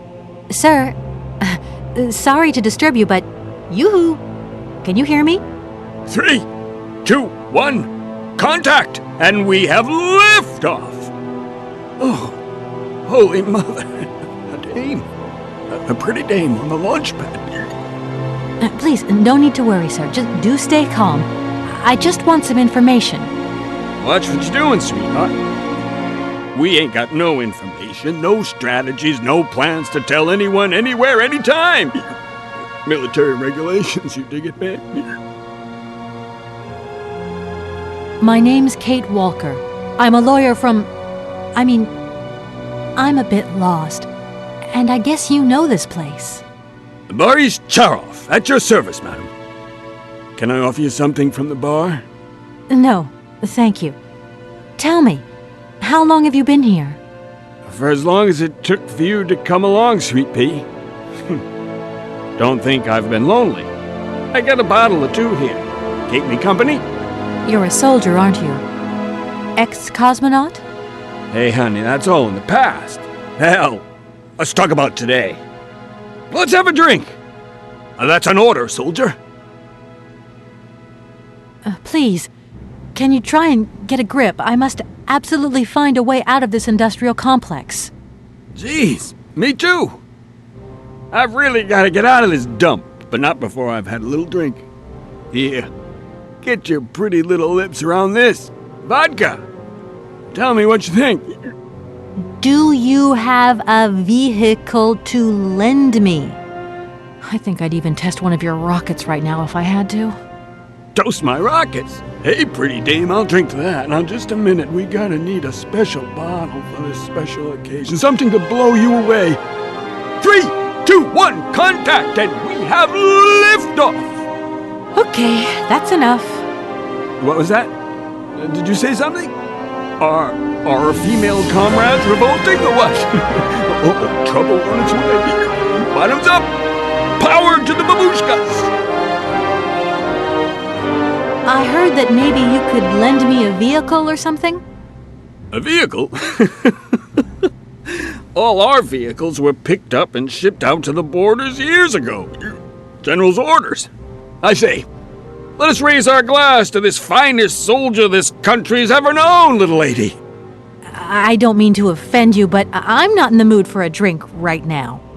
And you'll live to regret it to your dying days, sweetheart. To your health, while you have it. Does the name Hans Vorarlberg mean anything to you? Karlsberg. Of course I know that name. But sorry, it's been a long time since I've seen something like that around here. Vorarlberg. He's a person. I'm looking for him, and I think he might have come by here a few years ago. Well, in that case, let us raise our glasses to this brave man and his very good health. I came here by train, but I've got this mechanical problem. I had to leave the train down in the industrial zone. The director down there told me you were here. Ah, Borodine, that dumb traitor. I tell you, he's gone over to the enemy, over to the dark side. It's terrifying, the darkness. Eating out his brain. The jerk. That's maybe going a bit far. He is a little eccentric, I'll grant you that. But when you live on your own, cut off from the world for so long... His brain's gone AWOL, I tell you. There's no darkness in my brain. I've got a cure. See? My secret antidote. Go on, have some. It'll stop you getting a cold. I don't think I'm in a high-risk category, but thanks anyway.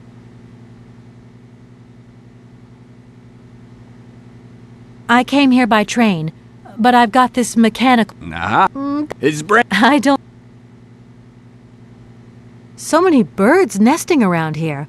What attracts them all here like that? Dumb birds. But at least a bird don't get bored, does it? See? They can fly. Them birds, jeez, they can fly. Sounds like you're jealous of them. Well, maybe you're just right there. 'Cause sometimes I like to let Soyuz loose and watch 'em circle for hours on ends. The birds, they crap themselves when they see him coming. Don't stop 'em coming back, though. Soyuz? Soyuz, ma'am. A silver angel. A savior who cleans our cosmodrome of them dirty rats with dirty wings. I need to get to Aralbad, and quick. You go ahead, soldier. I'll stay here and keep you covered. I got the supplies here. Got to keep an eye on them. Tricky job, too, you know. All these bottles.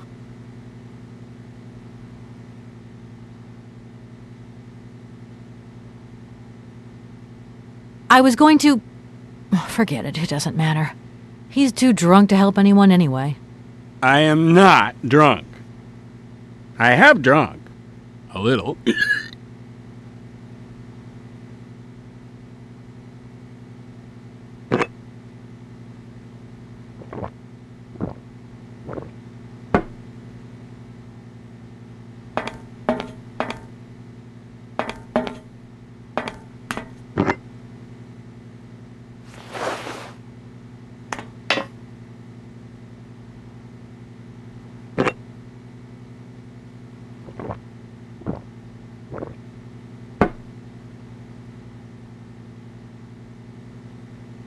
Strange. Sure, I left a bottle or two around here. I gotta get some air. Wall's getting pretty tight. We'll think about that blast off later, huh? Are you okay, Colonel? Are you sure you're all right?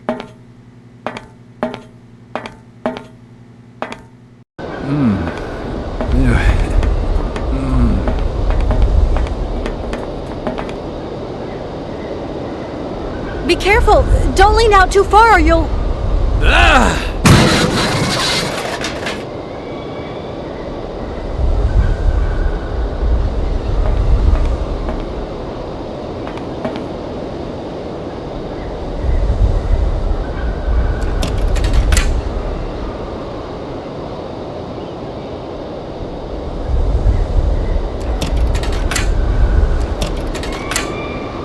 I need a key.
This thing's jammed.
I need a key.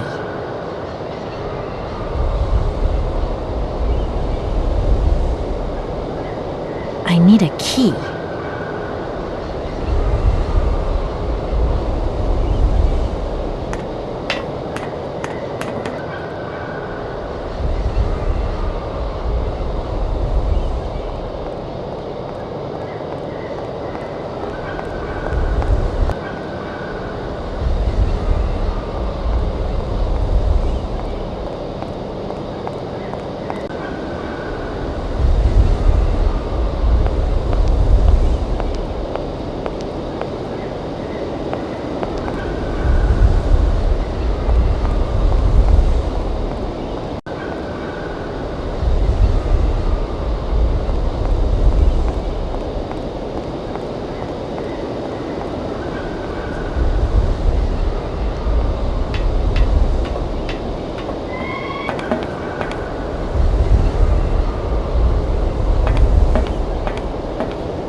Doesn't look like that works.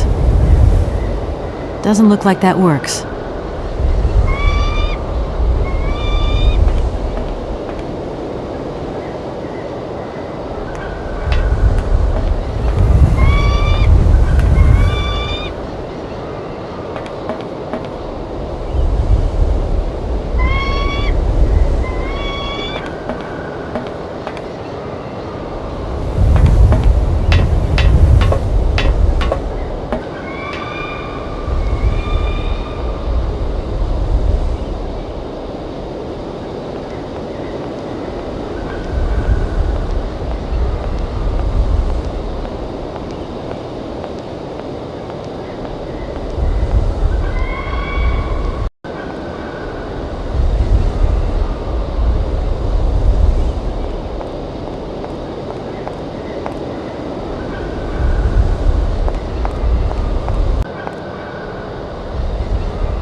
What's happening? There's water you got there. Stop it! Now! You want me to drown?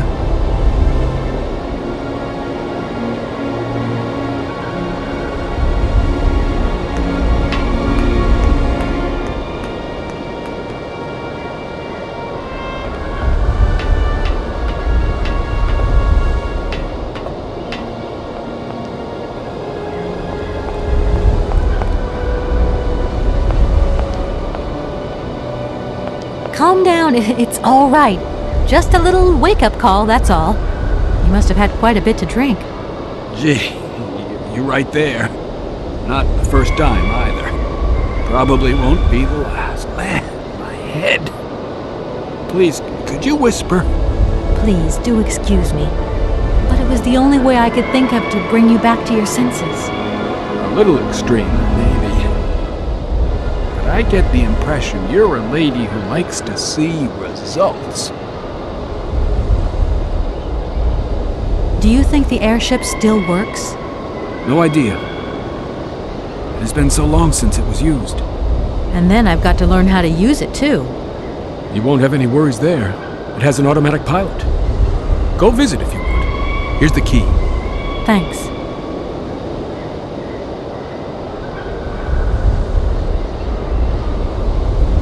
Thank you so much for helping me. I'm sorry to have woken you up like that.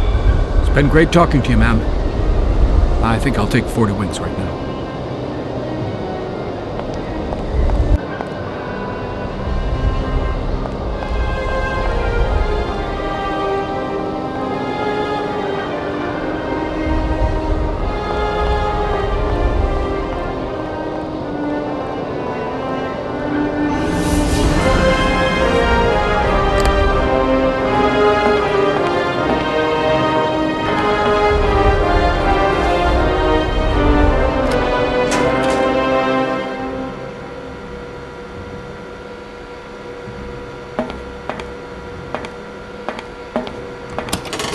Doesn't look like that works.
Comrade Boris, I need a few drops of your blood. Excuse me? To get the centrifuge going, we'll need to analyze the pilot's blood. If you're going to the stars, you've got to be in good health, you see? That's why I need a blood sample. It won't hurt. There's two things a good soldier is always ready to do. Drop his pants and spill his blood. Go ahead. I'll only be needing your blood. My pleasure, ma'am.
Okay, I think I've figured out how it works.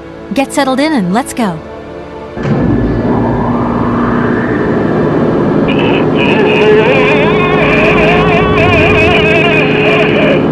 Colonel, are you all right? Never been better. Head's spinning a bit, but I am used to that. I'm a professional pilot.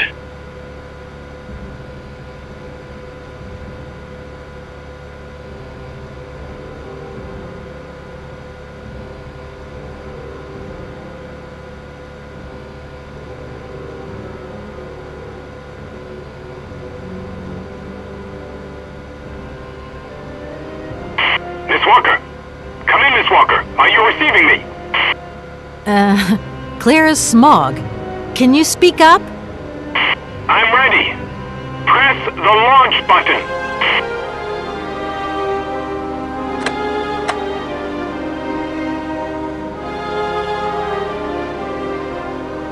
Takeoff procedure engaged. Countdown commencing. Colonel, you've forgotten to tell me the secret of the airship. What do I have to do? The airship will need to be right up.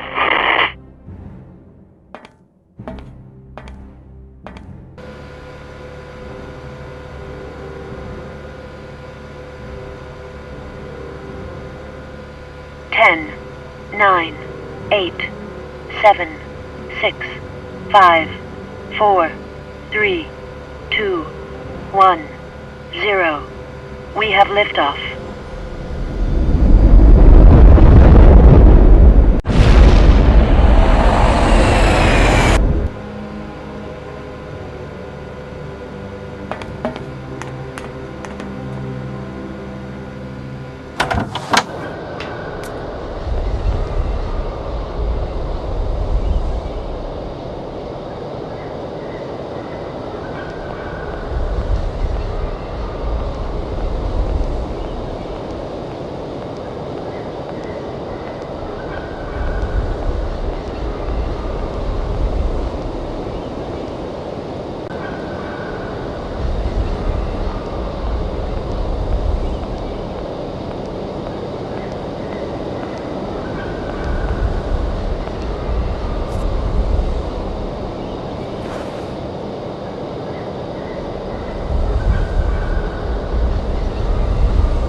Doesn't look like that works.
Hello? What do you think you're doing, Kate? I wanted updates. I wanted results. Certainly, Mr. Marson. We all do. Down on the ground, we're doing all we can, but there's no new developments. Kate, I don't think you understand the urgency of this situation. Universal Toys are on my back and digging in. I can't hold them off much longer. You're putting the firm in a very tricky situation. I am very sorry, but a slight mishap or two has meant that I've had to modify my mission temporarily. Miss Walker, you're walking on a minefield here. I don't have to underline that this affair is Class A priority numero uno. Hot! I am only too aware of that, Mr. Marson, and believe me, I am doing all I possibly can. But this mission is really no piece of cake. You can have all the cake you want and eat it too when you get home. Next time I call you, I want something concrete, something solid. I want results. You understand? Results! Yes, Mr. Marson.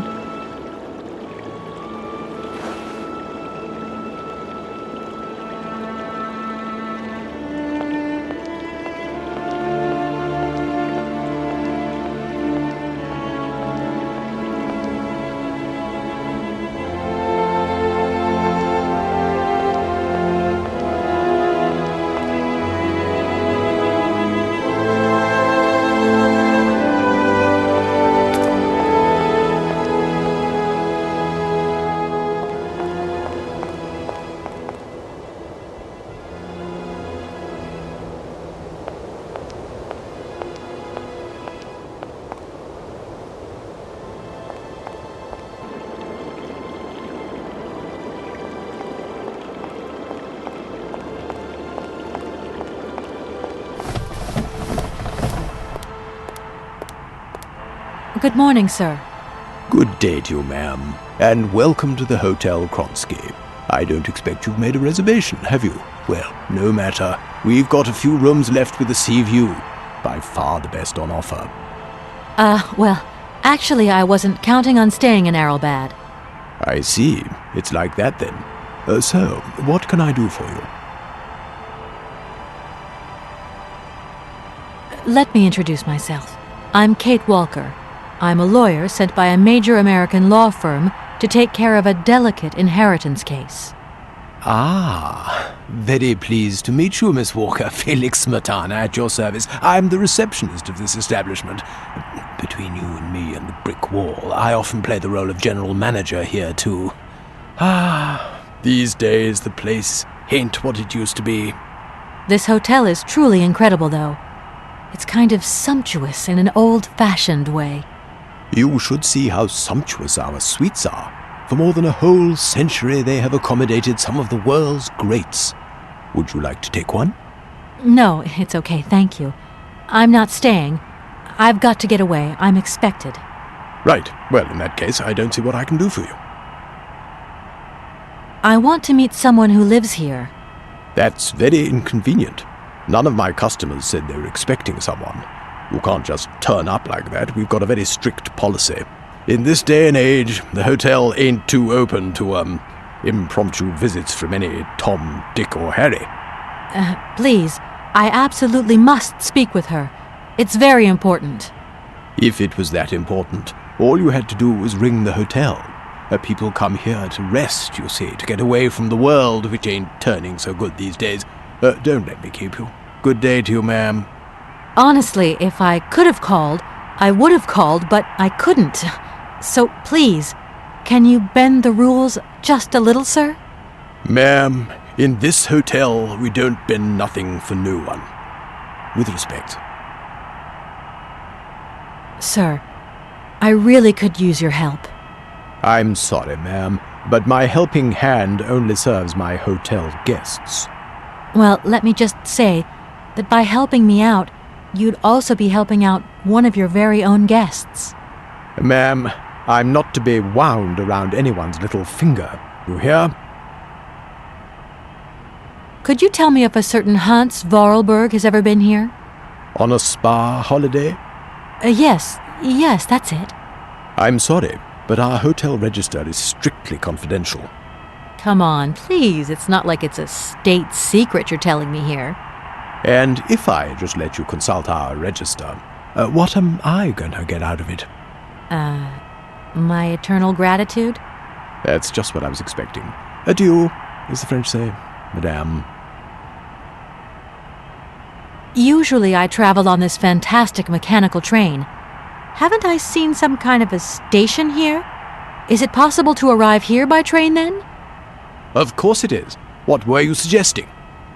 If I'm not very much mistaken, that's your air balloon I see getting blown to shreds in the hotel garden. Oh yeah, the airship. That's a bit different. I just borrowed that to make the round-trip journey to Aralbad. Whatever. You better think about getting it off there, and quick. With that contraption on my lawn, some of my clientele might have a relapse. It's a real shame that there aren't any guests at your hotel. We had our moment of glory, but now it's all in the past. That's all. Doesn't it make you sad? Why should it? Once upon a time I met the greatest of the great. Now I got my memories. Sweet memories.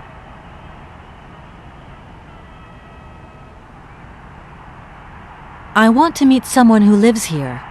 That's very inconvenient. None of my customers said they were expecting. If it... Honestly... Ma'am... Well, thanks anyway. At your service, ma'am.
The door's locked, but I've still got to get in there.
I'm sorry to disturb you again, but I've absolutely got to meet Madame Romansky.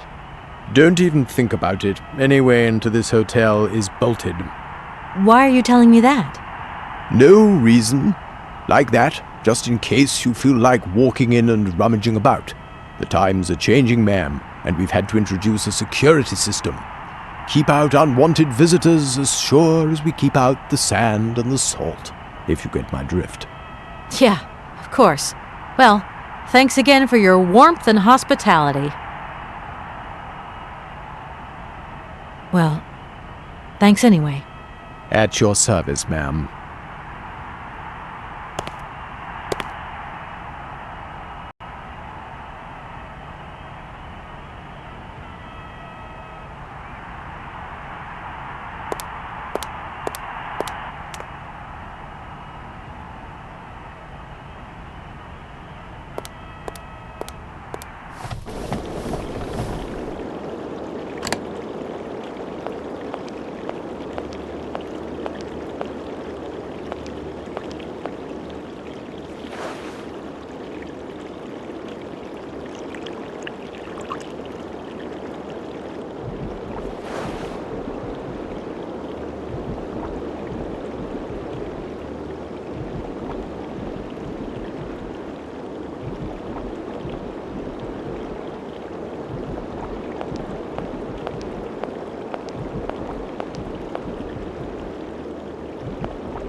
Sir?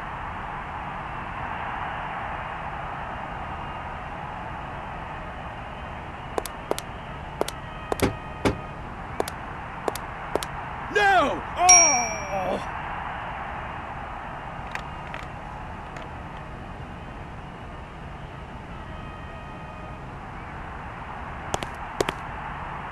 I'm sorry to disturb you again, but I've absolutely got to meet Madame Romansky. Don't even think about it. Any way into this hotel is bolted. Why are you telling me that? No reason. Like that, just in case you feel like walking in and rummaging about. The times are changing, ma'am, and we've had to introduce a security system.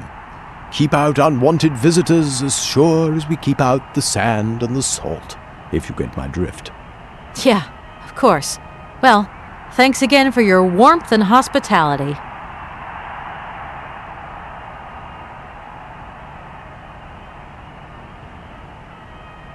I want to meet someone who... That's very inconvenient. Well...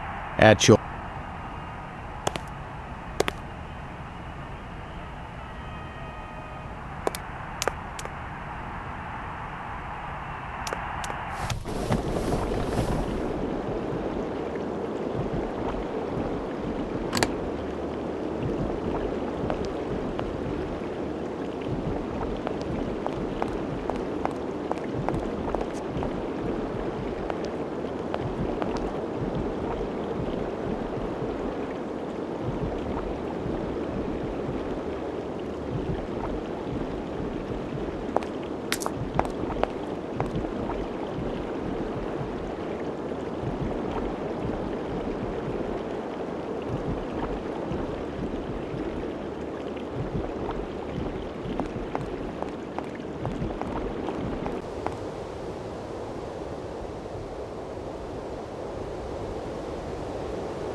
I don't need to do that.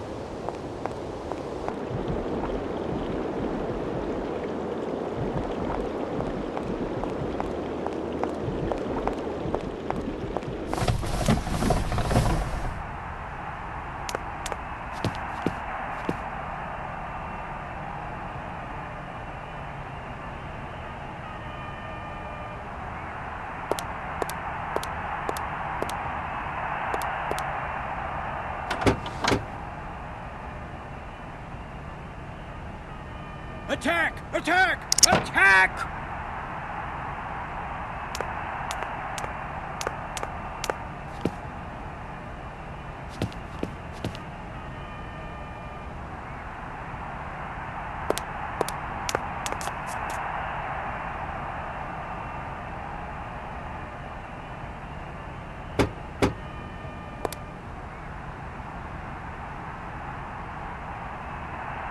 No! Oh!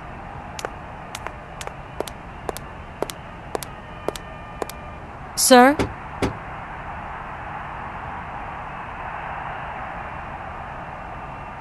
Sir? No! Oh!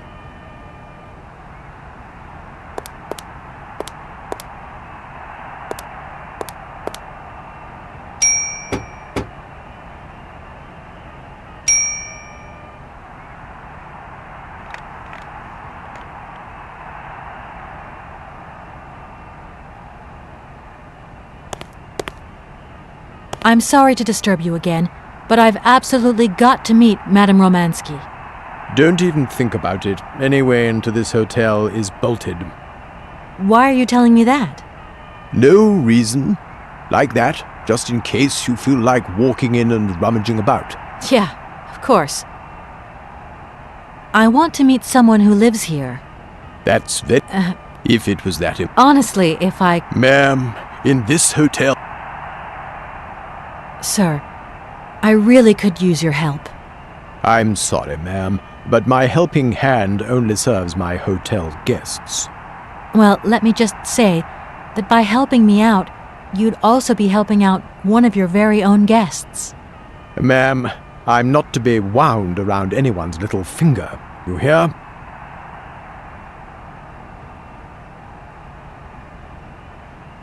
It's a real shame that there aren't any guests at your hotel. We had our moment of glory, but now it's all in the past. That's all. Doesn't it make you sad? Why should it? Once upon a time I met the greatest of the great. Now I got my memories. Sweet memories. Well, thanks anyway. At your service, ma'am.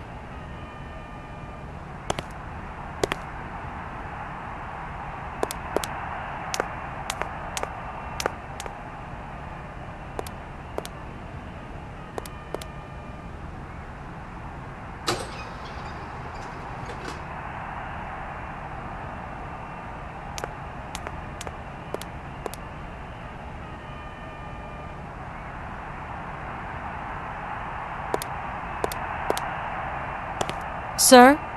You again? You're beginning to really overstep the mark. I warn you, one more and I'm going to... But what the hell's going on over there? Why is it me gets hell to pay when there's already too much work to do?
Hello there. Good afternoon, miss. Are you the hotel barman? My name is James, miss. James, the automaton nurse. I am not a barman. I'm sorry. I didn't want to upset you. If you don't mind, miss, I would appreciate it if you would just be a little more rigorous in the terms you employ in the future. My name is Kate Walker. Pleased to meet you, miss. You are not here for treatment, are you? No, I'm not. I only want to meet Madame Romansky. I would be delighted to serve you tea when Madame returns from her constitutional. I don't want to impose, Maybe your mistress won't want to take tea with me. Madam likes to complain for the sake of it. Believe me, she loves visits. In that case, thanks for the invitation. I'm looking for Madame Romansky. Do you know where she is? 3:30 to 4:30 p.m., Madame Romansky takes her daily constitutional on the pier. Tea is served at 5 o'clock sharp. Is it possible to go see her? As you wish, but do pay attention to the salt wind. Can you take me to Helena Romansky? Not at this hour, miss. Madam will still be watching the sea at the end of the pier. So? Madam knows perfectly well that during this season I don't go down to the pier. My wheelwork goes dicky under the double corrosive action of the salt and sand winds. Listen, you can hear them sweeping up and down the beach and out to sea. We call it the salt wind here. It'll drive us all crazy one of these days. Come on, just make a little effort.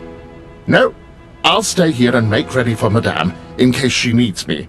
She can be so unpredictable, such violent swings of mood. Have you ever heard of a Mr. Vorarlberg? The name is not entirely foreign to me. Really? You know Hans Vorarlberg? That I cannot say, miss. Madam has forbidden me from talking about him and even mentioning his name. Why? Nostalgia, sadness, medication. Call it what you humans will. We never had this conversation, did we, miss? Madam would be very angry to learn that I know, and now you know as well. Don't worry. Mum's the word. Do you know Komkalsgrad? I left my train there with its engineer. You'll never guess what. It's an automaton just like you. There's even a family resemblance. Firstly, I would say that I do not know Komkalsgrad. Secondly, I have never taken a train.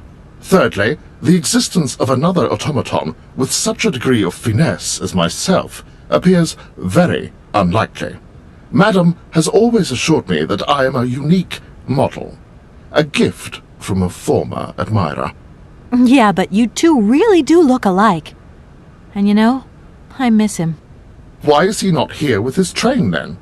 I would never allow Madame Romansky to leave on her own. It's a long story, but hopefully I'll see him again soon. Such attachment is very touching, miss.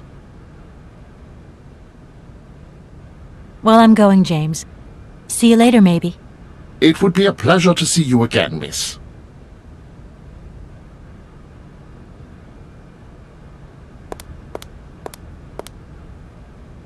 I don't need to use this console. Not yet.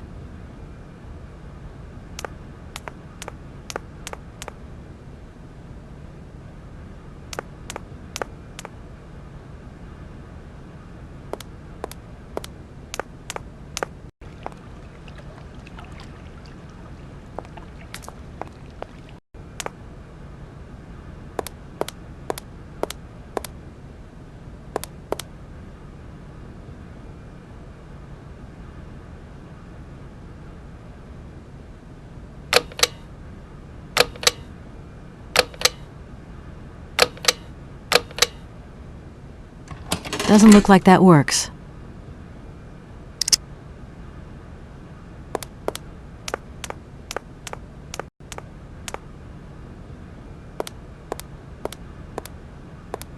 Hello there. Good afternoon, miss. Can you take me to Helena Romansky? Not at this hour, miss. Madam will still be watching the sea at the end of the pier. So? Madam knows perfectly well that during this season I don't go down to the pier. My wheelwork goes dicky under the double corrosive action of the salt and sand winds. Listen, you can hear them sweeping up and down the beach and out to sea. We call it the salt wind here. It'll drive us all crazy one of these days. Come on, just make a little effort. No, I'll stay here and make ready for Madame in case she needs me. She can be so unpredictable, such violent swings of mood.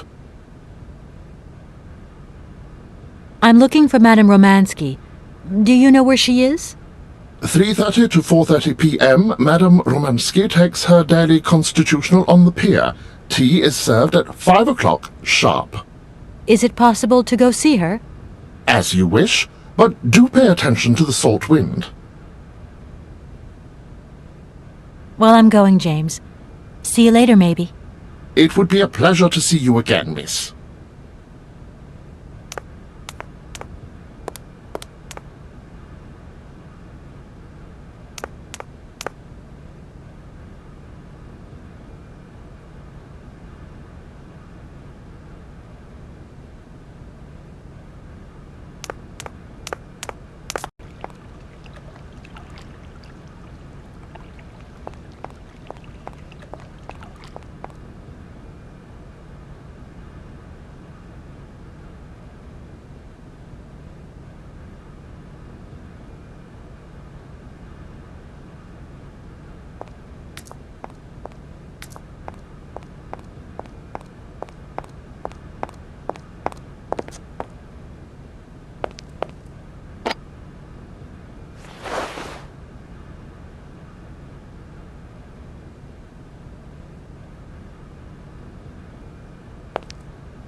That door is locked.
it.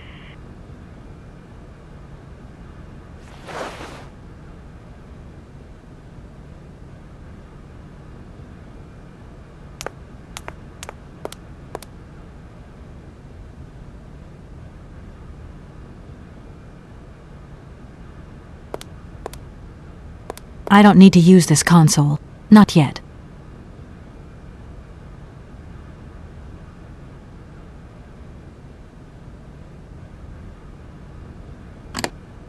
I don't need to use this console. Not yet.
Darn it!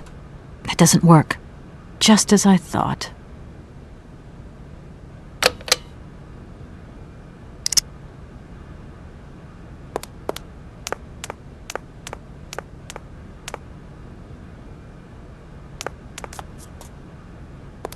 Hello there. Good afternoon, miss. I'm looking for Madame Romansky. Do you know where she is?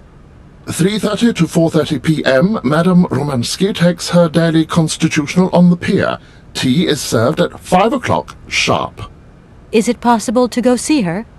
As you wish, but do pay attention to the salt wind.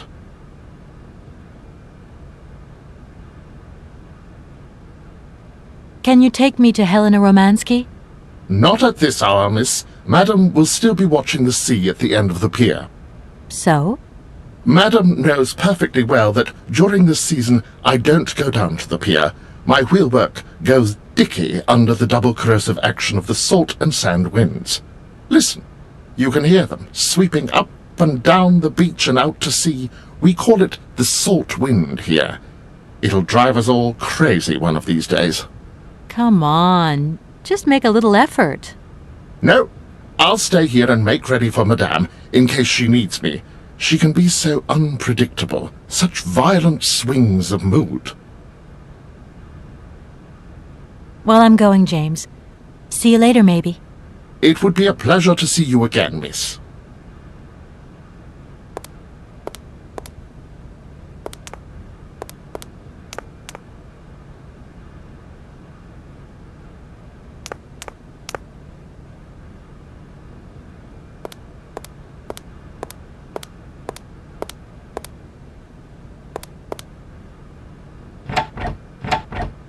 That door is locked.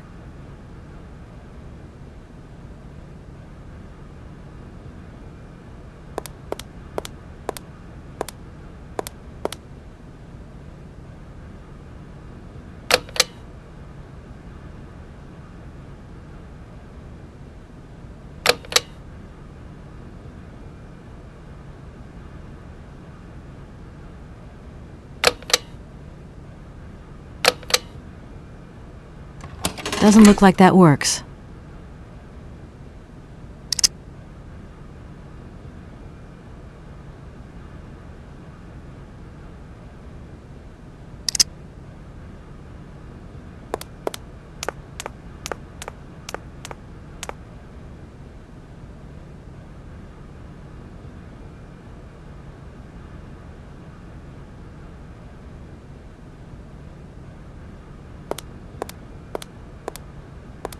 Hello there. Good afternoon, miss. Can you take me to... Not at this hour, miss. So? Madam knows perfectly... Come on. No.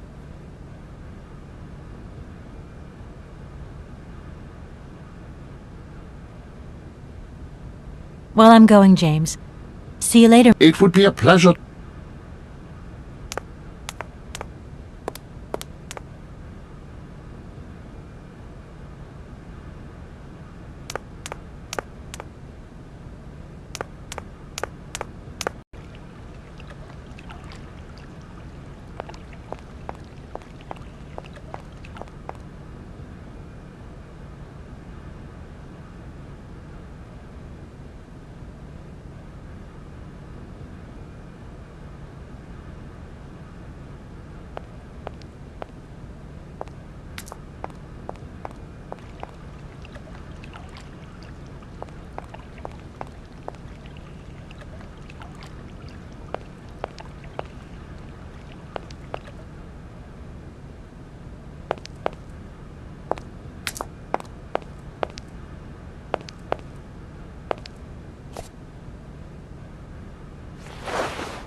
that's going to work.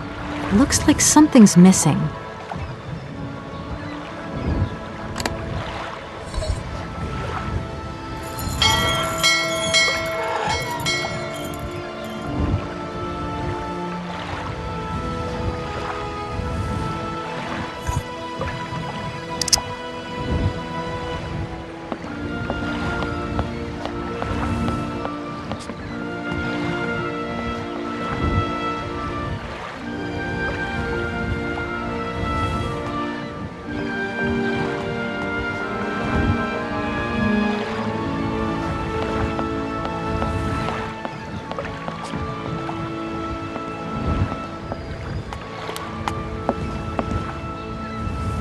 Madame Romansky?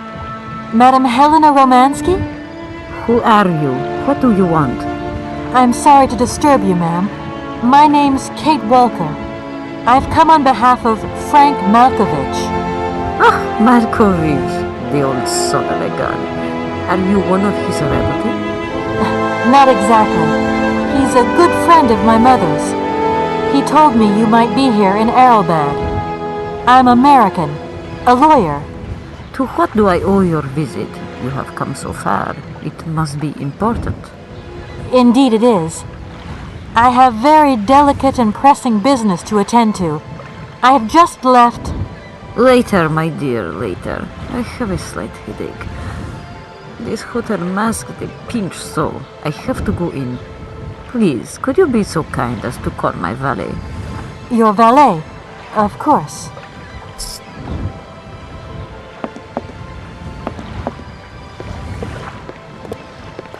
You back here again? How dare you show your damn face round here? Get out of here immediately! Please. I absolutely must find... Miss Romansky! Oh, yes. I'm sorry. She managed to lie her way in here. Don't matter how vigilant you are, there's always one. But it won't happen again. She'll be out on her ear before you can say, I hope she hasn't upset you too much. Oh, Felix. Stop being such a grizzly bear. This woman is my guest. She's your guest? But that ain't possible. This vandal didn't even know you 3 hours ago. Be quiet, Felix, before you offend someone. Miss Romansky, please. This maniac turned up earlier and tried to wreck the fountain. If it wasn't for the... I said enough, Felix. Please treat Miss Walker with the respect befitting one of my friends. Don't touch and don't swear. Have I made myself clear, Mr. Smetana? Yes, yes, crystal clear, Madame Romansky. Please do accept my humble apologies. Very good, Felix. You may go now.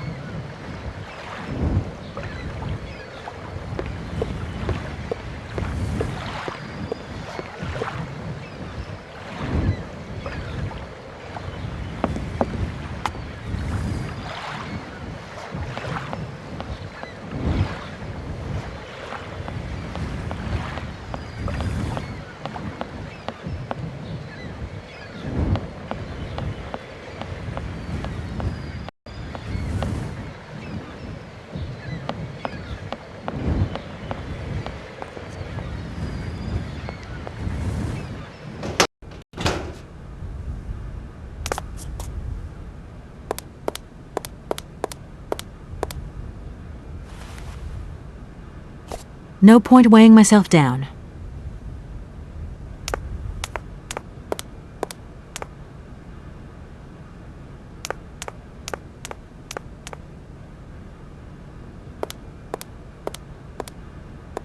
Hello there. Good afternoon, miss. Do you know Madame Romansky well? I have been in Madame's service since my inception. So you must have seen a thing or two. That must have been amazing to take care of such a great lady on all her journeys, be a part of all her recitals. I was but a twinkle in my Creator's eye. Madame required my services shortly after her arrival here at the Hotel Kronsky. Can you take me to Helena Romansky? Not at this hour, miss. Madame will still be watching the sea at the end of the pier. So? Madame knows perfectly well that during this season I don't go down to the pier. My wheelwork goes dicky under the double corrosive action of the salt and sand winds. Listen, you can hear them sweeping up and down the beach and out to sea. We call it the salt wind here. It'll drive us all crazy one of these days. Come on, just make a little effort. No, I'll stay here and make ready for Madame in case she needs me. She can be so unpredictable, such violent swings of mood.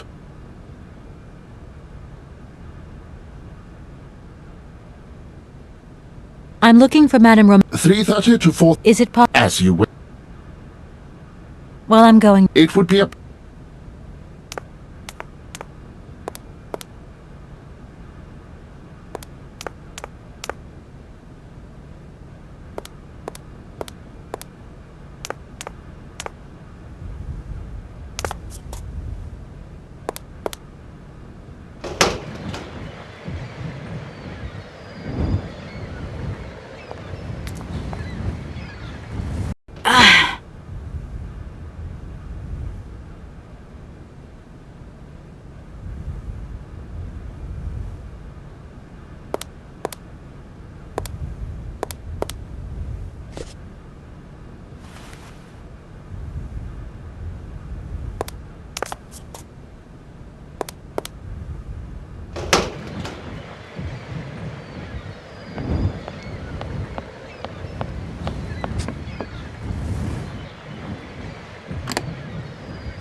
Madame Romansky? So, is James coming or isn't he? Don't tell me you haven't called him yet. Oh, my poor head. Please, ring for my valet. We will continue this conversation inside. Hmm?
James, what are you waiting for?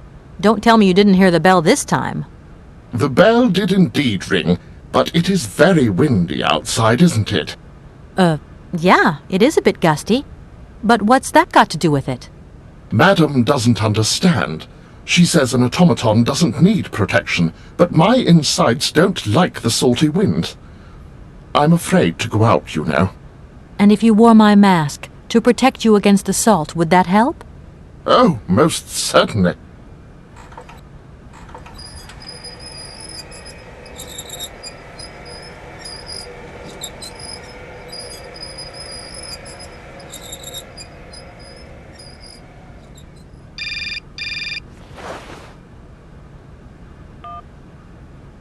Katie Pooh.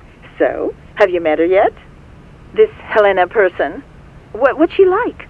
Does she remember Frank? Hi, Mom. Yeah, sure. I met her, and yeah, she's living in Arrowbad. You can thank Frank for me again. I'll remember too, honey. So, what's Arrowbad like? Maybe Frank can take me there one day. It's this seaside resort, Ma, but it isn't what it used to be. You'd be real disappointed.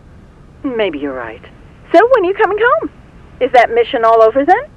Not really, Ma. I still haven't found the heir I'm looking for to wrap up the case. Helena Romansky's a kind of detour here. Listen, Munchkin, I get the distinct impression that you're being led up the garden path. Why don't you just come home, tell your boss this heir just doesn't exist, that you've done all you can, et voila. Do you want me to call him for you? Ma, please, don't get involved. Looking for Hans Vorarlberg is what I'm being paid for. But I also just want to find him for myself. Honestly, you're just as stubborn as your father.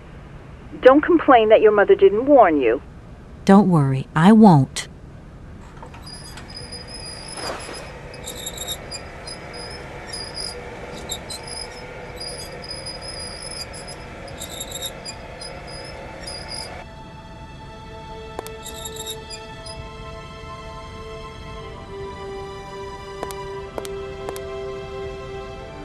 It's a real honor to meet you, Madame Romansky. People have told me so much about you. People still talk about me. Oh dear. Of course. Everyone tells me how wonderful you were. How you were one of the greatest singers of the century. Ah, so I was, my dear. But surely you didn't come here just to dig up the past. Like I said, I'm a lawyer, and to tell you the truth, I don't know much about classical music. But after talking to Mr. Borodin and Mr. Malkovich, they really made me want to hear you. Oh, you are too late, my child. 10 years too late. And how is dear Frank? Do tell me. Oh, I am still angry with him for leaving like that to America. Don't be offended, but I never suspected those cowboys actually have an ear for real music. I don't think he sings much anymore. The odd gala, the odd charity event. Anyway, he sends his love. Oh, his love? Do you hear that, James? There is someone who still loves me on the other side of the Atlantic. Never said they didn't, madam. What about this other gentleman? What is his name? Borodin? Do I know him? Yes, you once sang in Komkalsgrad. An incredible recital, if the director's account is anything to go by. If you only knew how moved he still is. He's another one who still adores you. I must confess that seeing one of my greatest admirers once more would do wonders for me, but... my voice. It is so... I couldn't. I'm wrapped up in a case at the moment. And because of it, I met a certain Mr. Sergei Borodin, director of the Komkalsgrad Industrial Complex, situated to the northeast of here. Ah, I remember that factory. A sad city indeed. What am I saying? They all were. Madame Romansky, this Borodin is one of your biggest fans. If you could come and sing for him there, it would make one of his biggest dreams come true. Sing? Oh, my poor girl. I have not sung for years. Time has taken its toll. My voice is like the rest of me. Faded and wan, like my heart. Oh, aren't you going a bit far there? I bet you've still got a great voice. Oh, you are the sweetest cherry, my dear. I am not senile yet, but I look reality in the face every time I look in the mirror, and I can tell you, singing is something I did in the past.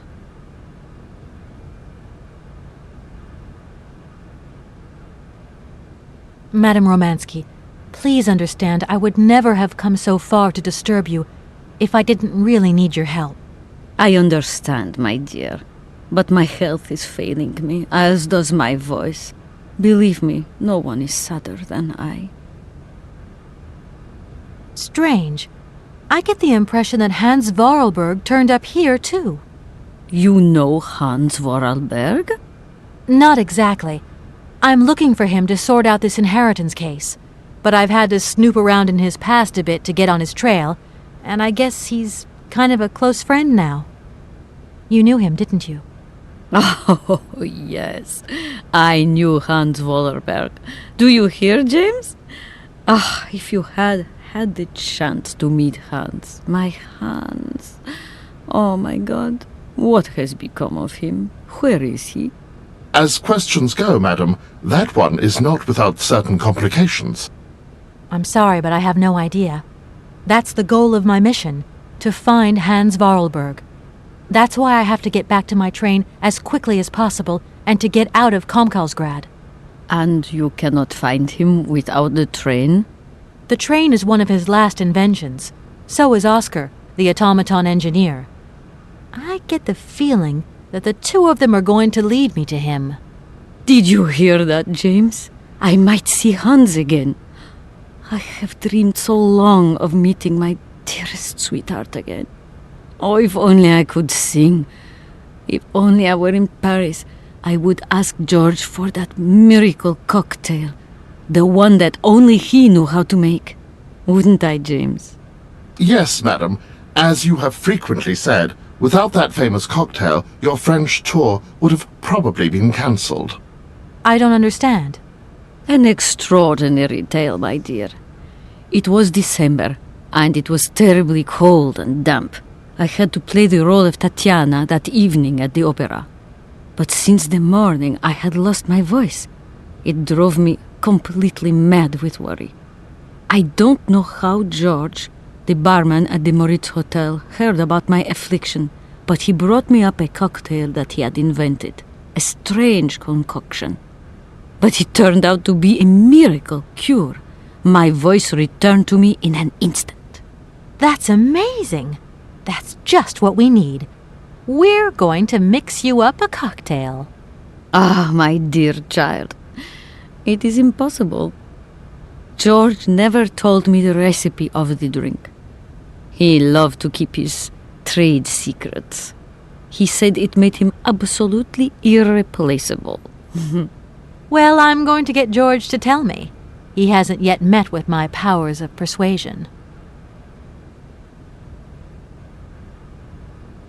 Look, please, you absolutely have to come with me to Komkalsgrad. It's the only way I'm going to get my train back and be able to carry on my journey. Your train? That's right. I've been traveling on this amazing locomotive with this automaton engineer. He isn't a million light years away from your James. Do you hear that, James? And automaton? You have a twin brother? How delightful.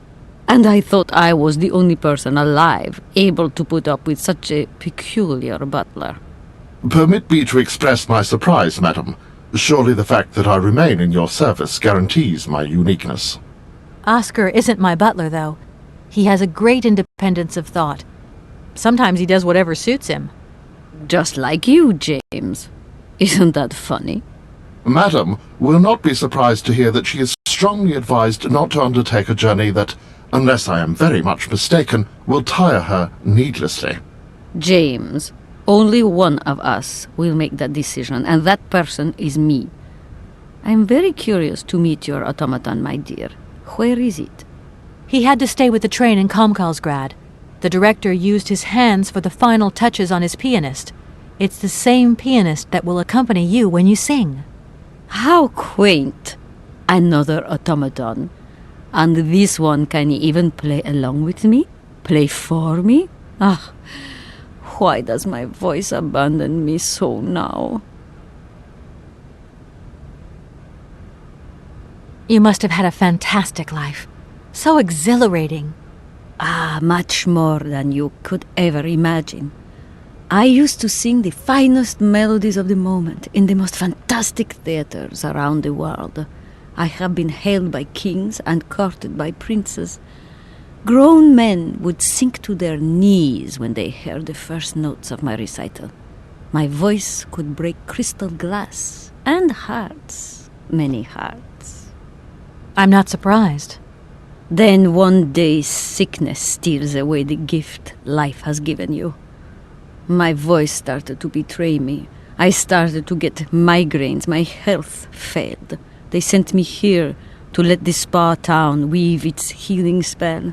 I was only going to rest for a month, but then the month became a year and the years get longer. But you look so healthy to me. Oh, thank you, my dear. I'll let you get a bit of rest. Thank you for listening to me.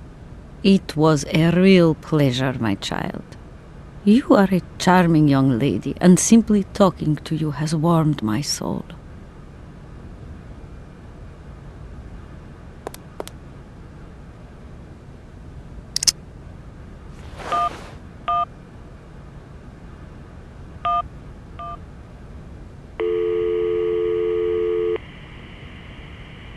I'm sorry. Catch me after my aquagymnastic session when I'm all toned up and ready to talk.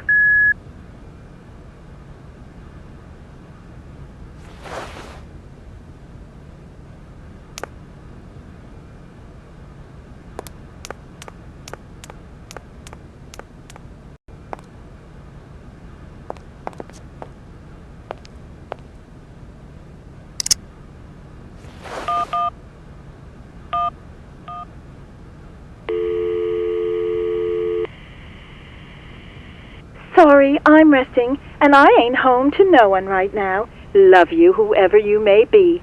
And you try me later.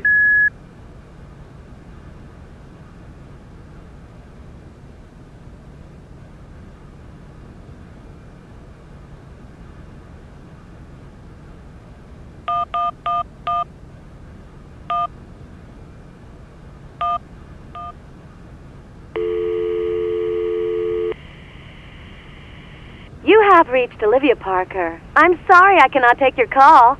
Please do call again soon. Ciao.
I'm sorry to disturb you.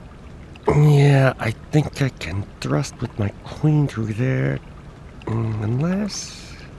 I can see that I'm disturbing you. Hey, no, checking two moves. Maybe I'll squeeze him with my bishop instead.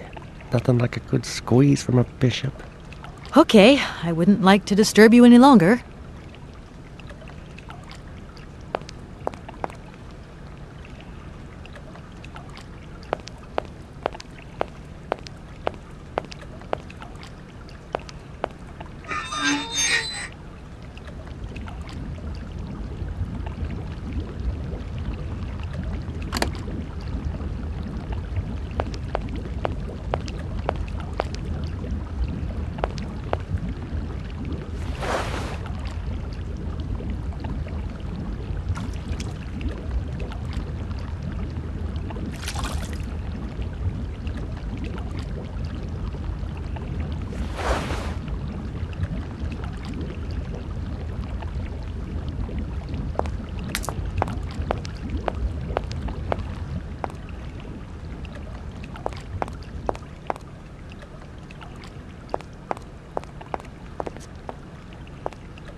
My God. From what backwater of hell did you find this potion? Are you trying to poison me? It's, a blue Helena. That is impossible. The blue Helena had a color that was like, and an aroma like, you understand? Its texture was not quite so... One thing is for certain. This is no blue Helena. Make an effort, my child. Right. I guess I'll try out another mix.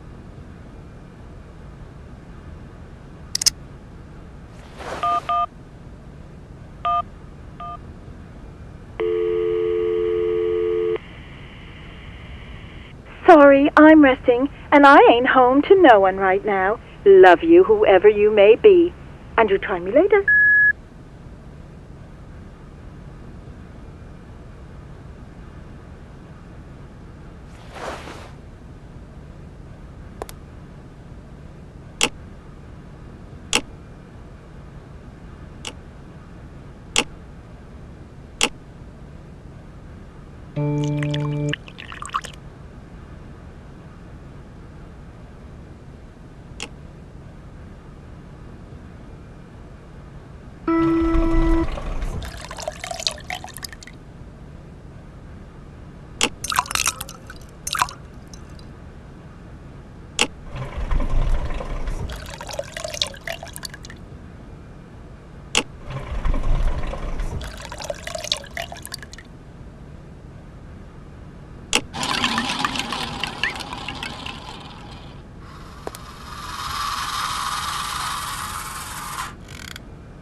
My voice.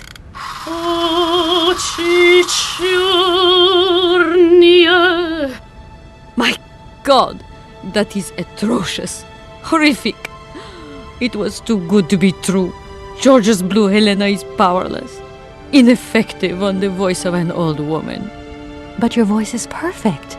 Don't be so down on yourself. You just need to warm up a bit, that's all. After all these years, it's to be expected. No, I am very grateful for all your efforts, but really, I cannot go on stage with such a puny, pathetic voice. My performance would be so poor. I would get such bad reviews. You've just got to get your confidence back. Hasn't she, James?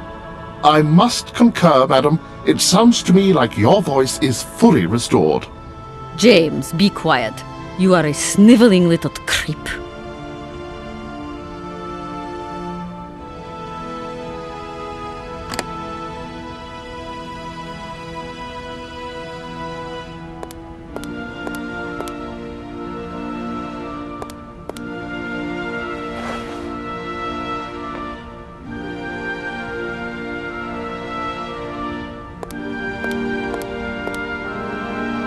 My voice.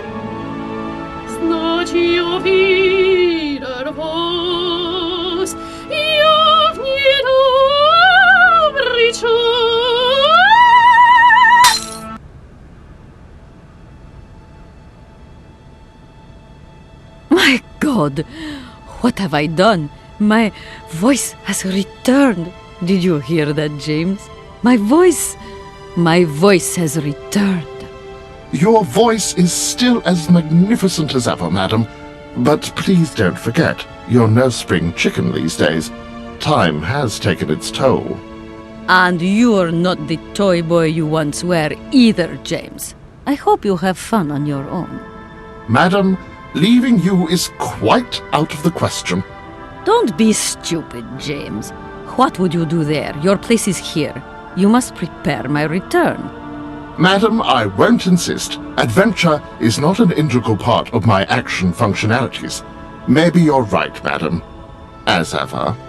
Do I understand correctly that you're going to go with me to Comcalsgrad? You do, my dear. We're going on tour, my dear. Anchors away.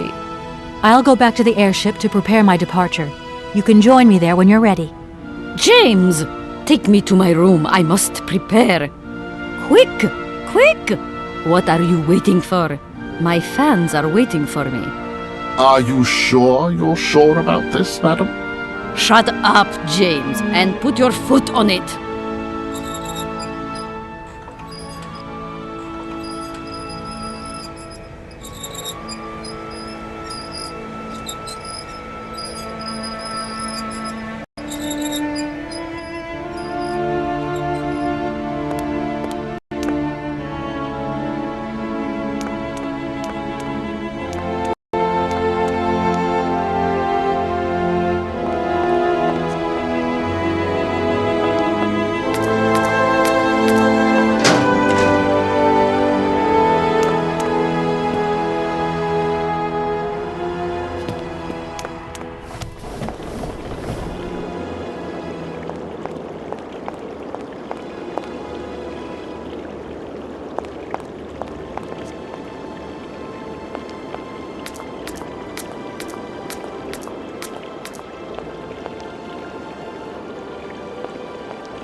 Hello?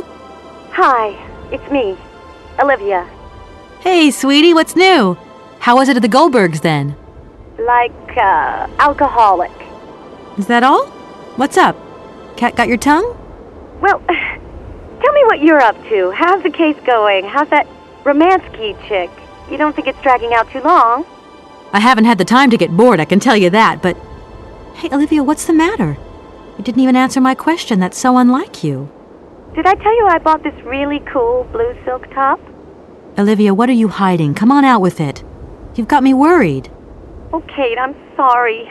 I've done something horrible. I can't sleep anymore. I can't eat. I keep wanting to hurl. Olivia, tell me what's going on. Dan! What about Dan? Has something happened to him? You're gonna hate me for the rest of your life, and you'd be right. In your situation, What?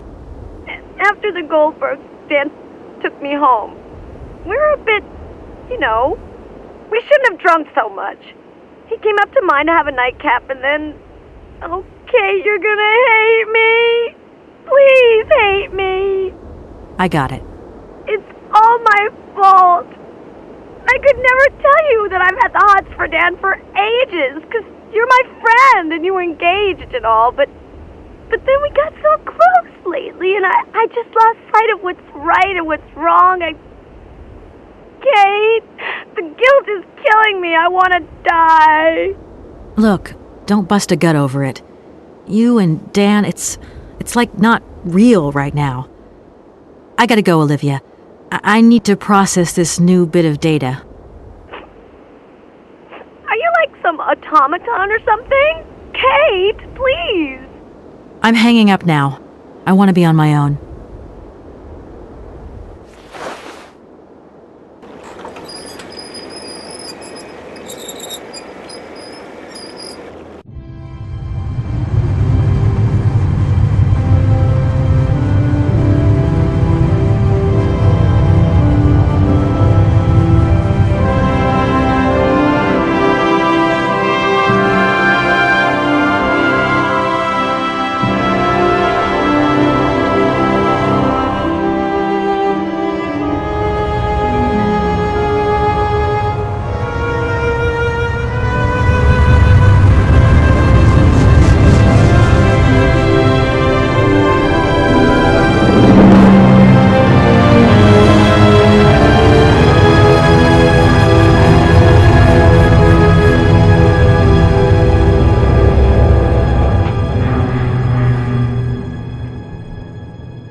черные, очень страстные, очень жгучие и прекрасные, как ему я вас, как боюсь я вас, знать увидел вас, я в недобрый час.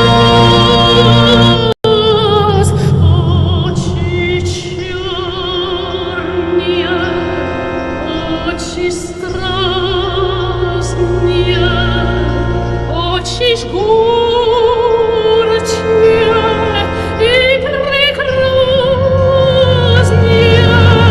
как я пью я вас, как боюсь я вас, ночь я видел вас, я в брежу.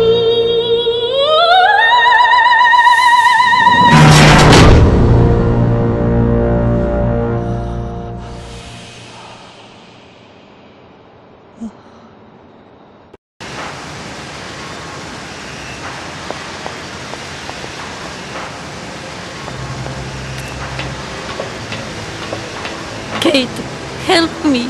What is happening? What does this man want of me? He has gone totally mad. Don't worry.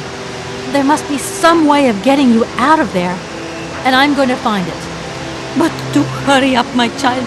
I am terrified he will return and become dangerous. Be strong, Madame Romansky. You can trust me.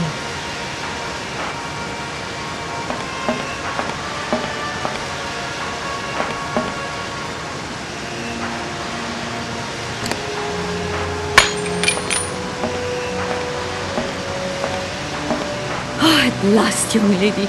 I was beginning to be desperate. I came as fast as I could. Now hurry! Get out of here quickly before that maniac notices. I've got to get Oscar's hands back.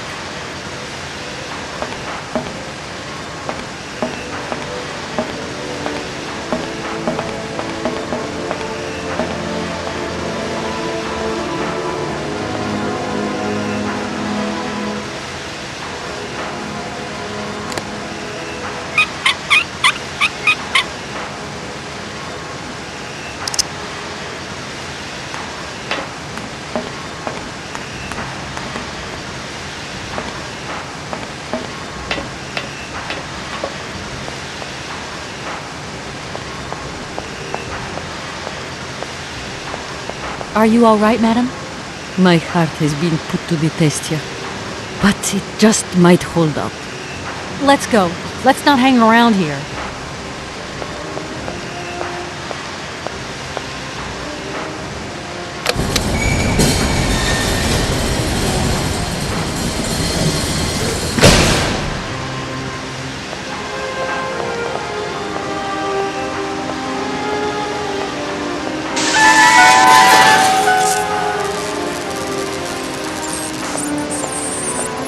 Oh! But, my God! What has happened now? Aha! Nice try, Miss Walker. But you are not strong enough. Not for me. So you can stop playing games now. Return the hands to me. And bring Madame Romansky back, or I shall not be responsible for my actions. You don't scare me, you old lunatic. Helena, grab the hands and get back to the train. Tell Oscar to get ready to leave. I'm gonna find a way out of this lousy factory.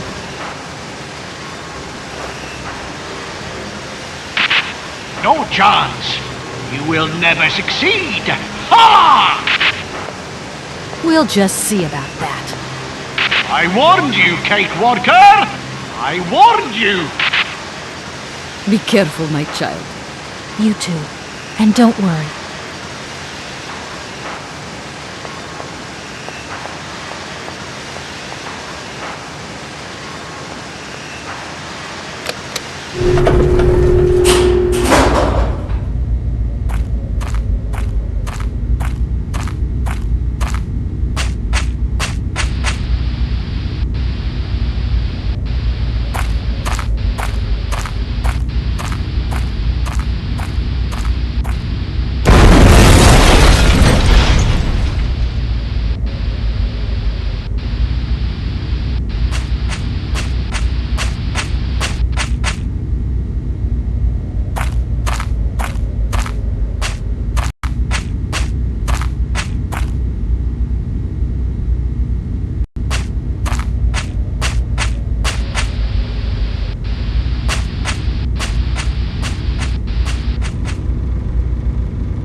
That looks like a ventilation duct.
What on earth is going on? Why is this train not moving? This is not the time to hang around with that madman on the loose. That is a bit of a concern. Don't worry, I'll take care of it.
Oscar, I'm back. Let's get out of here. What a pleasure it is to see you again, Kate Walker. Please take your seat with Miss Helena in the carriage. She simply is a charming lady. She helped me screw my hands back on. I must inform you, though, that regulations make no provision for supplementary passengers. I hope that you still have your ticket for Arrowbad. Oscar! Message received and understood, Kate Walker. Departure imminent.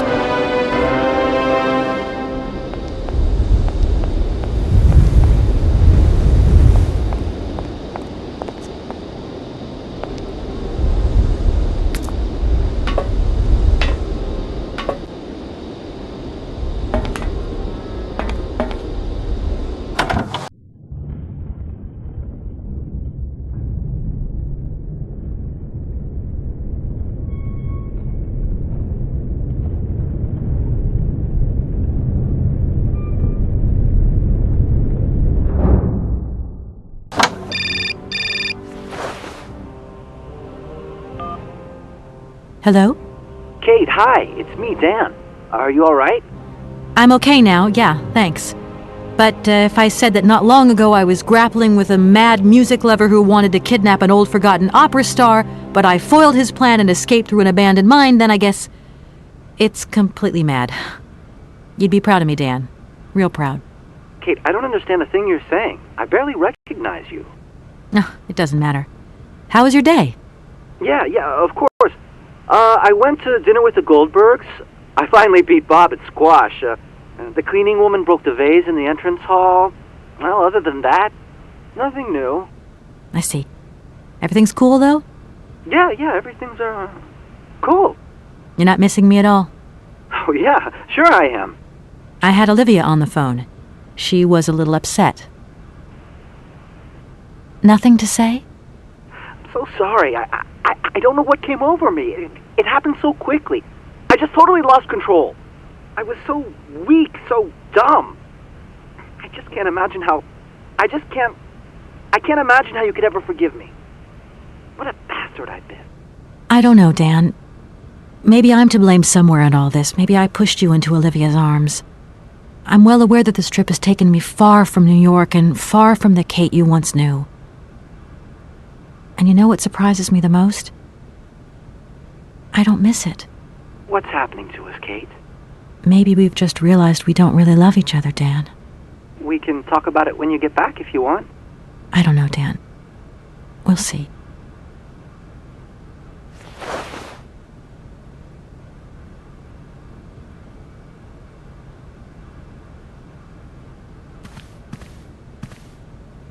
What on earth is going on? Why is this train not moving?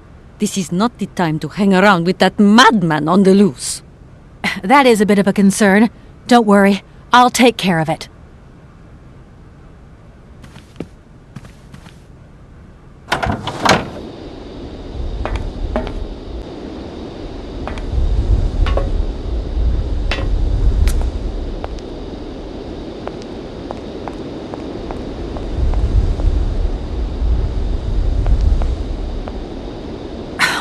What is it this time? Large iron rods have emerged from between the huge legs of the giant statue. The track is now completely blocked. But that's absolutely crazy! Will that madman never get off our case? I'm gonna see what I can do.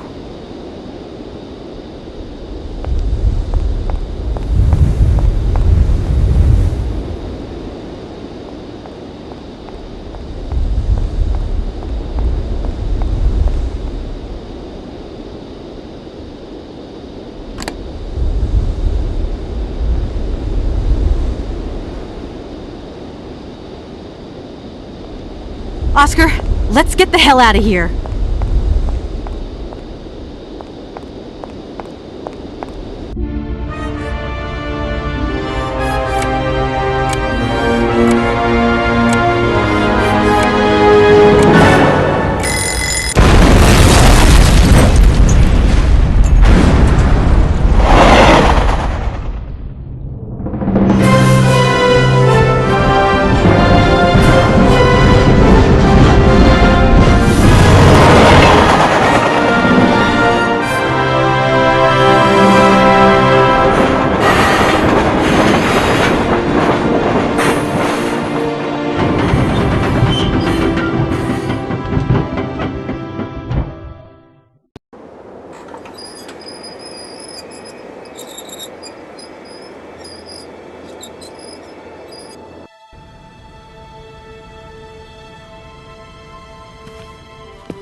You okay, Oscar? Still in one piece? Humor is a concept outside the scope of my functionality, Kate Walker. You should know that by now. Oscar, come on, quit crabbing. We got out of that dingy city safe and sound, didn't we? And even with a certain style, I might add. Style is the right word. Hey, what are you doing on the platform? That's not like you. I wanted to take a little air and dust away the cobwebs from my joints. This salt wind is terrible, though. I think it would be wiser to return to our nice, warm train. Get a life, Oscar. The weather has changed since my last visit. The wind has dropped, and it has started snowing a little. I was not fortunate enough to accompany you on your first visit, Kate Walker. You abandoned me to who knows what horrible fate in that creepy factory. Oscar, do you know something? You're changing. You might not notice, but you are. Change is outside the scope of my functionality, Kate Walker. Oscar, can we get going now? Really, Kate Walker. First, we have to wind up the train's mechanism. Of course. What was I thinking of? Right away, I'm on the case. See you around, Oscar. I'll be waiting for you, Kate Walker.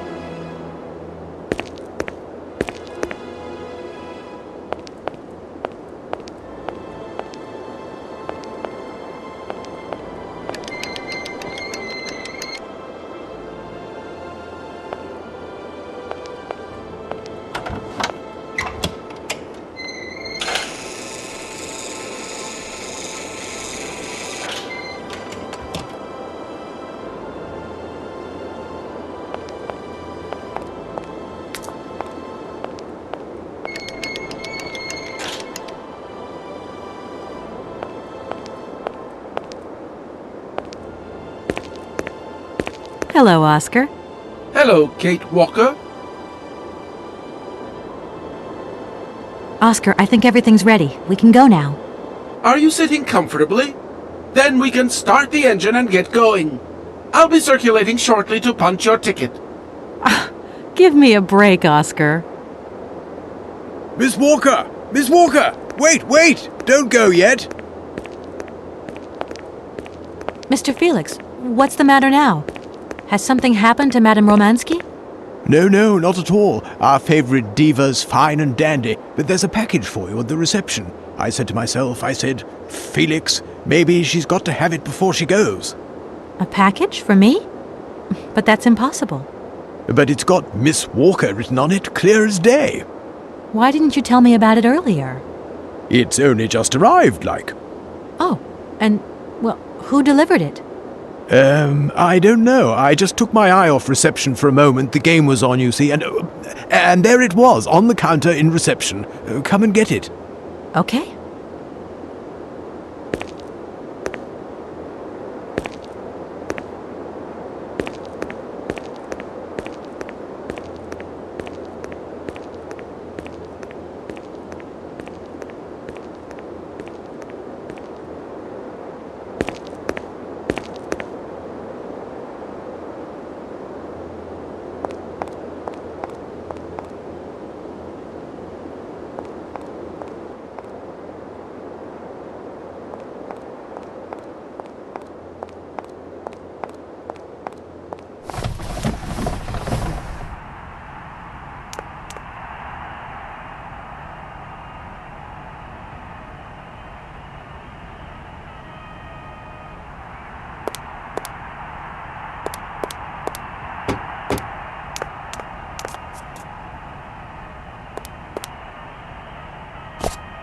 No! Oh!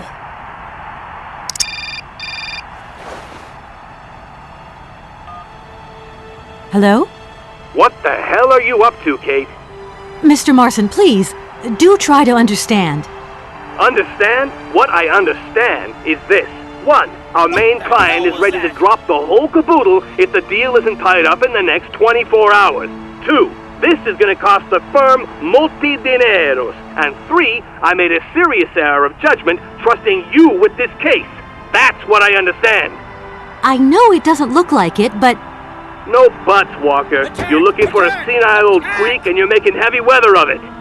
You know, he isn't as senile as all that. He's got this creative streak. Look, drop the mumbo-jumbo. I don't want excuses. I want... I've got to go, Mr. Marson. I think I'm onto something. Penalty!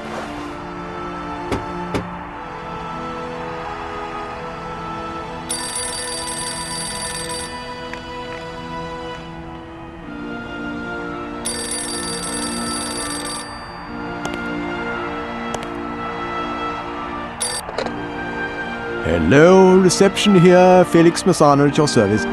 Yes, ma'am. Yes, she's right here in front of me, ma'am. Immediately. Please, be my guest. Miss Walker, Madame Romansky would like you to join her at the hotel bar as quickly as possible. I'm going.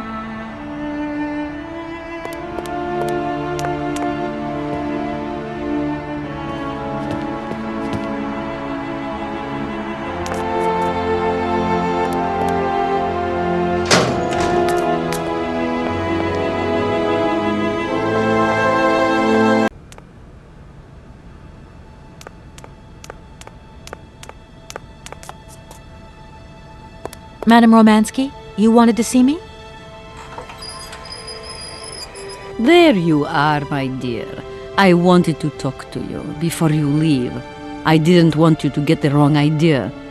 Despite our mishap in Konkosgrad, I'm very grateful to you. You helped me to forget my life here and this dead beach where I stroll up and down all day, getting more and more bored. So much the better. Time passes so quickly. One day you are at the peak of your glory. You think it is going to last forever. And then one day the bubble bursts, and you are washed up and forgot. Madame Romansky, don't be so gloom and doom. It doesn't suit you. And if there is no one left to help you out, you start to sink into a long, dark winter. Perhaps you should rest now. We've had a trying time. It's been emotional. You must be tired. When I returned here, Hans gave me such a taste for life. He too was ill. He coughed. He must have spent too long at the factories, breathing in their smoke. And then he was better. And he left. And I stayed with my memories. Hans Vorarlberg? Hans Vorarlberg was so full of joy, so carefree. He was a little simple of spirit, of course, as they say. He was a child who made fantastic toys. I think that maybe I loved him. God alone knows where he is today. The plane with the hotel supplies has arrived. Maybe you should take a walk outside. I don't understand. I am old. I am tired. I have been very pleased to meet you, Kate Walker. Goodbye, James. Do look after Madame Romansky. That is all I ever do, miss. May fortune follow your every footstep. The snow is a good sign. Really? The snow chases the wind away and covers the salt and sand on the ground. The air becomes purer and still. Ideal conditions for a constitutional. Great. Thanks for everything, James.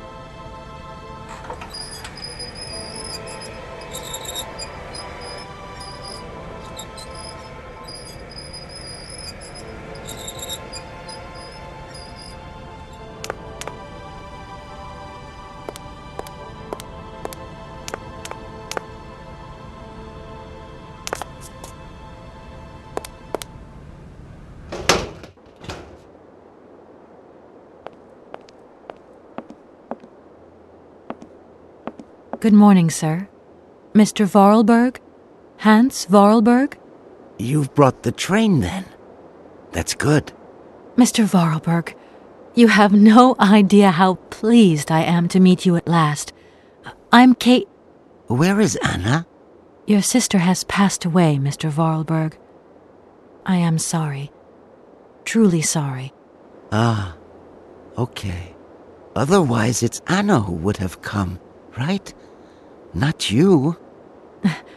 I guess you're right, Mr. Vorarlberg. My name's Kate Walker. Kate Walker. Okay, I'm going away on the train. A long way away. Where's that? That way. Syberia. Syberia. I'm sorry. Mr. Vorarlberg, I've been ordered to tie up the buyout of your factory in Valladolid.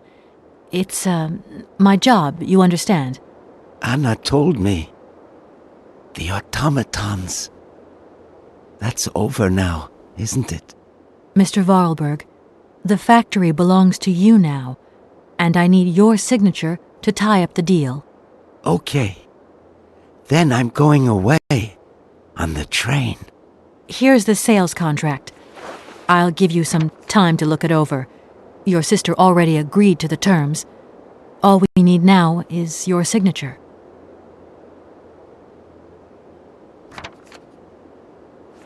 What? You've signed just like that? Without reading it? I can't read. I don't know how to. Oh, in that case, I'll read it for you. No, it's okay. Leave it. I've got to go away on the train, Kate Walker. As you wish, Mr. Vorarlberg. And let me wish you a very pleasant journey.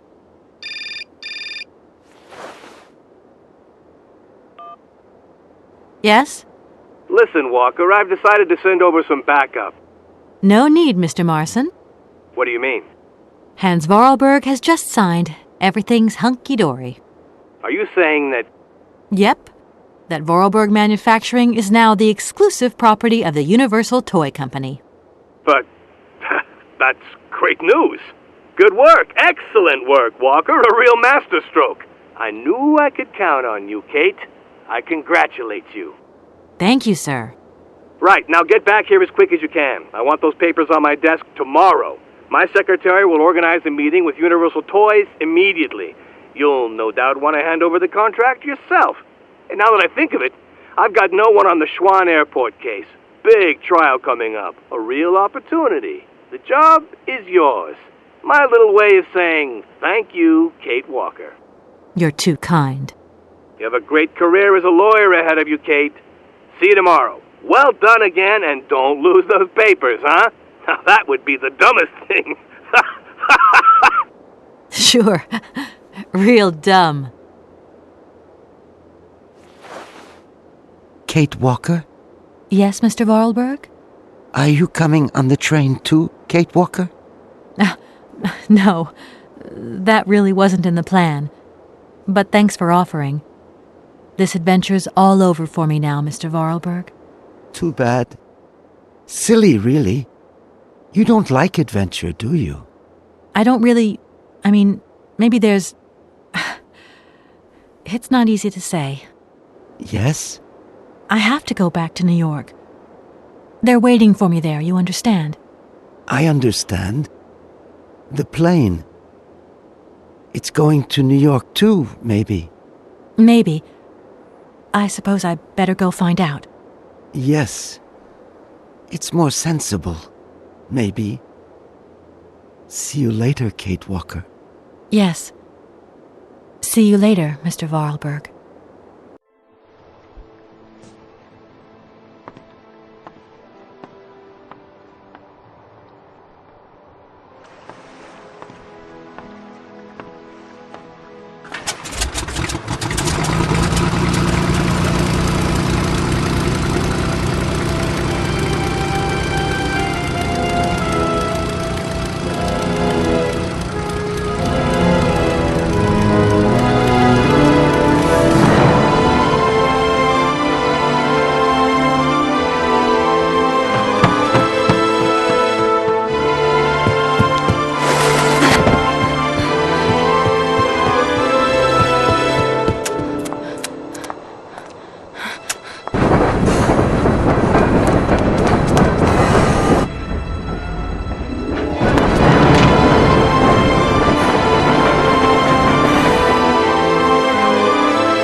OzChomp